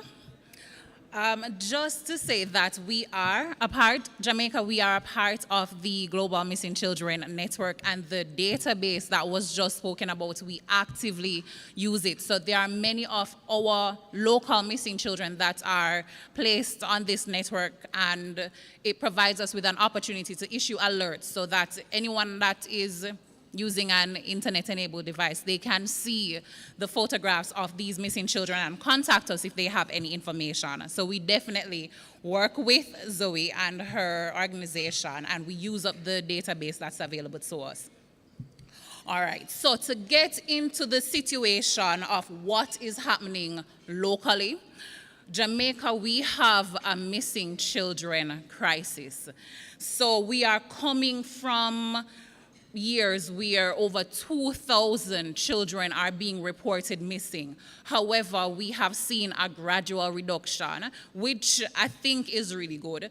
And we settled at about 1,500 cases of missing children every year. However, last year, in the heights of the pandemic, we saw a significant reduction. So last year, there were 893 reports of missing children, and the year before that, 1,066. So while I am reporting that it is a reduction, the number is still pretty high, because 1,066 children, that's 1,066 families that have had sleepless nights, agony, stress, anxiety, frustration, and so on. So the Ananda Alert System, we know the history. started in 2009 after the abduction and murder of Ananda Dean. The initial purpose was for the safe and speedy recovery of our missing children, and that expanded to include intervention services, because we know that the families of these children, they need support, and the children, of course, upon their return, they need support as well to address whatever it is that caused them to go missing, if it was voluntary, or whatever may have happened while they were missing. We have, since being under the CPFSA, we have expanded the system to take a very holistic approach to the issue of missing children, to try and prevent them from going missing in the first place, to mitigate a number of risk factors that they may face if they are missing. So we're trying to prevent them from going missing. We are, of course, ramping up our recovery efforts and our intervention efforts, but also making sure that all our partners, or social workers, or law enforcement and so on, persons that interact with cases of missing children, that they have all the tools and the information and know the best practices and so on to help them treat with or address the situation effectively. A part of our alert system, we have to inform persons of a missing child situation. Persons can sign up to be a part of our mailing list, email mailing list. We have the photographs of these children on our social media platforms, on screens in some of our CPFSA offices, and most recently, we have started sending these alerts via text messaging. So when you registered this morning, you were able to give the option to receive these alerts via text messaging, and I hope a number of persons opted to do so. But we want to make sure that that we are reaching a lot of persons, or more persons, because the missing children situation requires a response from everyone. So together, right? And the theme for today is Together to End Violence. But what it speaks about is this collaboration that is needed to address any situation that is affecting our children. We are seeing a number of different risk factors that impact our children. So children that are having issues in the home, but it could also be issues outside of the home, such as bullying in school, peer pressure, other kind of other things that are external could act as push factors or pull factors, either way. There's also a situation of children that are unhappy with certain care placements. There are chronic runaways or habitual runaways, and we are working on addressing same. We definitely want to improve the return interviews. As Zoe said, locally we call it debriefing interviews, but we definitely need to improve how that is done, especially at the point of interaction with our law enforcement, because our police, they are the first ones oftentimes to know that our children have been recovered or have returned. So these interviews oftentimes reveal a lot of information: where the child was, who they were with, how did they get introduced to a particular person, or is this person trying to recruit other children, and so on. So these debriefing interviews, they can be very invaluable with the information that is provided. And from a CPFSA perspective, we are there with the family throughout the entire process. So we're trying to prevent the child from going missing, as I mentioned. But if a child does go missing, the fears, the can't sleep, can't eat, the frustration you can only imagine a family would go through, we are there with them through that. And of course, once the child returns home, I see the moderator telling me my time is up. Once the child returns home, we are there with the child as well, helping them to reintegrate with their family and with their communities and so on. Because you have to wonder, this child whose image has been all over social media, what is it like to go back home? What is it like for them to go back to school or back to their communities? And CPFSA, we are there to help the families and these children to navigate that entire process. So my time is up. Everything else will come out throughout the rest of the discussion. Thank you.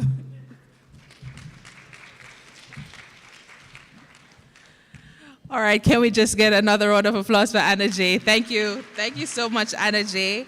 Anna J has touched on some very, very key points that we are really hoping to get to in more detail in today's discussion. She spoke specifically about collaboration, which is so critical in the child protection sector. It's really not a one-man band situation. It really requires an all-hands-on-deck approach. And so that is something that, definitely we think is very critical to our response in relation to missing children. So with that, I'm going to invite our next speaker, and she is Miss Nasolo Thompson from Winrock International. Please do make her welcome. Thank you.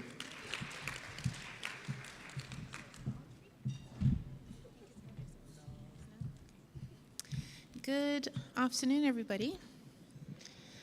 I know that we are most probably suffering from post-lunch fatigue. I was going to call it something else, but it's entirely inappropriate. So we'll go with the politically correct version. So I'm going to ask you to indulge me. So, as I said, my name is Nasolo Thompson, and I am the project director for the Winrock International component of the Child Compact project here in Jamaica. So the compact is something, it's an agreement between the government of Jamaica and the United States government, where they've agreed to provide technical and financial support to improve the response to trafficking in Jamaica. The work of the CPC is very wide. It has three components: prevention, protection, and prosecution. And we're responsible for the prevention and protection component. Sorry, I get them mixed up sometimes. My goal right now is to two things. One, define what trafficking is, and two, to disaggregate some of the ideas. Many times we conflate the issues, and it's not helpful at a policy or a programmatic level if we aren't clear on exactly what we're talking about. Is anybody going to load my PowerPoint presentation, or should I just do it off the cuff? I can do it off the cuff. Somebody wave at me from the technical table. Loading, not loading. Loading? Stars. I want to be careful not to misrepresent the information, but whilst I wait for the presentation, here we go, thank you very much. I have 2 slides. Next slide. Thank you. All right, so I want to make clear that whilst I'm using the definition of the Palermo Protocol, which is the international standard for defining trafficking in persons, in Jamaica we have our own legislative framework, which is very comprehensive and is also reflective of the international standards. So the Palermo Protocol defines trafficking in persons as, it breaks it down into three parts: the act, the means, and the purpose. So the act is either the recruitment, transportation, transfer, harboring, or receipt of a person by means of either threat or force or some other type of coercion for the purposes of exploitation. Child trafficking removes the means, right? Essentially, the rationale is that you can't, a child cannot willingly put themselves into a situation that they could be coerced into doing something that they would not legally be allowed to do. So for example, a person can voluntarily put themselves in a situation where they eventually become trafficked, okay? So they were somehow tricked into a situation. They went into a situation and then they were tricked and then they become trafficked, okay? The rationale for child trafficking is that you cannot trick a child. You either are actively exploiting the child for the purposes of gaining something from this relationship, but the child cannot, does not have the capacity to make the necessary decision making to say, well, you know, this is a risky situation, so therefore I'm not going to put myself there, all right? Next slide. All right, so this just breaks it down: act, means, and purpose. I want to spend a moment talking about the term trafficking, the actual word itself. In the English language, trafficking has come to mean transport, right? However, when you go to the root of the word, it really speaks to trade. So we're talking about the trade of people for the purposes of exploitation. We are not talking about the movement of people for the purposes of exploitation. Therefore, one can be trafficked without ever having left one's home.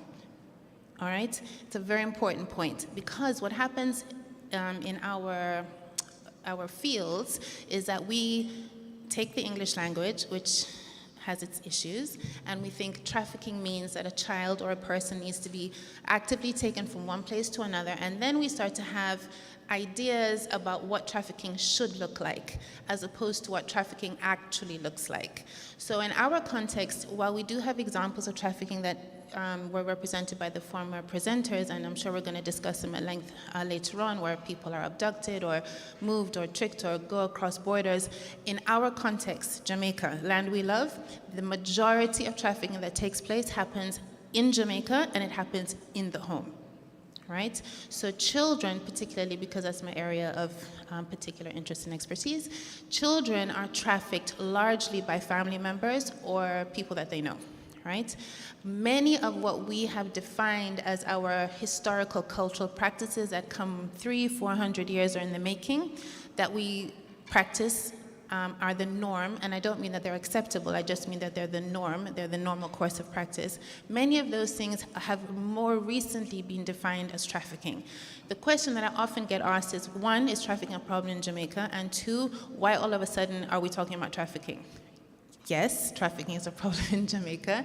And two, why all of a sudden we're talking about trafficking? Because it serves us to be able to be more concrete about our definition, about the experiences of an individual, so that we can respond appropriately.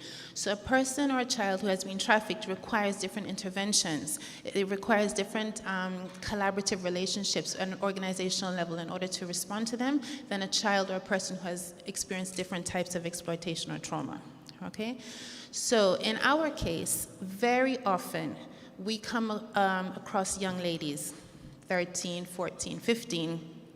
The mother, the aunt, the grandmother says, go find a man to mind you. Anybody come across that? Give me a hand wave.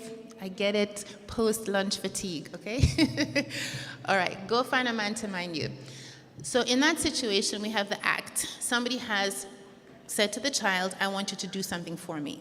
Right? The purpose is in order to get some kind of financial or some kind of largely financial income for the family, right? Go get a man to mind you. The girl goes to find an older man, typically, who's going to give her money, largely for sexual favors. That money comes back to her, and it also, parts of it comes back to the family. Are we familiar with that scenario? We are? That's trafficking. She did not leave her home. It's trafficking because the child was recruited, the child was exploited, and a third party benefited from that exploitation, right? So many of our cultural norms, time's up, they're saying to me, many of our cultural norms are being reclassified, not redefined, just reclassified as trafficking in order that we might make better legislative, policy, administrative, and importantly, financial decisions in order that we might respond more appropriately at a national and subnational level. Thank you so very much.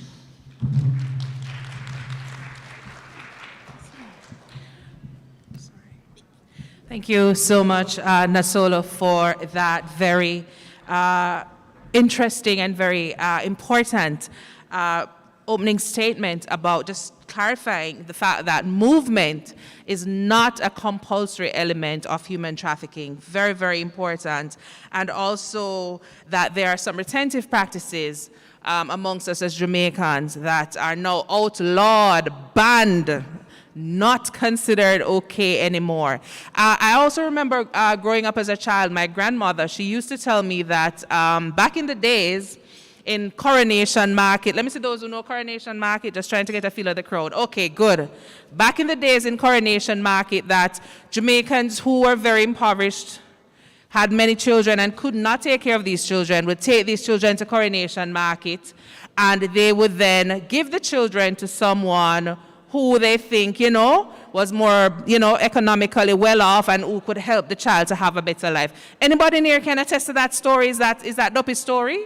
Yes, I see a few hands. Okay, all right. So my grandmother was definitely on target with that. So I'm now going to segue into Mrs. Audrey Budai's presentation. Come on, let's hear it for Mrs. Audrey Budai.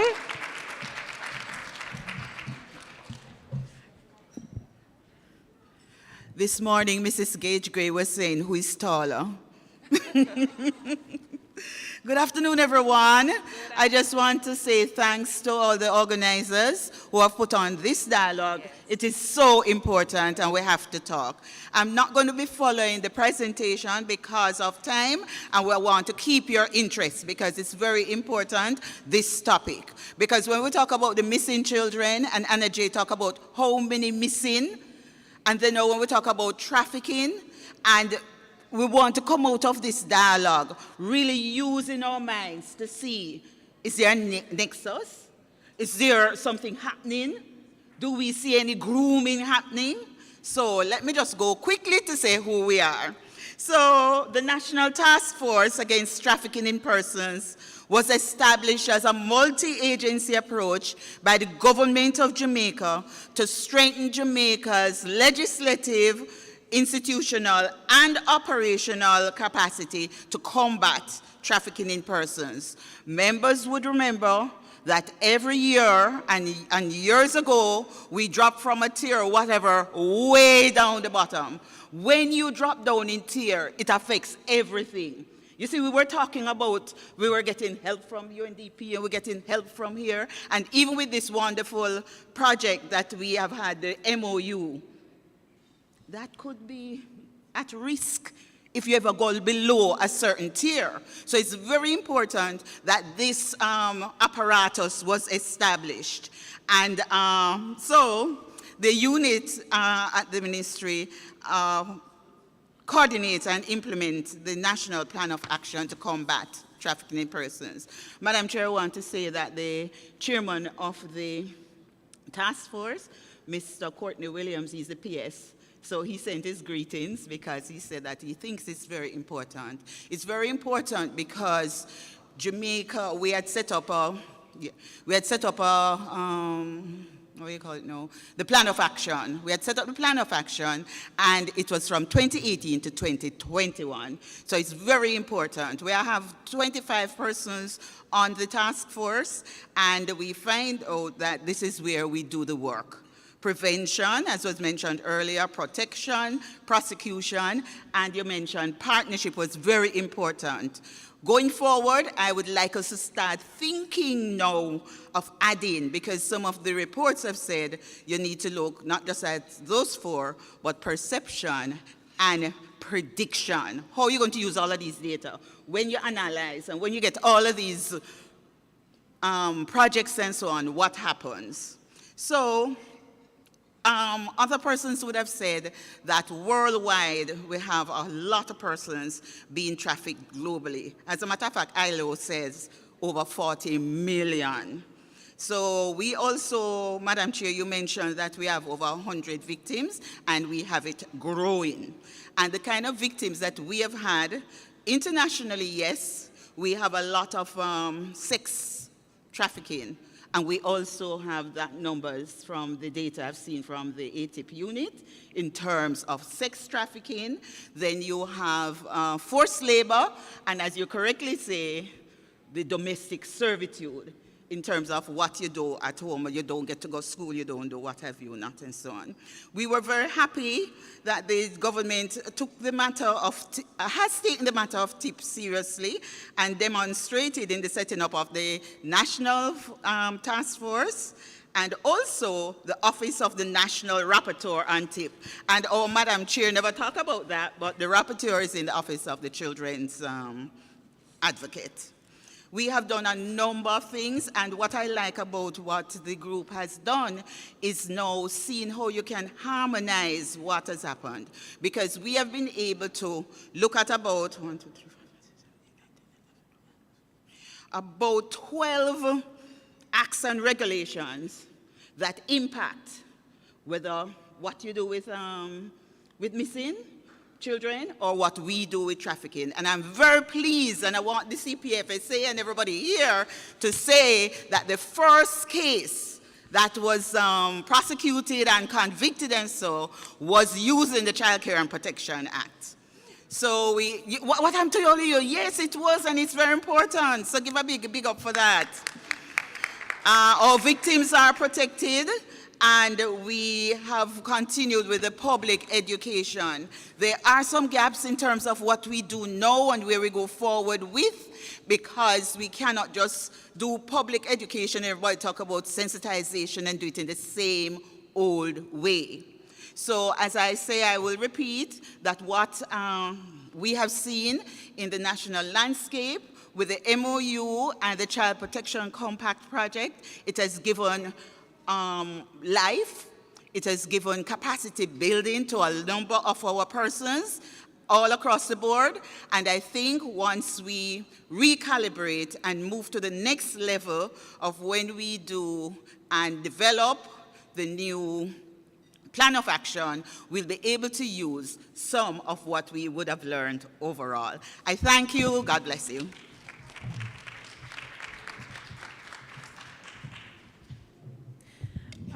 Thank you so much. Thank you so much, Ms. Budai, for your introductory remarks. And, sorry, just checking in here. We do have a question from our audience, from social media. And this question speaks to, is there legislation that stipulates that potential employees of schools, etc., to do a background check prior to employment? So this question is talking about possibly forced labor as a type of human trafficking, and whether in fact there is legislation that stipulates that potential employees of schools, etc., can do a background check prior to employment. Mrs. Budai, would you like to take this one?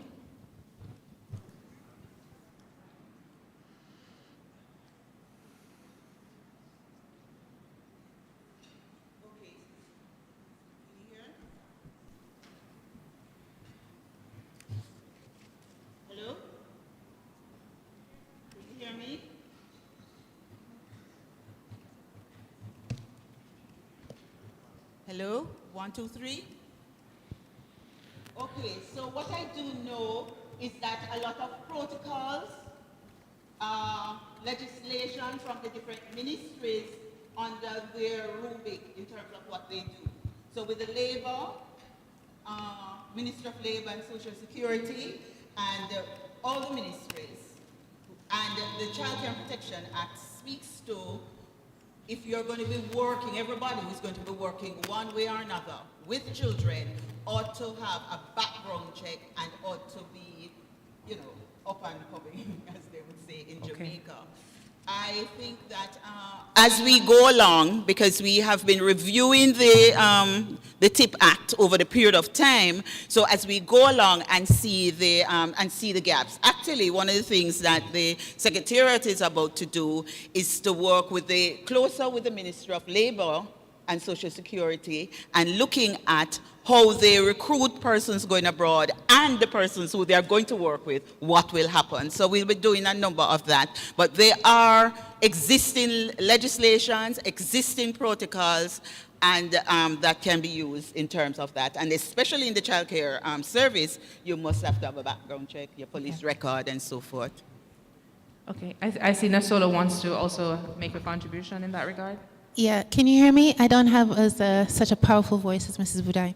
So the point I wanted to make, however, was that whilst legislation and policy are really critically important, an attending component is the ability of all of you, your stakeholders, and the community members to be able to identify the risk factors and to be able to sort of raise the alarm, because the policies and the procedures and all of those things we do not have the human resources to cover every conceivable possible scenario. So it's really incumbent upon us, the population, to be able to see and detect, and at least if you have a concern, to report, because otherwise we're never going to be able to cover it. So if there are people that you are aware of who have a penchant towards, being sexually attracted to children, and you see that they're, hanging around at basic schools, it's incumbent upon you to say something to somebody, and to support the legislation, the policy, the procedures, etc., because whilst laws are important and we're a particularly punitive society, we like laws, right?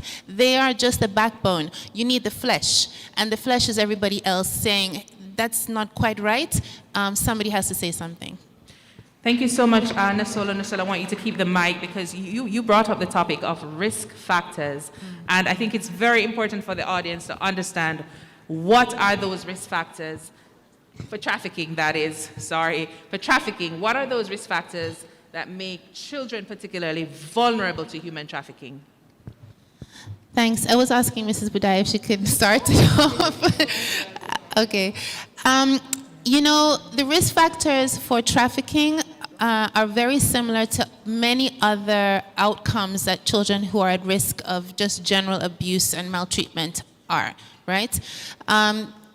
Unstable family environments, difficult economic situations, use and abuse of substances, alcohol, right. So we have a number of push and pull factors. So you have, you know, situations where the children, as in with missing children, they have been placed in homes that they feel unsafe or they don't like, or they've been bullied at school. There's many. And there's also the pull factors, which is, you know, you have people who are actively recruiting children to be, involved in activities, nefarious activities, and the children are not quite entirely sure. Maybe they are. You know, some kids actually do get involved in criminal activity knowingly. So there are many factors that both push and pull. However, I wanted to just make a point quickly about the issue of poverty. Many times we start off with it's poverty. Poverty in itself is not the issue. There are many poor families whose children are not being trafficked, not being abused, not being molested. It's not poverty. It's how we manage the stresses associated with poverty. And those are the factors that become the risk factors, the push and the pull factors. So it's really important for us to think it's important for us not to label and stigmatize groups of people on the basis of their economic or whatever the factor might be, and just lump it and say, well, you know, it's a high, yes, contributing towards that is economics, but it happens at all levels, right? You have a kid in an upper middle income household who wants a new iPhone, and they get promised a new iPhone if they do X or they do Y. Is that child coming from a poor household? No, but the push factor is economics, right? It's a completely different thing altogether to say it's poverty as opposed to recognizing the push and the pull of the role of economics in the entire equation. I just want to add a quick thing in terms of, we were talking earlier, and that conversation was quite robust, in terms of just the discipline and the kind of discipline we give the children. And our missing and alert persons can tell you that sometimes the runaway is the brutality, is the cruelty, is how we treat children, is the abuse of children. And those sort of things help to push youngsters and so on. When you read the reports, when you do the debrief, when you do the psychosocial intervention, they tell you in terms of why the child ran away, why this, why are you found, why was it so easy to be recruited? So a number of issues, and there are lines that do it. And I agree, poverty is one, but you can't just say poverty as a big banner. It's all things, because a number of persons, I think Rex Netterford, professor, says, we are just about 2 or 3 generations from the, you know. Okay. Thank you so much. Thank you so much for that contribution. I'm going to come back to you, Anna J, because we do have a member of the audience who has been waiting for some time. So I'm going to take your question, and then I'm going to come back to you, definitely, Anna J, to follow up on that comment made by Mrs. Badai. Go ahead, ma'am. Thank you very much. All right. You did mention in your opening remarks about the number of persons who have been prosecuted for human trafficking. I think it's about 8. You mentioned. No, well, we mentioned there are 8 convictions. 8 convictions, yes. And you mentioned that was relatively good, you know, yes. in comparison to the challenges that you're having. And I just wanted to hear a little bit more about that. Thank you Please. so much for that question, because I think it's a perfect question for Mrs. Badai. Mrs. Badai, to talk about the work of the National Task Force Against Trafficking Persons and the challenges that the task force face in trying to combat human trafficking, especially as it relates to the prosecutorial aspect of things. I want to see how I can, where are you? Okay. how we can break it down. So when you have someone, and if we had more time, we'll talk about it in terms of how you treat victims or treat suspected victims and so on. And then in our country and the Caribbean, people do not like to come forward. And also people feel the same culture in form of a whatever, and you don't want to come forward, you're shame, you're whatever. So you don't have a lot of victims coming forward. And Nasola mentioned that is why we need everybody, because with the project, with the CPC project, we found that when the researchers went on the ground, drilled down, was in the field, a number of information you could get it. A lot of people say, oh, I never know. Me never know. Me never hear about this. I didn't know that that was what was happening. So you don't have a lot of people, you can't finish the case. But what has been happening is that the prosecutors from the DPP office and so on, and with more training and more understanding and rigorous and advocacy, we have been able to, find more people coming forward and willing to go all the way. But the victim treatment, and that's why I mentioned the ODVP office, because if you're not treating the victim, then fall back into it. And when we have the big conference, we can talk about the syndrome where you go back to your recruiter or trafficker, the Stockholm syndrome over and over again. So we are having difficulties, but we are making progress. And with what's happening with the judge trial and what's happening with the circuit court and so on, I think that Jamaica is moving in the right direction. We don't have it all. Sure. Thanks. I wanted to just add, thank you, Mrs. Budai.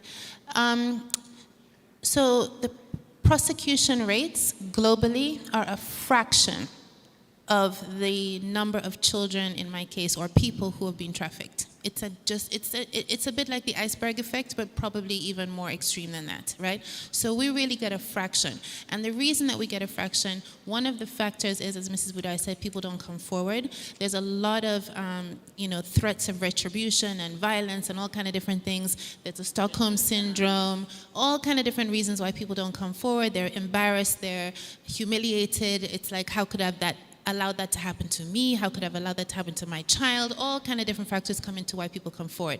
That's one component. The second component is the fact that the burden of proof for a case is significant.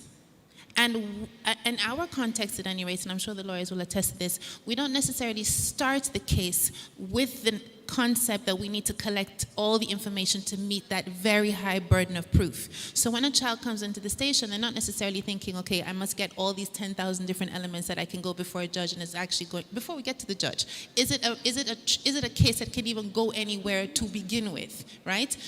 So in our perspective, the CPC's perspective, there is a component that deals with prosecution that I am not involved with at all. However, that's the burden of proof for service provision is much, much lower, right? And we need to recognize that, yes, prosecution is important. It's an important kind of like flag to be able to fly and say, we've done it. We've captured all these traffickers. But much more important than that is we have treated, we have serviced, we have rehabilitated, reintegrated, supported 10,000 other children to this one, because that's the ratio, right? So if we have supported these children, it's a much better flag to fly than we prosecuted one.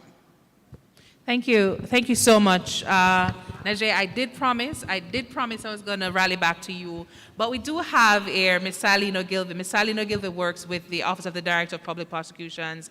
And I really want to take Sally's question because she can also speak to the prosecutorial aspect of things because she does work on trafficking cases. Am I correct? Yes. Go ahead, please, Ms.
syndrome in terms of the psychological effect of the witness coming forward.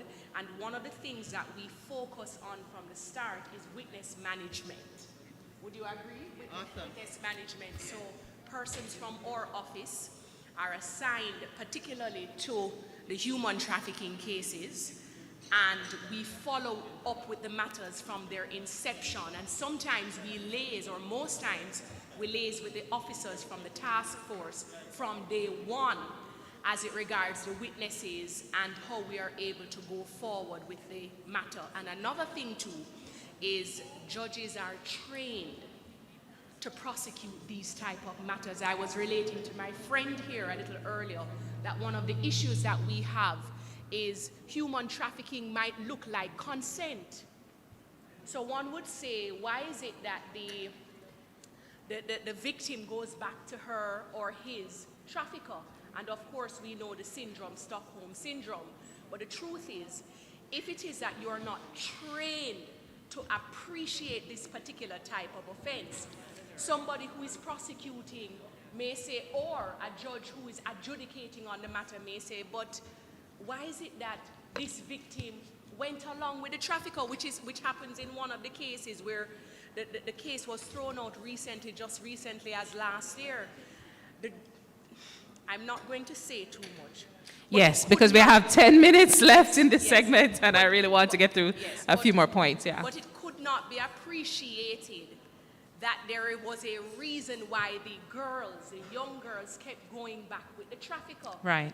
And they couldn't understand why the girls kept going back with the trafficker, and it is for that reason they thought, well, they contributed pretty much to what has happened to them. So it is important that persons are properly trained, yes, so that we can have proper convictions or and reasonable success of conviction in the matters. Yes, thank you, Silene, because I think that also speaks to having a victim-centered and a trauma-informed approach in terms of how it is that we prosecute cases, understanding how it is that trauma impacts on the mind of and the psyche of the victim, and therefore being able to adjust and to be able to give discretion in terms of how it is that we adjudicate. So thank you so much for that very important point. I have to go to add. Yes, thank I have you. to go to Anna J at this point. I'm speaking from a missing child perspective because not all our missing children are trafficked, but oftentimes, whether it is ill treatment, trafficking, exploitation, there is oftentimes an adult involved who has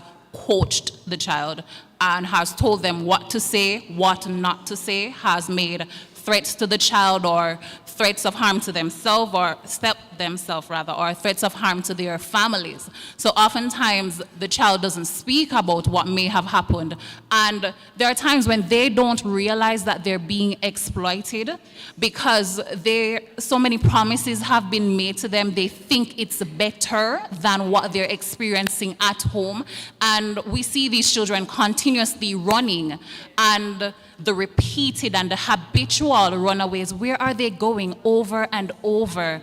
And the more often the child goes missing, the risk is heightened and the duration that they're missing for, because the first time they go, maybe it's missing for a day or two, but then the second time it's a week, but then the third time they're off for 6 months and so on. And the risk is, of course, elevated, but they have been told, don't tell anyone that this is what is happening or else. Or the situation at home is so bad that they think this is better than the alternative.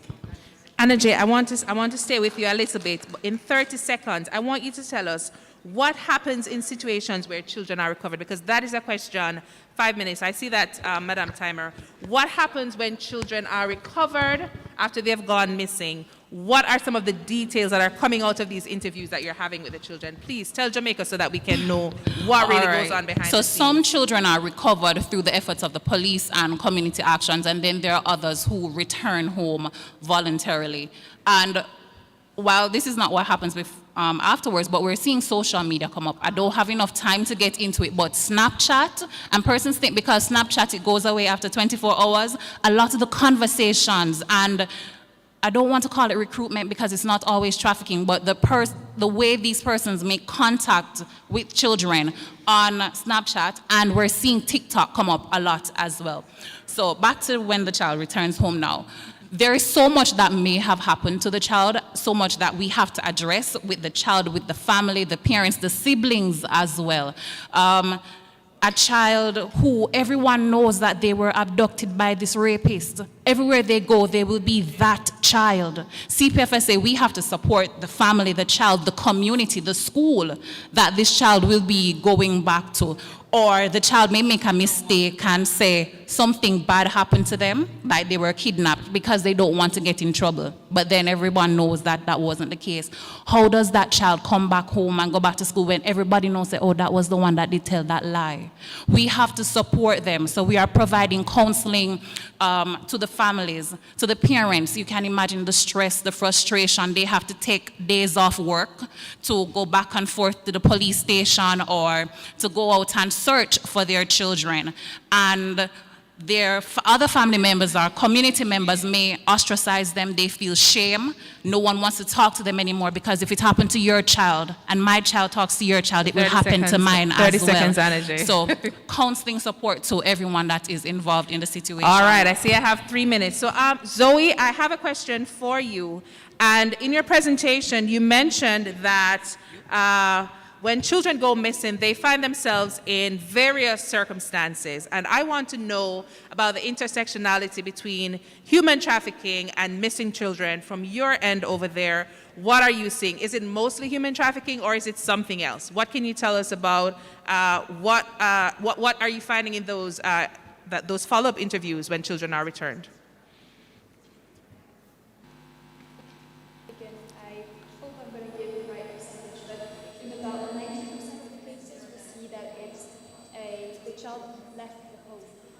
So it's not an abduction per se. It's the child decided to leave because, for example, the home is unsafe, or because the child wanted to go meet a friend, something quite innocent. But we do obviously see those kind of cases where the child was abducted, and then by those forensic interviews we uncover things such as other panel members mentioned, sexual abuse, forced labor, labor exploitation, sexual exploitation, etc. So I don't have the numbers there again. I don't have my therapies. Okay. Okay. Second, Zoe, because we're wrapping up. Any recommendations that you have to give us as Jamaicans as to how it is that we can safeguard and protect our children from going missing? 30 seconds. Right, 30 seconds. 30 seconds. I think, again, it's about raising awareness and working in collaboration. I think there is a possibility to prevent children from going missing. It's not about the bad man in the street. It's also about talking about those people that children might know or might encounter on the internet that are friends, but actually they are not. So it's really about raising awareness and having those conversations between adults, caregivers, and children, explaining that even someone you think you know, you might actually not know this person so well. And you can talk to me, you can come to me if you have a doubt, or even if you just meet someone online or on the street that promises the world to you, come talk to me first. Thank you so much. Nasola, we're wrapping up. We know that since COVID, a lot of our children have been in the online space. 30 seconds on what recommendations would you give on how it is that children can safely navigate social media. We know that traffickers are there, they're lurking there, they're waiting to get to our children. 30 seconds, what are the strategies that parents and the various stakeholders present here can do to safeguard our children? Thank you. Online trafficking is online exploitation rather is a serious issue, a very, very major problem. Number one, do not be afraid. Okay, as the adult, do not be afraid. Many adults are very intimidated by the online environment. They don't know what is going on. They don't know what TikTok is, what. Don't be afraid. Do the research. Keep on top of it. Watch the YouTube videos. Watch what the kids are watching. Know what they're thinking. Understand what the different shortcuts in the text messaging are. Get to know your kids. Talk to your children. Help them to understand that everybody that they meet is not their friend. You have to be their judgment. You have to support them to develop solid judgment, which is something that we do anyway as parenting, but you have to be really, really deliberate. So I would say, number one, don't be afraid. Number two, get to know your kids in the environment that they live in. And number three, talk to them. try and be their friend. It's very hard. I have 4 kids. I know it's very hard, but try and be their friend so that you can reduce the risk and the exposure. Thank you so much. And Mrs. Badai, my question for you, time is up. I see my time signal. Can you tell us what plans do the National Task Force have in terms of ramping up its effort to counter human trafficking in the short to medium term? We are ready.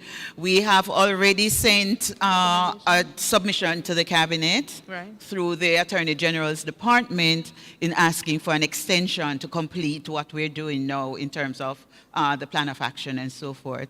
On top of that, we're also looking at innovative and exciting ways in how we carry the message. Because when I looked at the reports and the feedback, people are saying that they don't understand certain things and so forth. So we're looking in profiling at a higher level, the public education, the public sensitization, and the training, retraining as we go along. Not just at the levels of person sitting, but as I said before, the NGOs and so on. The other thing is that we have some NGOs. We used to have the NGOs more on the task force. We now just have 2 active NGOs, and we need to build that relationship and have that cooperation going and helping the NGOs as well in terms of how you bid for projects and for resource mobilization. Thank you so much, Mrs. Badai, for your remarks. I'm going to go now to Anna J. to just tell us what recommendation she has for us in terms of how it is that we can abate the numbers in terms of children who do go missing in Jamaica. All right, so I have so many recommendations. But we only need 30 seconds. One. So currently, our missing children response is very disjointed. You have the police doing their part, CPFSA doing our part, and so many other agencies doing our part. CPFSA, though, we recently spearheaded a memorandum of understanding with 13 different entities so that everyone can come to the table to address this situation collectively. My one recommendation, though, I have many, but I'm giving you one, improve the investigative capacity of our law enforcement. We have a very robust missing person investigation policy. We want to see compliance with that policy. There are so many steps that are detailed. There are so many resources that are available to our law enforcement in finding our missing children. We have identified that gap, and CPFSA, we are working with some of our police divisions to increase the capacity, and we have one session next week, a capacity building workshop to improve the missing person investigations that are taking place and the return or the debriefing interview to identify any trends, if there are any common persons that are involved in these instances of missing children. One more question for you, and I can't leave you without asking Anna J. What percentage of the children who are returned are trafficked children? Well, currently our data is not showing that connection, but anecdotally, we have had 1 and 2 cases. So it's happened a few times, and I know that with dancing, we have children that are being, well, I know of 1 instance, or 2 rather, that have been lured to be promotional dancers, and they get paid, but the money goes to the party promoter and so on. But the data is not showing a definite link, but there are 1 and 2 cases that I'm aware of. Thank you so much. Ladies and gentlemen, with that, my time is completely gone. I see like this lady saying my neck is coming off. No, you're just telling me the time is over, right? That's it. Okay. All right. So with that, I really just want to say thank you to my erudite panel. Thank you to Ms. Zoe Colpert from the International Center for Missing and Exploited Children. Thank you to Ms. Nasola Thompson from Windrock International, Ms. Audrey Budai from the National Task Force Against Trafficking in Persons, and of course, Ms. Anna J. Roberts from the Ananda Alert. She's the Ananda Alert Officer within the Child Protection and Family Services Agency. Ladies and gentlemen, it has truly been my pleasure to host this segment. I sincerely hope that you are able to take away 1 or 2 things. What I learned for sure is that missing children in Jamaica are not necessarily trafficked children. I learned that very clearly. I also learned that human trafficking does not necessarily involve movement. You can be trafficked in your own home, right next door to you, right? I also learned that collaboration is important. I also learned the importance importance of being able to support or men and women who have boots on the ground who are really putting hands on heart to this issue, the importance of being able to give them the relevant resources that they need to do their jobs. Can we just hear a round of applause for that recommendation, ladies and gentlemen? That is a battle cry for so many of our men and women who are on the ground and are doing this work. So again, I just want to say thank you to the organizers of this amazing, amazing program. Thanks to the Child Protection and Family Services Agency, the Ministry of Foreign Affairs and Foreign Trade, and also to the Ministry of Education, Youth and Information for this very informative session. And thank you again. My name is Tamisha Udasen. Thank you all for listening.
I know to hear it is so painful. To experience it must be unimaginable. And so I know it's been a long day, and I know at this time we're kind of little, but when you see a story like this and an experience like this, we understand why we're here and why we have to stay the course, because it is important that in this room we stand in the gap for the children and make sure that they are safe and that they're secure. And I know even watching it, many of you understand the response to the situation was not the best response. May have put her in more trouble than she needed to experience on top of what she was experiencing. And so today is about that. It's about making sure we have a framework that everybody understands and knows how to respond and how to protect our children, right? So we have one more panel to go. Everybody, you know when you're there at school and they say, stand up and make we stretch.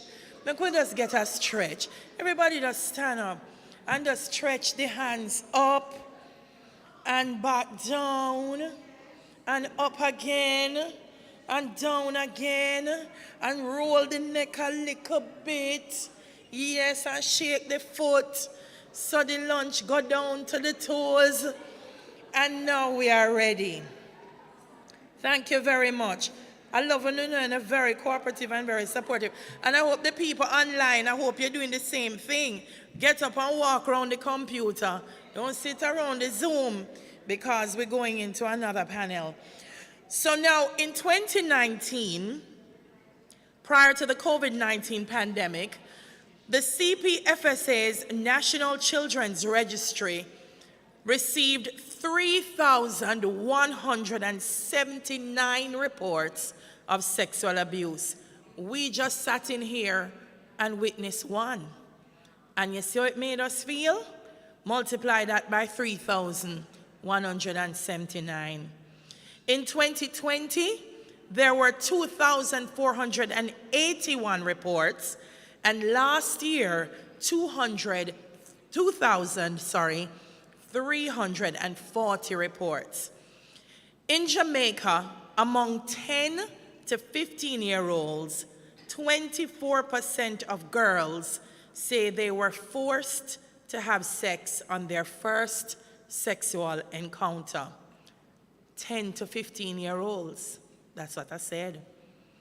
Sexual violence against children is a very serious issue. So coming now to us is Mr. Warren Thompson. He's Director, Children and Family Programs at the CPFSA. He will guide the discussion on sexual abuse of children, its prevalence, prevention, and overcoming strategies. And while he comes, I have to recognize Zoe Calpert from the panel that just ended. Zoe is joining us from England, and she's been with us almost all day. And if you know anything about England, you know the time difference. And she's there, sitting down, making sure she's joining us and being a part of it. So I just wanted to recognize her for that. So Warren, I know we're gonna get something compelling coming out of this panel as well. He will introduce his panelists and he will take the discussion from there. Ladies and gentlemen, Mr. Warren Thompson.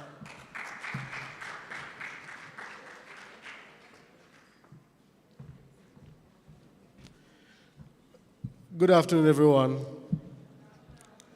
Boy, Delia, you stole my introduction.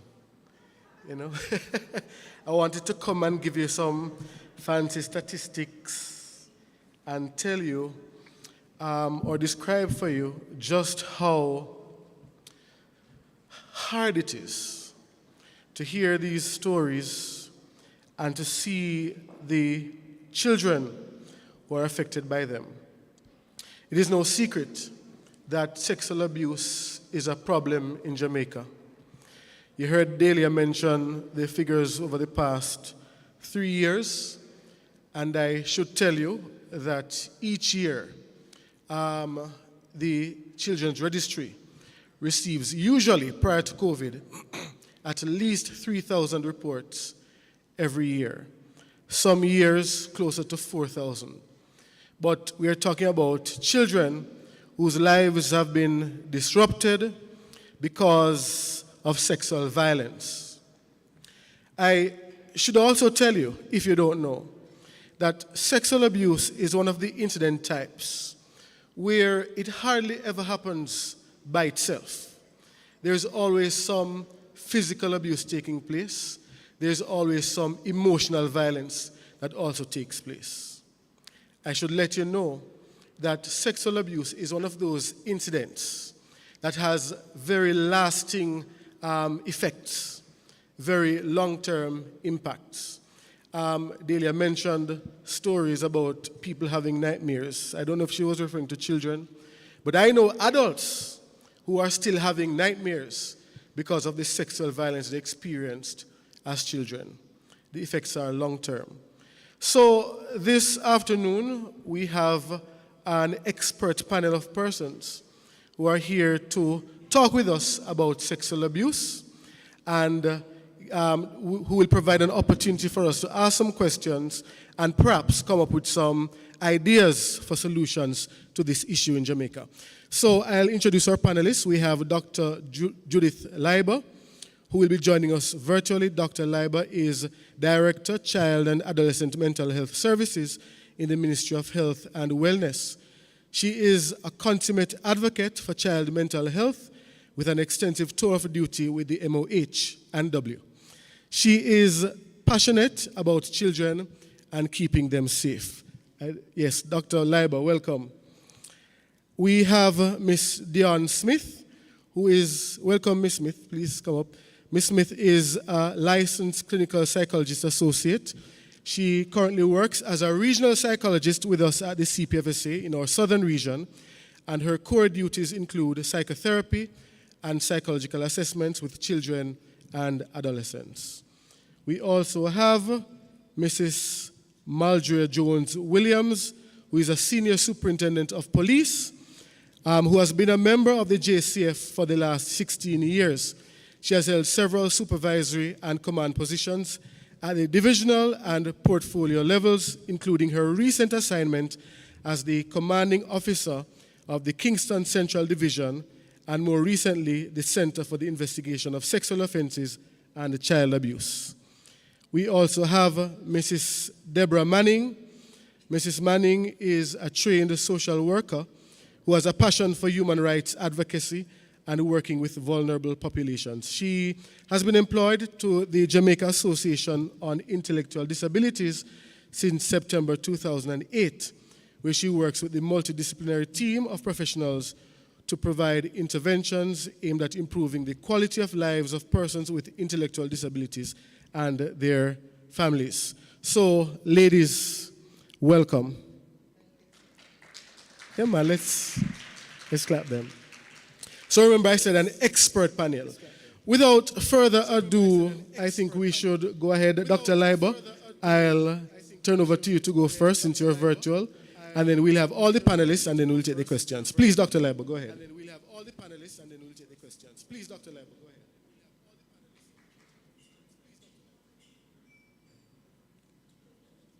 Oh, we're not hearing her.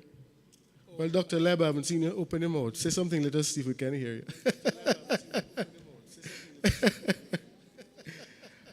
All right, we're trying to sort it out.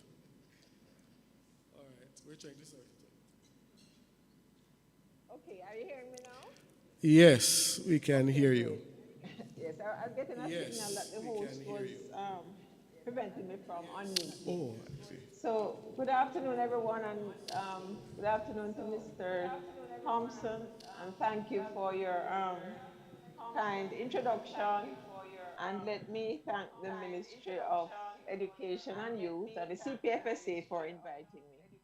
So I'm speaking about sexual abuse, and I'm mainly looking at overcoming strategies I represent the Child Guidance Clinics or the Child and Adolescent Mental Health Services in the Ministry of Health and Wellness. And just to give a little history, I know I don't have much time, but the first Child Guidance Clinic at the Comprehensive Health Center actually started almost on a foundation of treating children who were potentially sexually abused, because there was the STD or sexually transmitted diseases clinic at the Comprehensive Health Center. So any child who went over there would just necessarily come over to us at the Child Guidance Clinic, and that was where we built a large client base. Dr. Milburn, who was head at the time, she tried to start data collection, but it was not mandatory. So a lot of our practitioners, would not comply because they were afraid of repercussion. So I'm very glad to see how we have progressed. The CCPA, OCA, National Child Register, CPFSA, and all the other factors that we have put in place. So I think we need to really applaud ourselves. We have a long way to go, but we have done a lot. Okay, so in terms of child guidance clinics, we operate out of 23 sites, and the sites are usually health centers throughout the country. And when I say sites, there are only three clinics that we can really occupy 5 days a week. The other clinics we go to and have our clinic, and then another clinic may come in the afternoon. Sexual abuse, child abuse, and more likely sexual abuse has always been among our top 5 diagnoses. And as Mr. Thompson was saying and others were saying, the case in which the individual was most severely damaged was actually, that I have met in my lifetime, was actually a case of sexual abuse in addition to other things. So it can really damage the life of the young person, and they need a lot of support in order to really bounce back. At the Child Guidance Clinic, we provide psychological and psychiatric services, and usually after the child, let's say, seen at Sissoko, they'd be referred to the Victim Services Division of MNS and also to us. Again, I must commend the one-stop shop of Sissoko, because that has really made a difference. In the time of COVID, we had to improvise in order to be able to have our clients have access to us. So face-to-face access was diminished, so we had to institute other means. There was the helpline. We call it the Mental Health and Suicide Prevention Helpline. It was mainly for adults, but children would call in conjunction with their parents. They needed help and they could be referred to the Child Guidance Clinic. We were also able to commence telemedicine, and this was initiated in the Kingston and St. Andrew area with the assistance of UNICEF and also Ministry of Education and Youth, the Guidance and Counseling Unit. 50 of our practitioners throughout the island got handsets and they got data on their phone so that they could call clients, and also teachers or any other person could call them to maybe refer someone that they were concerned about, or a similar case. So in so doing, we were really able to our practitioners were able to be available and accessible to those persons who our gatekeepers, because remember, our schools were closed, so our usual gatekeepers, our gatekeeper activity would have been diminished. This year we started with the help of UNICEF, we started a helpline, a chat line. It's a text line actually, and we think that our youngsters like to text sometime rather than call. So we started a text line called You Matter text line. for age 16 and over. And that is also another way where we can be contacted for assistance. I noticed that the children's advocate, unfortunately, wasn't able to come, but I must commend her about the Safe Spot helpline for children 0 to 18, and they don't need to have any parental consent, that they can call straight. And that is really, I'm very glad to see that, so that any of our children can call, they can WhatsApp to get help. So telemedicine and using these means is certainly a very is certainly, creating another avenue for our children to seek out help. In the Ministry of Health as well, we have the Teen Hub in the Halfway Tree Transport Center that our children can go into. And if they have any complaints or they need any assistance, they can also speak to the staff there. And we have also, throughout our health network, started adolescent clinics.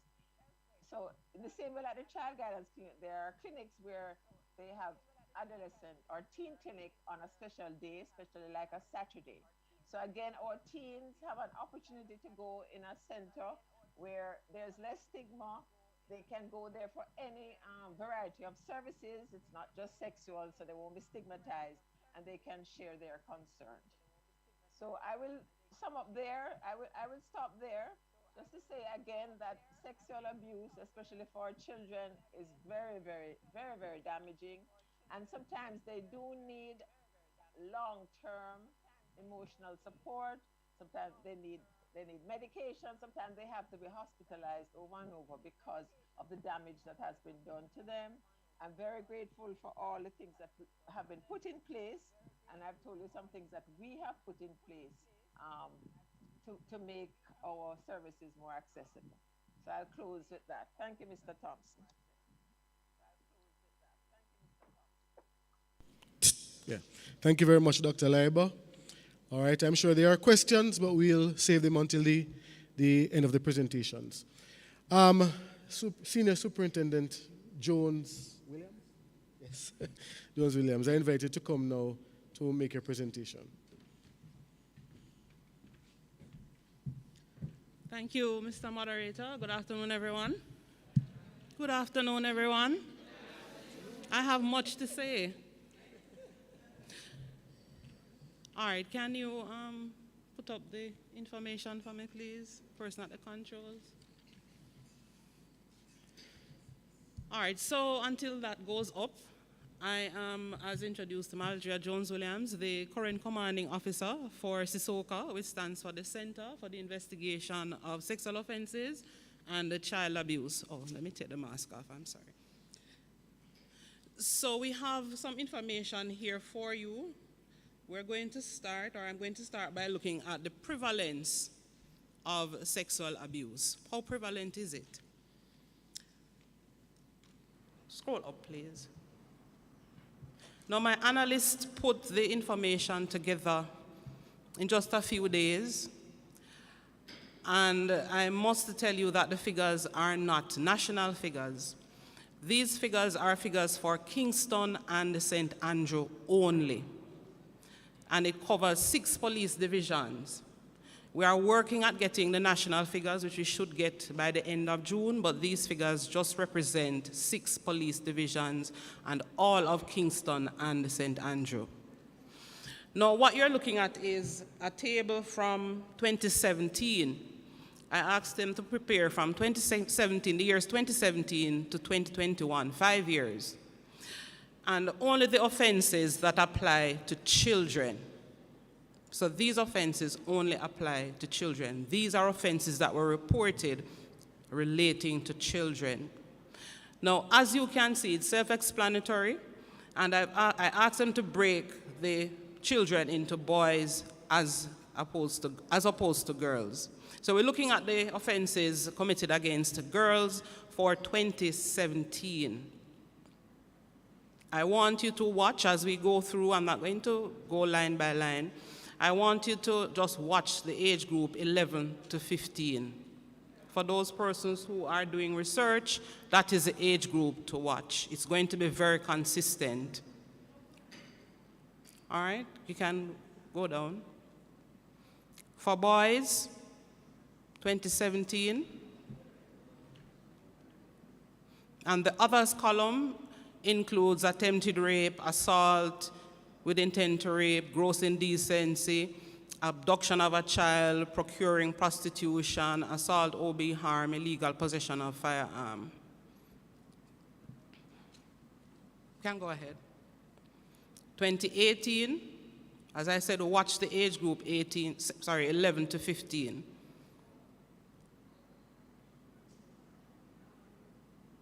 And there, this one is boys for 2018. Keep going, there's a summary at the end of it. Move to 2019.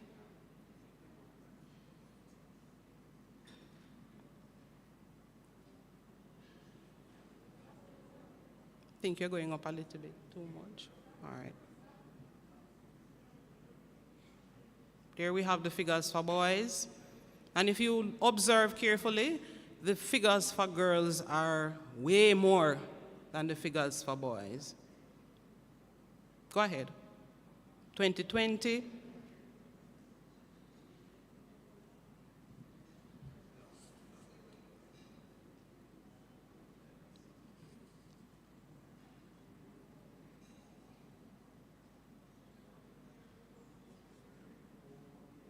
(2021).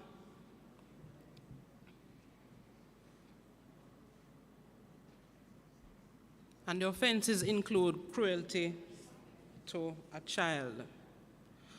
All right, so there's a summary. Go down a little bit, please, quickly. I know we don't have a lot of time. Right. So over the 5-year period, we had 707 offenses of rape being reported to us, total, boys and girls. Sexual intercourse with a person under 16, 1,843. Sexual touching, 174. Grievous sexual assault, 228. Buggery, 90. Cruelty to a child, 71. Indecent assault, 109. Incest, 9. Others, 88. Most of these offenses involved sexual acts. That is the reality. Sexual abuse against children is very prevalent. Now, based on reports that we are seeing, many of the reports come out of homes, schools, and public spaces. Reports come to the attention of the police usually when something happens, whether it be pregnancy, people are caught in the act, victims get fed up and make a report, or sometimes an adult, a very, very vigilant adult, will see something out of the norm, ask a few questions, and the truth comes pouring out. Victims usually don't speak up out of shame. They're afraid. They're ashamed. Nobody wants to be associated with a sexual act. The mothers don't want their boyfriends and their husbands to be associated with the rape of their daughters. Fear, big ticket item. Many don't come forward out of fear. As we speak, there's a matter that we are tracking where the entire household knows that the 12-year-old is being sexually abused by her mother's living boyfriend. The entire household, to include a grandmother and a grandfather. However, they are afraid to make the report because the son of the perpetrator has threatened the entire family that he's going to kill them and burn down the house if his father goes to prison. We have to be very careful in how we manage these situations because if the threat is real, it has happened before. In some instances, we also find that the perpetrator is protected by the family, by the community. So even in the instance where a report is made, sometime thereafter we can't find the perpetrator. They themselves tell him that the report is being made to the police, run, and relatives elsewhere put them up. In other instances, these are very rare, we find where the victim is very sympathetic towards the perpetrator, so much so that we have had some of the victims say that they're in love with the perpetrator. Yes, it's the reality. Also, we must be mindful that many of these instances are not restricted to downtown or to the lower class. A lot of people believe that it's some other people. We have reports from middle-class families.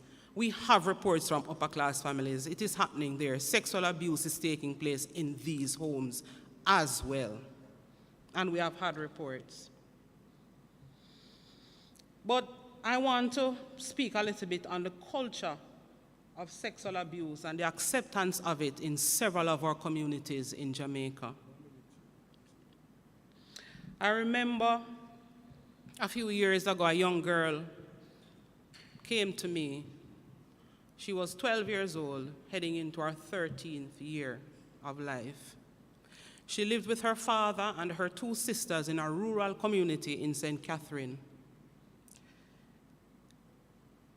She told me that her father was having sex with her two older sisters.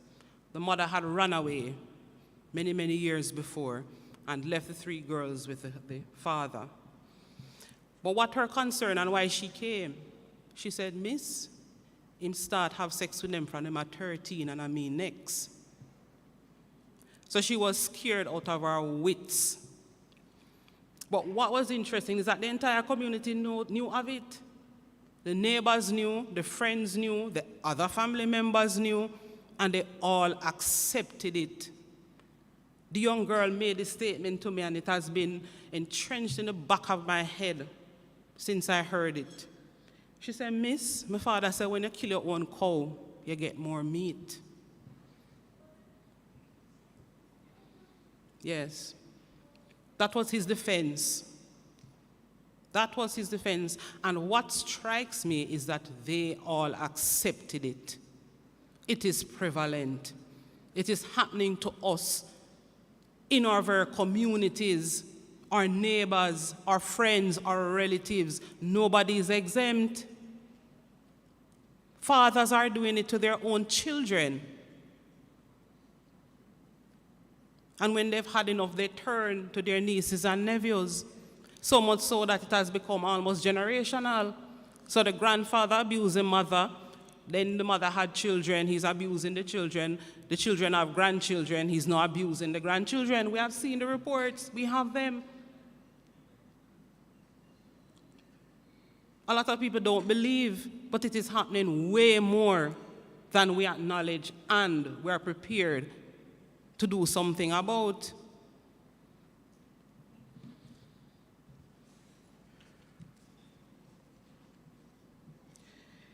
When it comes on to prevention, at Sissoka we have an active prevention strategy in place, but is it enough? No. It is not. We have an active public education and sensitization campaign. Schools, churches, boys and girls days, community meetings, neighborhood watches, widely publicized meetings, you name it. We use every opportunity to get the word out there. The offense of sexual intercourse with a person under 16, many of the youngsters don't know that it is wrong.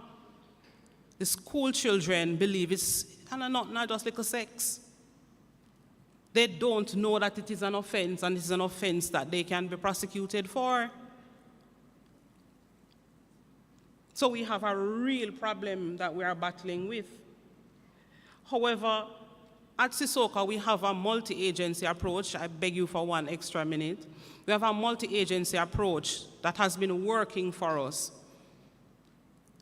but it's going to require a little bit more. So even though we partner with our agency, CPFSA, a whole lot, victim support, a whole lot, Bureau of Women's Affairs, a whole lot. DPP's office, a whole lot. A lot of other stakeholders are involved, but it's going to require a whole lot more. We will have to throw away the books, the pamphlets, and all of those will have to go. We have to meet the people where we can find them and where they are prepared for us to meet them.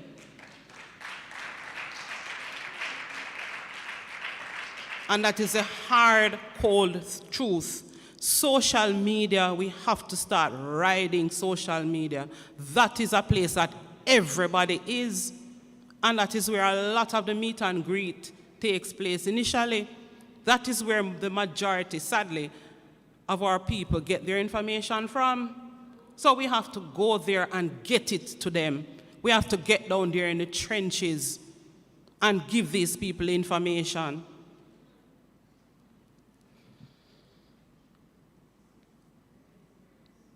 We have to start finding potential victims. Potential victims. There are some people that are out there, many children that are out there that have not, it has not reached them as yet, and we don't want it to. Let us see if we can prevent sexual abuse from continuing.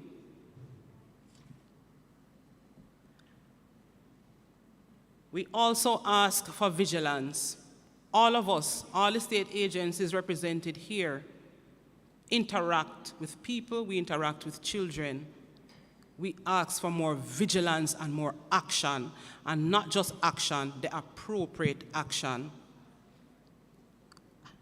I thank you as we work together to end violence against our children. Thank you very much, SSP. Boy, that was a lot, right? Yeah, it's really a lot, but you know, I'm glad we got the opportunity to listen. And I'm sure you have some questions for her, but I'm wondering if I should reduce SSP's question and answer time. Give that to you. That's fine. No, ma'am, I know where to find it. All right, ma'am. No, man. Ladies and gentlemen, we started out with Dr. Leiber, who spoke about some overcoming strategies. SSP painted a picture for us. We're now going to go to Mrs. Manning to paint another picture for us, and then we close the sandwich with some more overcoming strategies by Ms. Smith. So please help me to welcome Mrs. Manning.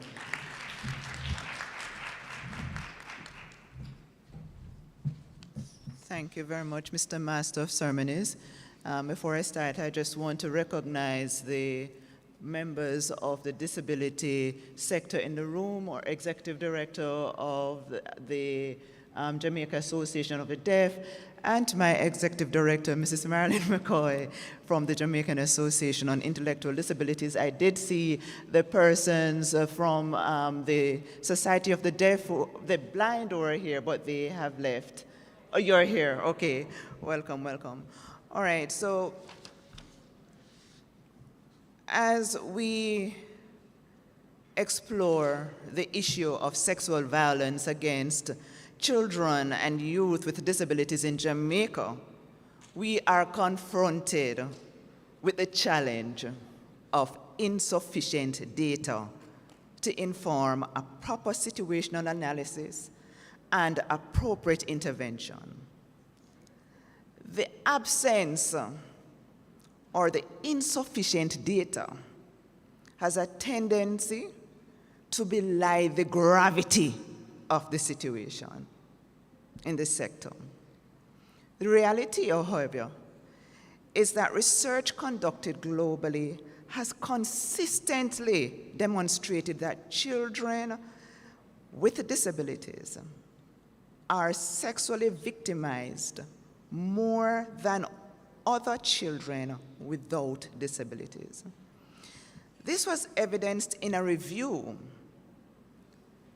which was commissioned by the World Health Organization and published in the Lancet Medical Journal in 2012, where it was reported that children with disabilities were 2.9 times more likely to be victims of sexual abuse, and those with mental and intellectual impairments, being the most vulnerable, were 4.6 times more at risk of sexual violence compared to their peers without a disability. And I'm just going to ask you to just reflect on those figures and let it sink in.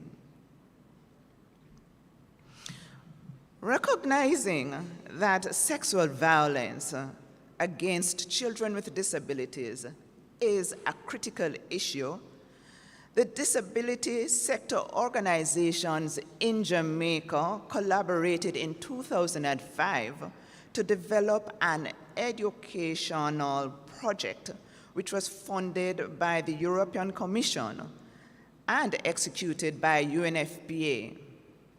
The program comprised building the awareness of children and youth with disabilities about their sexual and reproductive health rights, training of peer educators, parents, guidance counselors, healthcare workers, social workers, as well as development of BCC materials.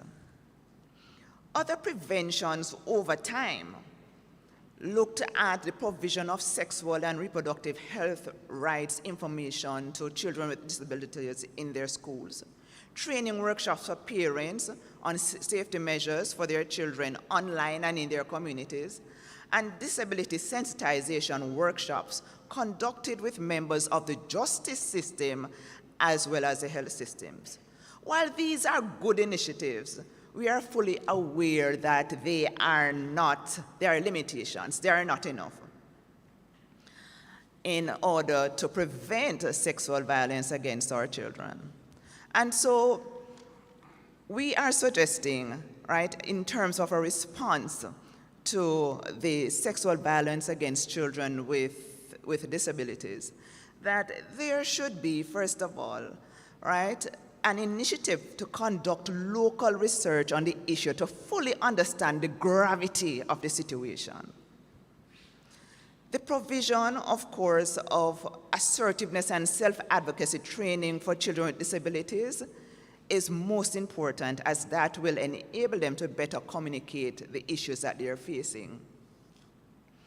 We are also recommending the establishment of greater partnerships between the disability organizations and the justice system for successful outcomes when cases of sexual violence against children with disabilities are reported to the police, right? And you know, what we're advocating here for is that they are treated just like everybody else when they come to in these spaces, and that they get the kinds of support and accommodations that will allow them to be credible witnesses. We are also advocating for empowering of families to support their children by providing them with the experiential opportunities related to the safety and protection of their children. Of course, right, imposing stronger penalties against perpetrators, including the exposure of them to hold them accountable for these crimes. We are also advocating for the eradication of the culture of silence. Sexual violence against children with disabilities must be reported in order for the repeat victimization to stop. Non-disclosure promotes an environment of continued victimization, right? So let us eradicate that culture of silence. We are also asking for the change in employment policies for service providers, right? As this is of great importance. Employment policies must change to increase the safety of all children, especially those with disabilities. For example, right, insist that background checks be done on new employees and routine checks done consistently, right, for current employees. Implement community awareness and empowerment programs. These could include disability sensitization awareness sessions and community initiatives to protect all, especially all children, especially our children with disabilities. The truth is that our community members many times tend to be too silent about what is happening in the communities. They see and ignore it, and we just heard that from SSP. Invite us as disability organizations to be at the table to discuss efforts, right, where decisions are being made about our children with disability. And I borrow from our mantra that says, nothing for us without us. So ensure that we are a part of the discussions. Thank you. Thank you very much, Mrs. Manning. Ms. Smith, clinical psychologist, please welcome to the podium.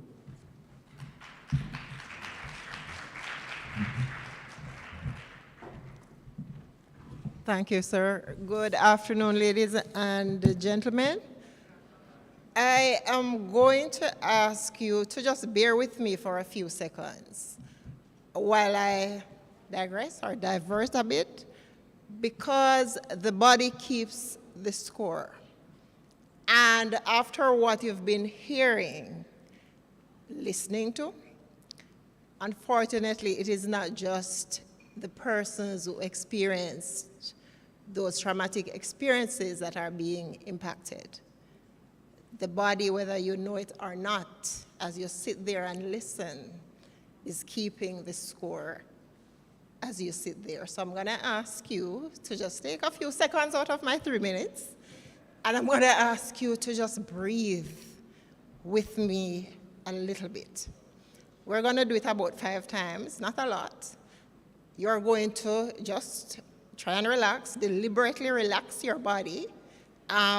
If you are very aware, some of you might feel the tension here, because as you hear some of these traumatic experiences, what will happen to the body is that it tenses on its own. Automatically, you don't even know. And you sit there with that tension. You leave with that tension, and you go away with that tension. So you're going to breathe for me. As you relax, you're going to breathe in. Deep breath in from the abdomen. And you're going to breathe out, just your normal breathing. Make sure, though, that as you breathe out, you breathe in through the nostrils. As you breathe out, you're going to breathe slower. So the breath out is longer than the breath in. So it's in, and then slowly through the mouth, you breathe out. I want us to do that about 5 times. Ready? Okay. In. Slowly out through the mouth. Relax your shoulders. Breathe in. Slowly out through the mouth. Again. Breathe in. Out slowly. In. And out slowly, relax.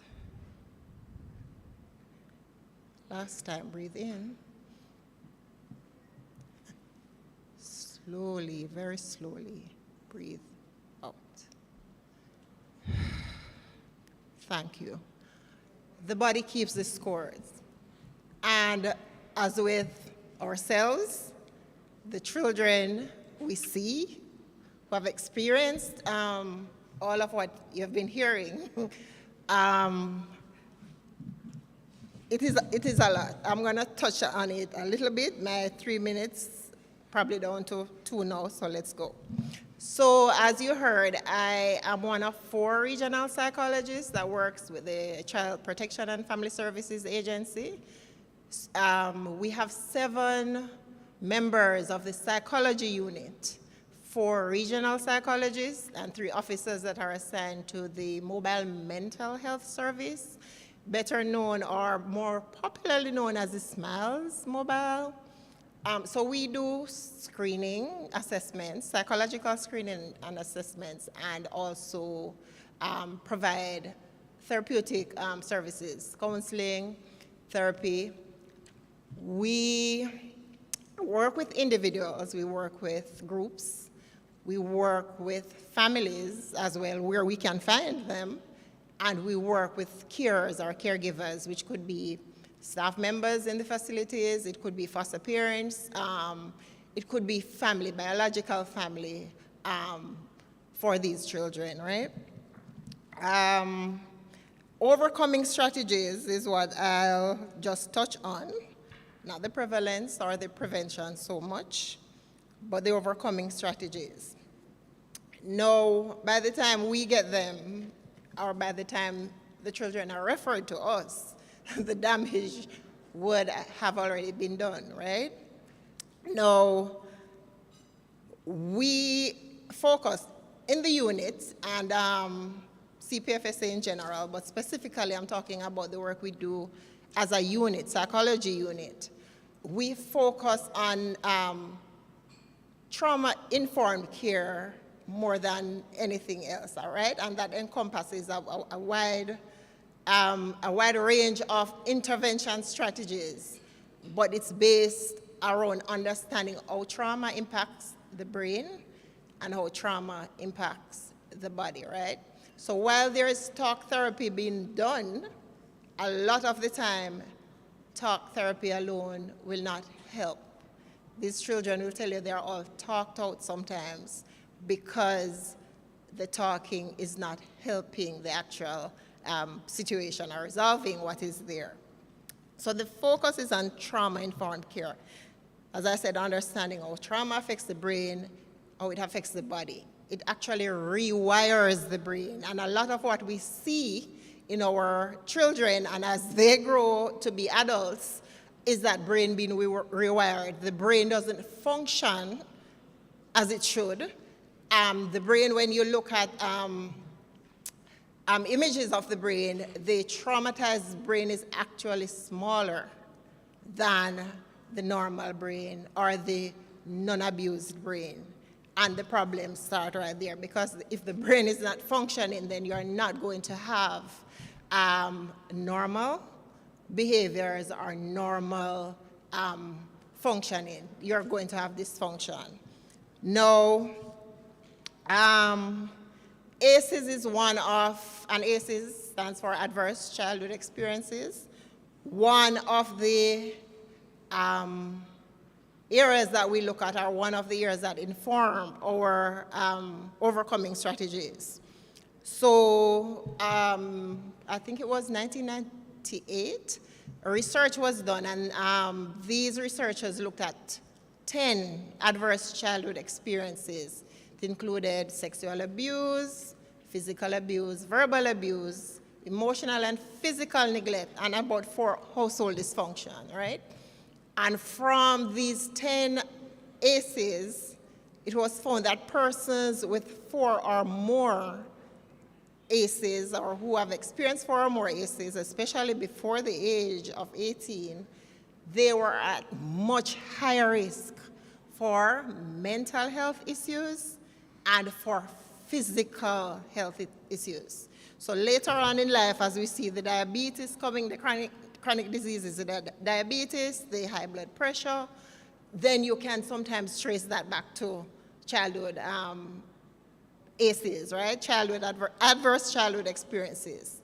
We see the psychosocial issues coming out as well, where the depression, the anxiety, the various mood disorders, the behavioral challenges that we see our children have. These children get diagnosed with ADHD, they get diagnosed with oppositional defiant disorder, they get diagnosed with conduct disorder, right? A lot of that would be manifestation of ACEs. You have a lot of our children, and this is anecdotally, the ones I'm seeing, that would be suffering from asthma or epilepsy.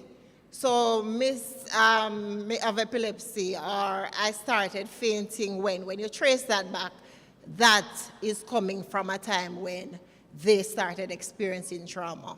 The bullying in the schools, the low self-esteem, the academic underperformance, because these children will not function in the school setting. the brain is too, should I say, too busy trying to just hold it or control the behaviors and the emotions. They cannot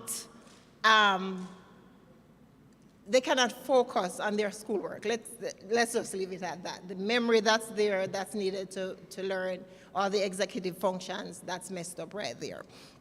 So that's some of the psychosocial issues we see. And just to add to that, when you trace these issues back, the trauma is usually intergenerational. So the mothers or family members would have suffered some of these same traumatic experiences. How do we work towards overcoming strategies? For the children we see in care, we we do now focus even more so on body-based interventions, knowing what we know about trauma. So a lot of the times we help them to learn self-soothing techniques to regulate themselves and regulate their emotions. We do psychoeducation because you don't want these children not to see themselves as victims anymore, but as survivors, because that is exactly what they are. And the resilience, you teach resilience because they would have had to be resilient to be here today to tell the tale, right? We teach coping strategies. A lot of our children have no strategies to cope with what they have gone through. And every behavior you see is an adaptation, which means it serves a purpose. And that's how they have survived. If we're going to take that away from them, no matter how unacceptable that behavior is, then we have to find a more positive way of coping for them to replace that with, right? So we teach the coping skills. And as I said, we do psychoeducation with them as well. We do the training with the carers. And we tend to forget the persons who care for these children. But again, just like how the body keeps the scores, a lot of the carers who take care of these children are also suffering from vicarious trauma, and that's second-hand trauma, basically. So because you have had to be there taking care of the children who are traumatized, then you end up suffering from vicarious trauma. So self-care for the trainers or for the staff or the caregivers who take care of these children, we also do training for them as well. We encourage it. So in a nutshell, that is what we do as the psychology unit of the CPFSA. I hand over now to Mr. Thompson. Thank you. Thank you very much, Ms. Smith. Can you put your hands together again for all the panelists? Remember, I said that they are experts. So it's now time for us to have dialogue. I have a lot of questions, but I'll allow someone from the audience to go first. Yes, Charlene.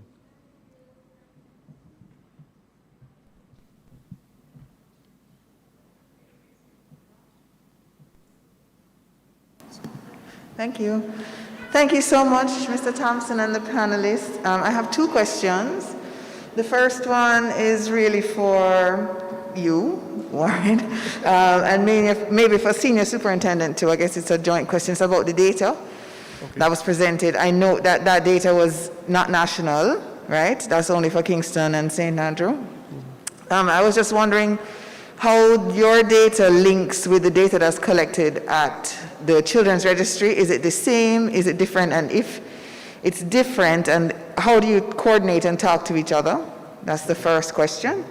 So I don't know, either or both can answer. And then the second question is for, well, it relates to both what Mrs. Manning was talking about and what our psychologist was talking about in terms of a note that you said in the unit you have 4 psychologists, right? Obviously you have a heavy burden in terms of the amount of children that you'd have to be talking to. And I'm just wondering, well, you mentioned, I think, at the end some of the techniques in terms of also giving some techniques to parents and caregivers and so forth. But I'm just wondering, what are some of the ways that you cope with the fact that you have so many children to talk to and there are so few of you? Are there some other strategies that you're utilizing in terms of psychosocial support? And also, how do you deal with some of the special needs cases that you may have that come up in the unit if talking is not appropriate, or, you know, what are some of the challenges that you face there, and how do you mitigate against those challenges? All right. You want to go ahead first, SSB? Try.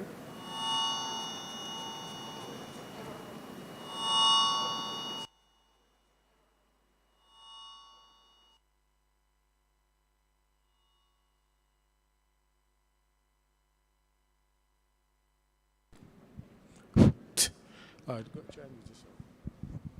All right, so all the information that we have there, or all information, all the reports that we get at Sissoka, they're all fed into the child registry database. So ours goes into theirs. Yes. They might have more than we do because, as presented, that is just Kingston and St. Andrew. They would collect right across the island.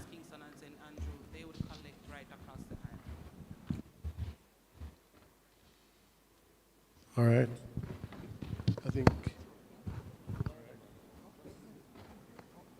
All right. So that's in response to your first question, Charlene.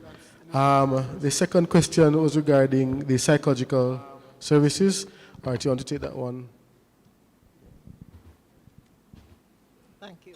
I hope I remember everything. All right, let me start with the last question.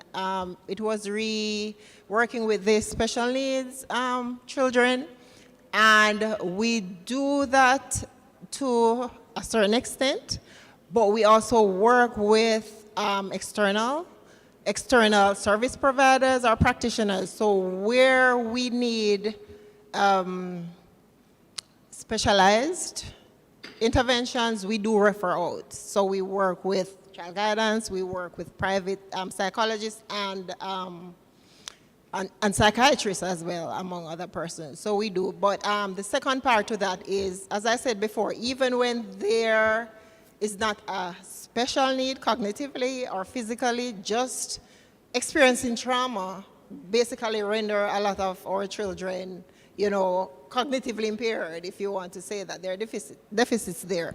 So a lot of it is about regulating, you know, ensuring they're safe. That is first and foremost. So just learning to regulate. So you would start with body-based. And so you do a lot of games and things like that to help them regulate. But you also work with the carers or the parents, especially when it comes to the persons with disabilities, because then they're more vulnerable. So it's the persons who are taking care of them that you really have to train, basically to ensure that they help them as much as possible. That's one part of it.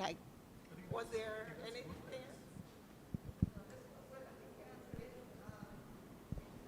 Some of the external referrals, you know, to help supplement the work that the four of you are doing in the unit. So thank you. Good. If I may just quickly, Salene, I know you're before me. I won't be long. If I may just tag along onto the point that my colleague is making, Dr.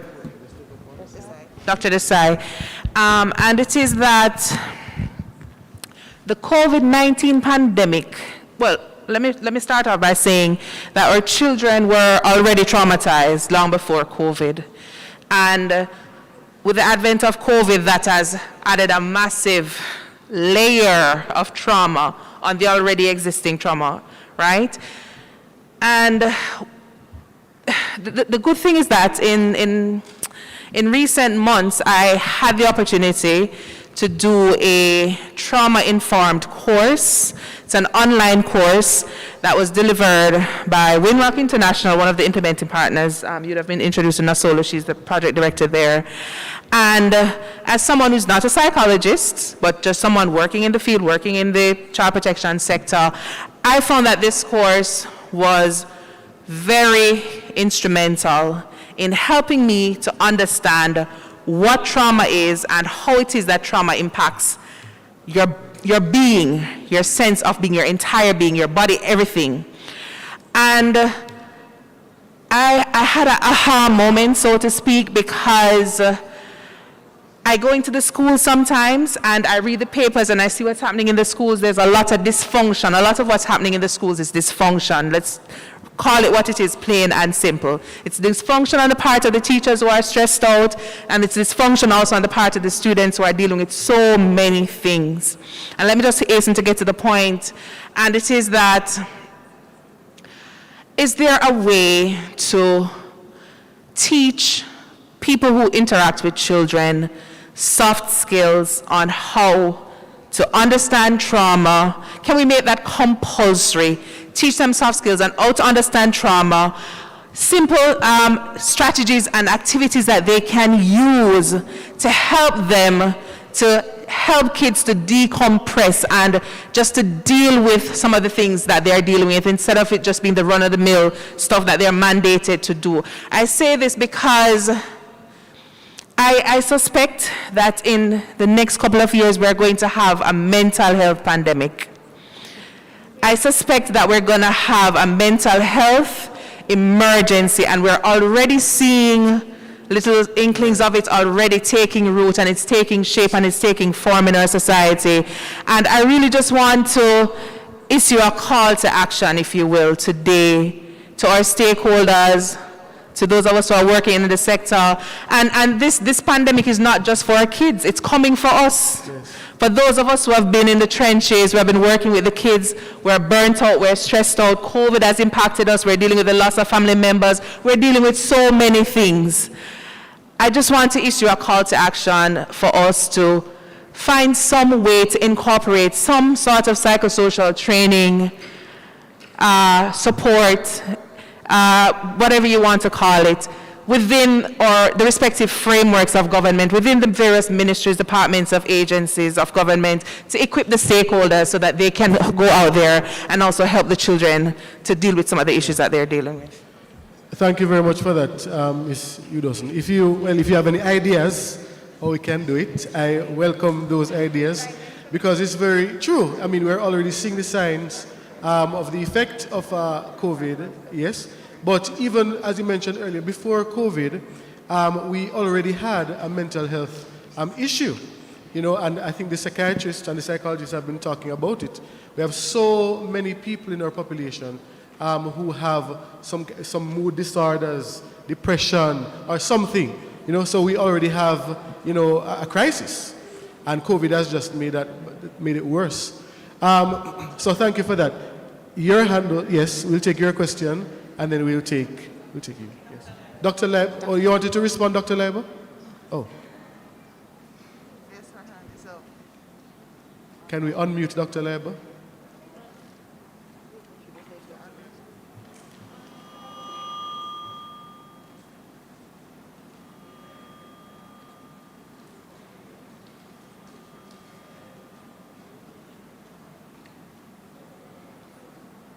All right, so while you figure out how to unmute Dr. Leiber, can we take the question and we'll come back, Dr. Leiber?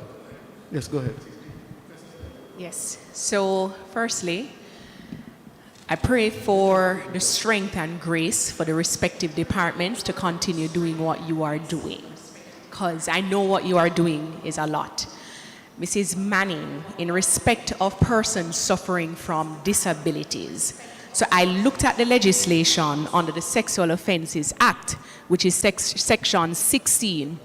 One of the difficulties that persons with disabilities might have in terms of or having a successful prosecution of that case is proving that the assailant or the accused person is knowledgeable that the person has a physical or mental disability, because the legislation says thus, that a person commits an offense who has or attempts to have sexual intercourse with a person who is suffering from a mental disorder or physical disability, knowing, that is the key word, knowing that the person is suffering from such a disorder or disability. And so the legislation continues to say that, and who does not consent to the act of intercourse or is incapable of consenting. A person who is suffering from a mental disorder shall be regarded as being incapable of consenting, right? The legislation does not necessarily, and for all the persons who are policy makers in here, the legislation does not necessarily protect a person who has a physical or mental disability, much like you have other offenses such as rape, sexual intercourse, sexual touching of a child, where automatically, if the child is under a certain age, somebody cannot say, well, but the child did show me a little thing. It looked like, say, the child was going to consent, because we know for children automatically there is no consent. But we must prove that the perpetrator knew that the person has a disability. Now, if a perpetrator comes and says, well, the person look normal, if the person has a mental disability and may not show it clearly for the perpetrator to see, then how do we as the prosecutors demonstrate palpably to the jurors or the judge sitting as judge of fact and law that this person knew? And so the legislation or the making or the creation of whatever policy it is, which must be in line with the legislation. So even if you create some policy so as to protect persons who are disabled, mentally or physically, it must be in line with the legislation. And therefore, what has to happen is that you would have to go back to the drawing board so as to put something in place through the legislation to protect persons who are disabled. So the truth is, which is why when you had stated earlier the statistics, it is very low. And I agree that there are way more persons who have been affected who are disabled than persons who are not disabled, but it is a struggle, especially even for the disabled persons to come forward and say, this has happened to me, because again, they may not know that something bad has happened. So I don't know, I'm not going to pretend like I know, I really don't know, but in terms of with your help, what can be now put in place for the legislation, maybe to just, much like the trafficking legislation, when it comes down to children, you remove the means. You don't have to prove the means by which the person was trafficked. You may have to, or they may have to remove something in respect of people who are disabled, right? We can't forget about persons who are disabled. It is an injustice to forget about them. So we have a challenge, read the legislation. Thank you very much for that. Thank you. And I'm sure our rapporteurs are making the notes for things that we will definitely have to work on. I'll take your question. It's actually not a question. It's just a response to my colleague's question about training to understand trauma. I represent Fight for Peace, and I'm actually the lead trainer in psychological first aid, which allows anyone, clinical, non-clinical persons, to recognize when individuals are in crisis, so basically recognizing trauma, how to respond in that moment, and how to refer to the necessary services and support. So it does exist, and we actually offer it. All right, so we may need to look at how we can do some kind of expansion of that kind of knowledge, in our schools and in our communities. Thank you very much for that. I have a question. Oh, well, Dr. Leiber, you wanted to, yes. I'm sorry. Go ahead, please.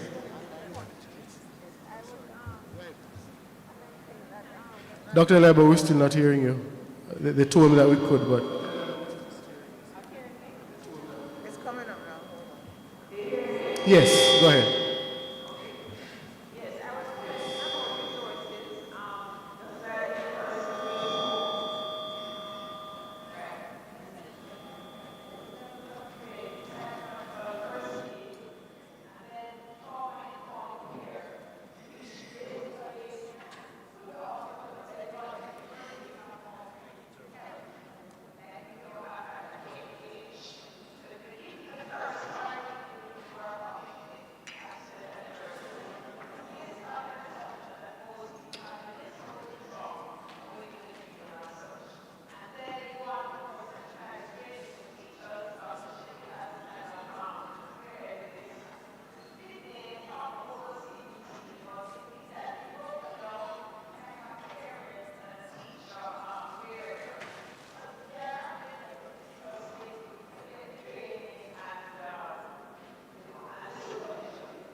you very much for that, Dr. Leiber. Thank you. We're going to wrap up, but I have a question. I have two questions, and I'm hoping that members of the panel can respond. Okay, all right, sorry. Go ahead, please. Go ahead. All right, I'm Savenia Francis, and I'm a social work student at the Portmore Community College. Hi, Savenia. Right. Hi. All right, so I have two questions. I have one for Mrs. Jones-Williams, right? That question is, it's something that was mentioned in passing from one of the social work students at my school, right? She said there's a child being abused by an influential figure in their community, and the matter was reported to the police, but nothing was being done about it. Nothing was done about it at all, right? The parent and the child, it's not like they can just uproot themselves from the community and move somewhere else because it may be just expensive, right? What then can the parent do to probably prevent future abuse of the child, sexual abuse?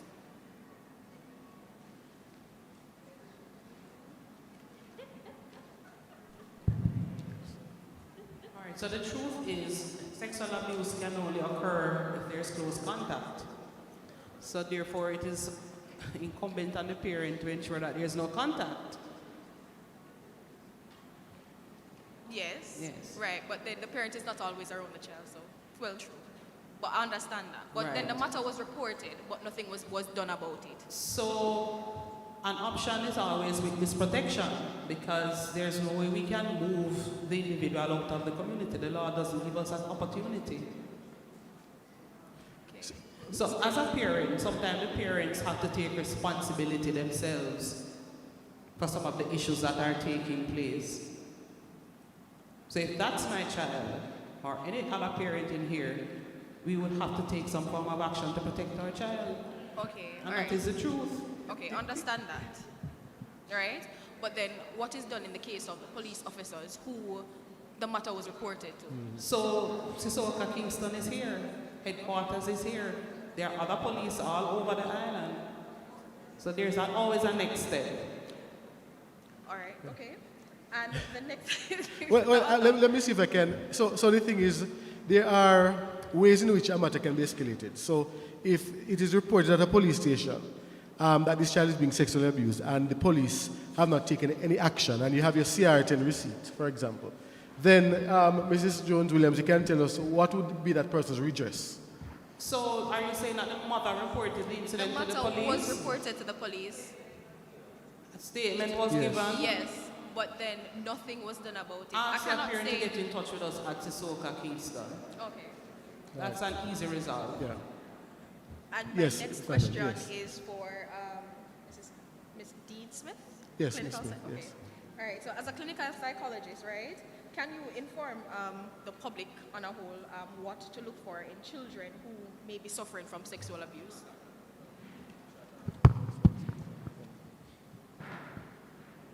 Okay, and let me just start by saying it can be manifested in any form, right? So we say any change in behavior, start there. So if the child was usually a quiet child, for example, and all of a sudden this child is externalizing, you're going to look at what has changed. If the child used to be outgoing and, socializing, and then the child gets withdrawn or reserved, then you're going to look. So you start with any change in behavior. But generally speaking, you're going to look at what we call uncontrollable behaviors. So the child being promiscuous, for example, starting to be rude, defiant, staying out, schoolwork, they were doing well at school, and then you're seeing that drop there. You're seeing a child becoming agitated, impulsive, especially if they were not like that before. Because unfortunately, many traumatized persons are diagnosed with things like ADHD and so on. So you're just going to be looking, as I said, for any change at all that was not there before. And we sometimes miss the ones that are not externalizing. We need to look a lot at those who are not giving trouble, as we call it, because sometimes they get missed. Self-harming behaviors, stuff like those, you're to look out for, right? Any self-harming behaviors, just talks or thoughts of suicide, anything like that. All right, thank you very much, Ms. Smith. So, ladies and gentlemen, the time is up, but I have 2 questions, and maybe we won't get to respond to them today. But I think there are things that everybody in this room ought to be thinking about. One, so we know that there is a culture of silence, as I think it was Ms. Manning who mentioned it, a culture of silence when it comes to sexual violence against children. And there are certain things about our culture, whether it's religious beliefs or ideas about masculinity. There are certain things that cause this culture of violence to exist and to be perpetuated. What do we need to do to break this culture of silence? That's one. And then what are the protective factors that we need to consider to ensure that Jamaica becomes a country that is fit for children, where it is not par for the course that children will experience sexual violence? What are the things that we need to do? Is that too hard for you to answer? No? Then maybe not today, no. Time is up. But we can talk afterwards, right? Yes. All right, so ladies and gentlemen, thank you very much for listening. Thank you to the panelists. Please put your hands together for them. And I invite Delia to come and take over.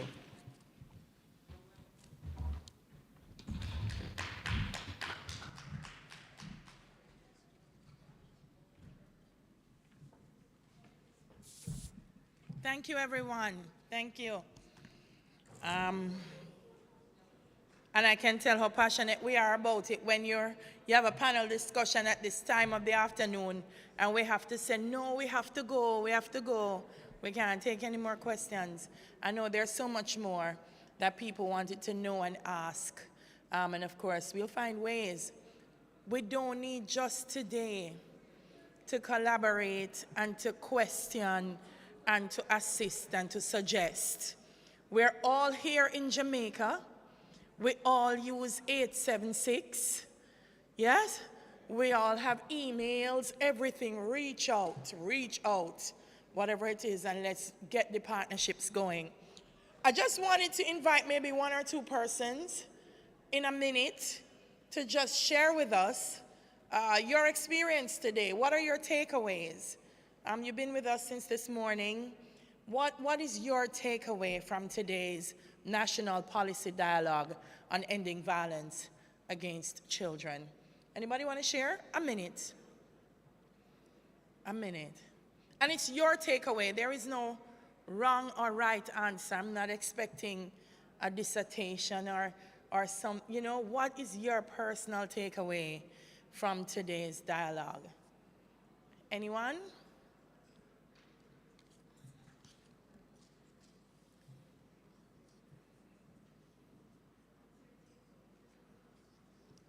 No?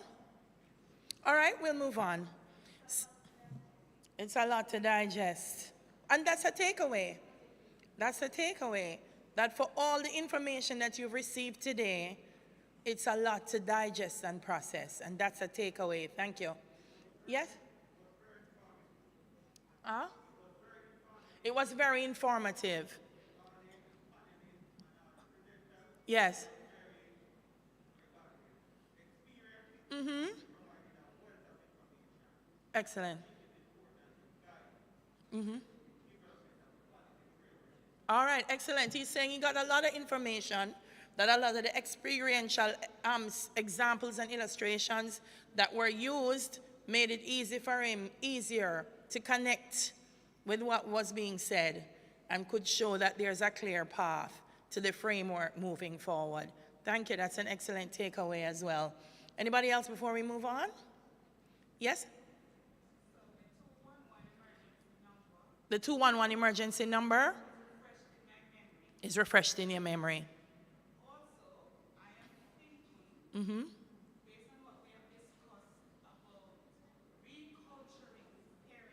Yes? I like that term, reculturing parenting. Mm-hmm. Yes. Mm-hmm. Yes. Mm-hmm. Mm-hmm.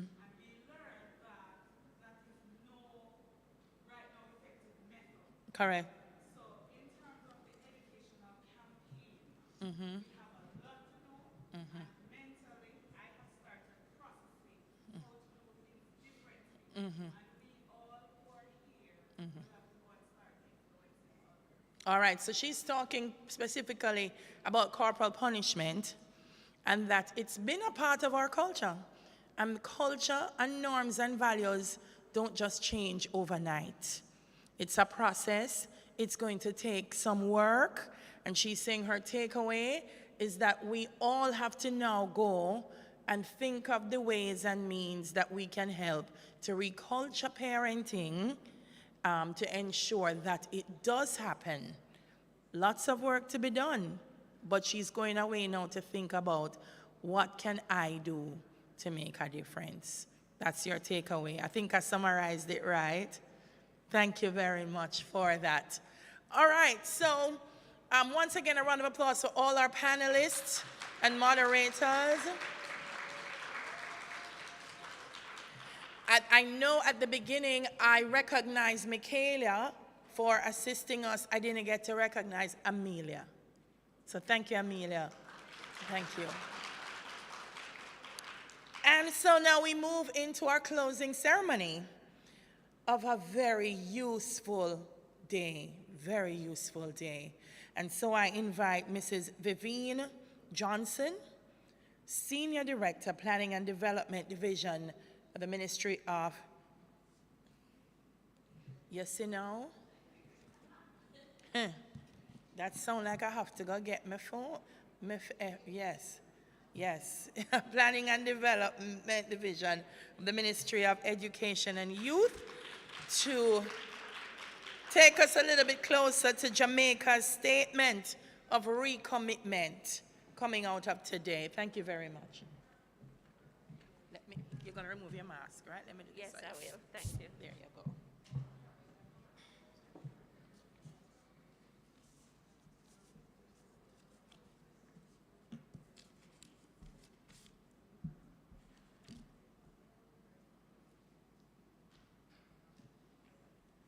Thank you very much, Master Ceremony.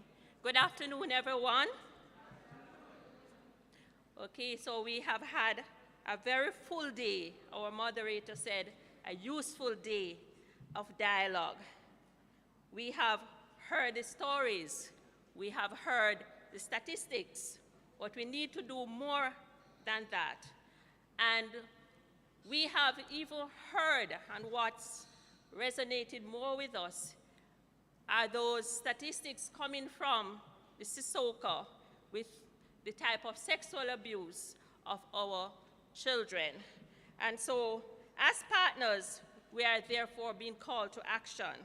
And so, on behalf of our Minister of Education and Youth, the Honorable Favour Williams, I will be reading Jamaica's statement of recommitment towards ending violence against children, which is a call to action. So here readeth.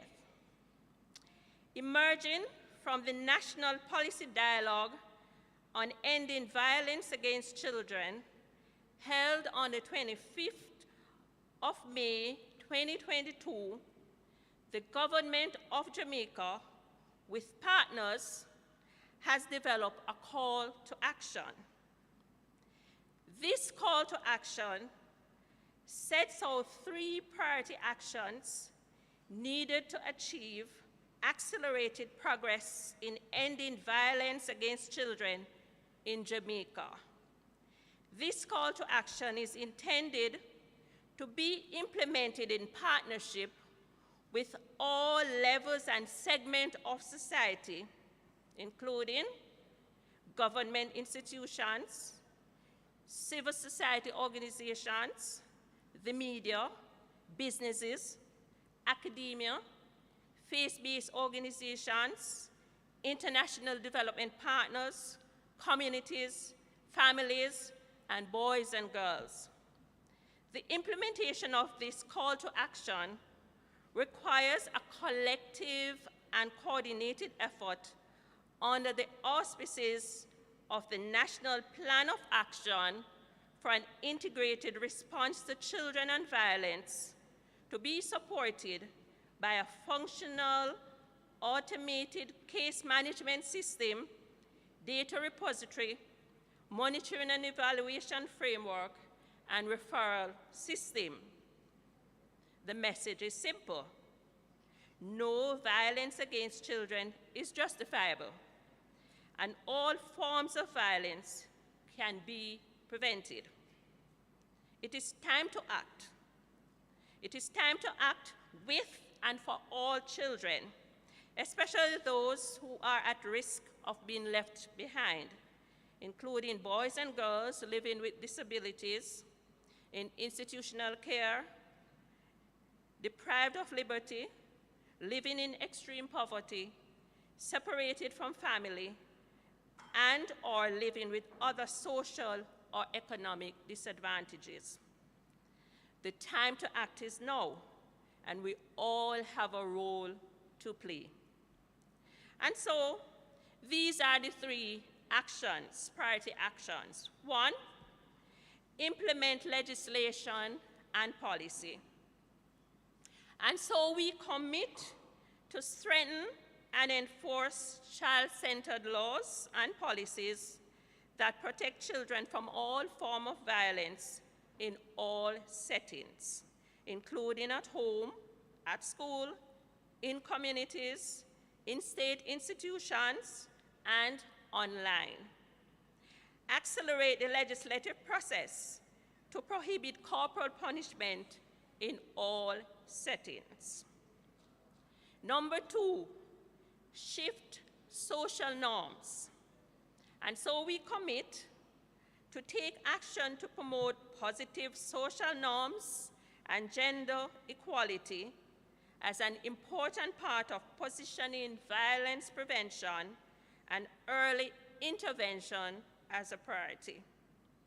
Empower parents, children, caregivers, teachers and community members to empower one another to protect themselves, especially our children, to speak up and take positive action against violence. Number three, invest resources effectively. So we commit to mobilize and harness the resources to finance the interventions, services, and systems needed to protect children and promote their mental health and psychological, social well-being, particularly the most disadvantaged from violence. Ensure that investment decisions are based on solid evidence about the success and efficiency of past and or existing investments, as well as the projected costs of proven interventions and the systems to roll these out at a national scale. Thank you. This is our call to action.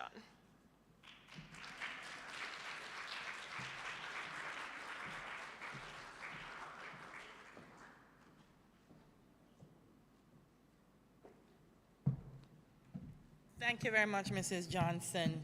We had some takeaways online. I just want to read them very quickly. Yvette Edwards-Wilson says, my takeaway is the need for more collaboration among all stakeholders to fight this monster of violence against our youngest citizens.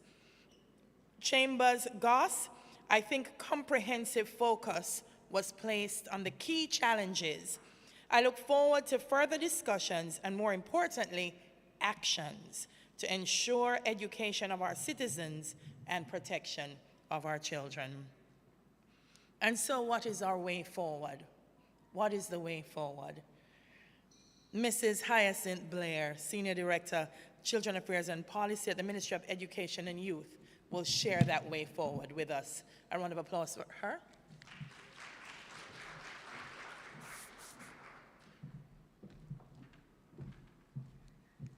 Wow, I think I'm having a great birthday, don't you? Okay, so what are the next steps? We will finalize the recommitment statement and share this with the Global Partnership to End Violence Against Children as Jamaica's continued commitment to protecting children in all spaces. We will use your questions, your feedback, your recommendations, your suggestions to inform the work of the Intersectoral Committee and the Technical Working Group in advancing the agenda. We'll continue to implement provisions of the plan and to improve the organizations to support especially the request for data information to inform our responses. And as a way forward, I implore you to continue the conversation beyond this dialogue. Talk among yourselves, encourage conversation within your own organizations, within your families, among your friends, your community. We will review the composition of the technical working groups to ensure representation from all communities, especially our disabilities community. And what's my takeaway? Child protection is everybody's business. All of us have a part to play in this business of protecting our children. Thank you very much.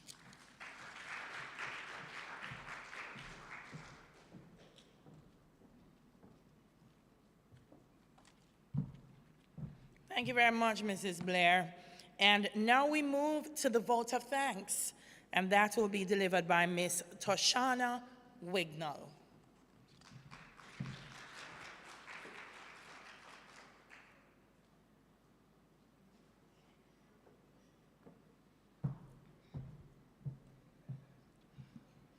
Good evening, everyone. Thank you is such a phrase that cannot be seen or touched. It must be felt by the heart. I feel honored and privileged for this opportunity to propose a vote of thanks on this special occasion. I would like to thank all the honorable delegates who blessed us with their presence. I'm also very thankful to the Event Planning Committee for organizing this forum. I, on behalf of the organizing committee, convey deep regards and hearty thanks to our Honorable Favour Williams, Minister of Education and Youth, Senator, the Most Honorable Kamina Johnson-Smith, Ms. Maureen Dyer, Acting Permanent Secretary for the Ministry of Education and Youth, Chief Executive Officer for the Child Protection and Family Service Agency, Ms. Rosalie Gay-Gray, UNICEF representative, Ms. Mariko, let me pronounce her last name right, Kagoshima, right, my apologies. I am also thankful to all the representatives, panelists, and international partners. Words are not enough to express our gratitude for your contribution towards providing information and an interactive discussion surrounding ending violence against children. Many special thanks to Ms. Delia Harris, Master of Ceremonies, for her gracious presence and vibrant moderating. I am very much thankful to all the stakeholders and the organization, the planning committee, who went above and beyond, right, to bring everyone together. We are happy that this space has been created and it's a platform where children are protected and will be seen and heard that they are important to our society. This will send a message to our citizens of Jamaica that we believe when we say our children are the future. This is not just words. but we have to put forward the action, and that is what we're here doing now. I feel proud and thankful to each and everyone for making this event a successful one. I will end with the Police Youth Club motto: we are helping to build a better Jamaica. Thank you.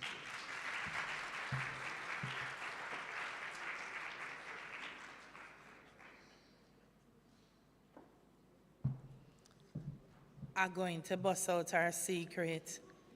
Yes, she said, no, but I have to, because she did so well. That outside I saw her and she said, I'm nervous. And I said, no, that's the adrenaline in your body telling you that you're going to be great. And I said to her, your body is ready, man. You're going to go up there and be great. And wasn't she great? Yes, she was. Thank you very much, Tashana, for that. You see? All right. The only thing I can do is get 6 number. She knows what that means. Ladies and gentlemen, what a day. I know it's been a long one, but as I said, it's been useful, and it's most important, a significant day. A day that had to happen. It's Jamaica's national policy dialogue. We had some really critical discussion, and as we move forward to implement and to put the roadmap, the map is there for us to use it. We are going to end violence against our children in this country. Please be safe as we travel from here. Charlie Montai is going to take us out with some great entertainment. But thank you all for coming. Please have a blessed afternoon. I'm Delia Harris.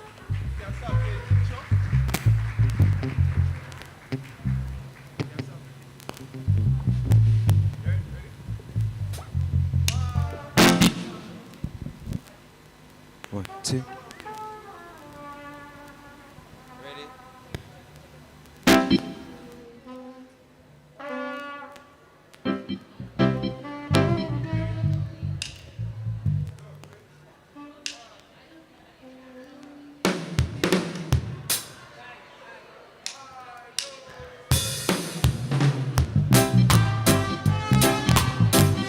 Ooh. Yeah, no, I until I see your eyes, still I had to try, yeah. Oh yes, let me get my words right and then approach it. Woman, I treat you like a man is supposed to. You'll never have to cry, yeah. I know everyone can relate to when they find a special someone. She's royal, yeah, so royal, and I want her in my life. I never knew anyone so one of a kind. No, the way she moved to her own beat, she has the quality of a queen. She's a queen, and ooh, what a natural beauty. She don't need no makeup to be a cutie. She's a queen. She's a queen. Now when they ask what a good woman's made of, she's not afraid and ashamed of who she is. She's royal, yeah, so royal, yeah, and I need her in my life. I never knew anyone so divine until the night and I seen her eyes. Ooh.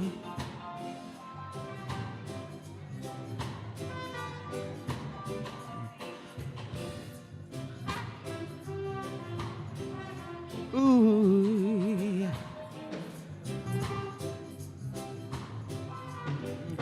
Yeah, yes, I know the king and queen of crown same time, so I'll never leave your side.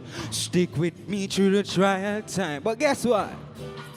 She says she no mind. Correct and no good man is hard to find. And she cannot know what that giant line. That's why she has no ties at this time. I know many men are trying, but they need to be more than wine and dine because she's Raya, yeah. So Raya, yeah. And I need her in my life. I never knew anyone so one of a kind. No, the way she moved to her own beat.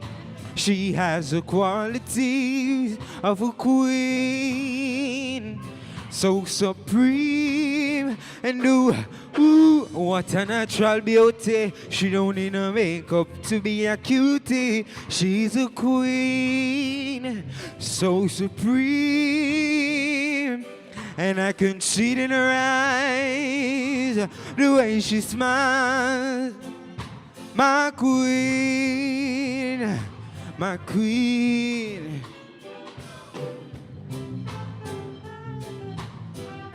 Ooh, yeah.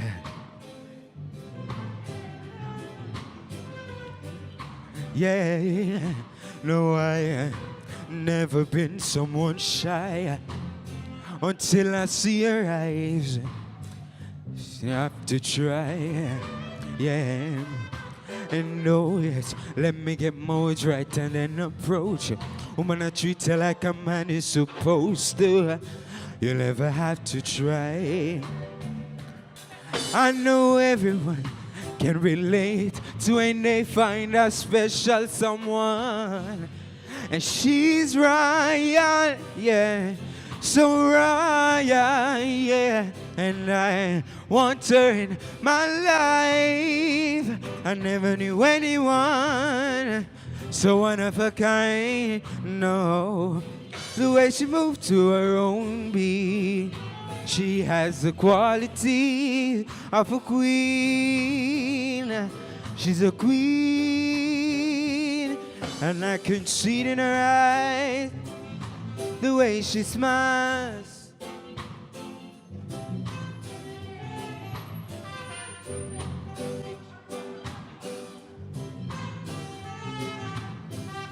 Ooh, yeah. Yeah.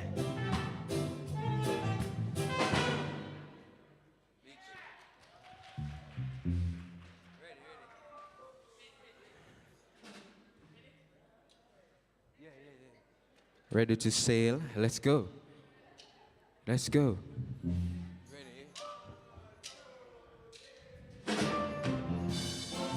Whoa, whoa, whoa. Sailing, sailing, ease.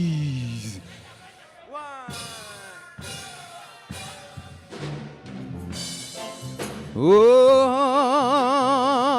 whoa, whoa. Sailing, sailing. Hi. Say when I'm ready, you must hold on steady. We're moving off at lightning speed. Take a seat and wait till I'm ready. I'm coming, so hold on steady. Yeah, big ships sailing on the ocean. We don't need no commotion. Big ships sailing on the ocean. Yeah. Big ships sailing on the ocean. Big ships sailing on the ocean. Level me there. Guess what? There is a time when the sea gets rough. The wind is blowing and the fishes keep moving. What are you doing, Mr. Man? Sit down, hold on tight. Get ready, cause we're sailing. Big ships sailing on the ocean. So we don't need no commotion. Big ships sailing on the ocean. What? What? What? Big ships sailing on the ocean. I hear you. Yeah. Yeah. Big ships sailing on the ocean. Hear me again. Say when I'm ready, you must hold on steady. We're moving on at lightning speed. Take a seat, wait till I'm ready. I'm coming, so hold on steady. Yeah, big ship sailing on the ocean. Say we don't need no commotion. Big ship sailing on the ocean. Get ready.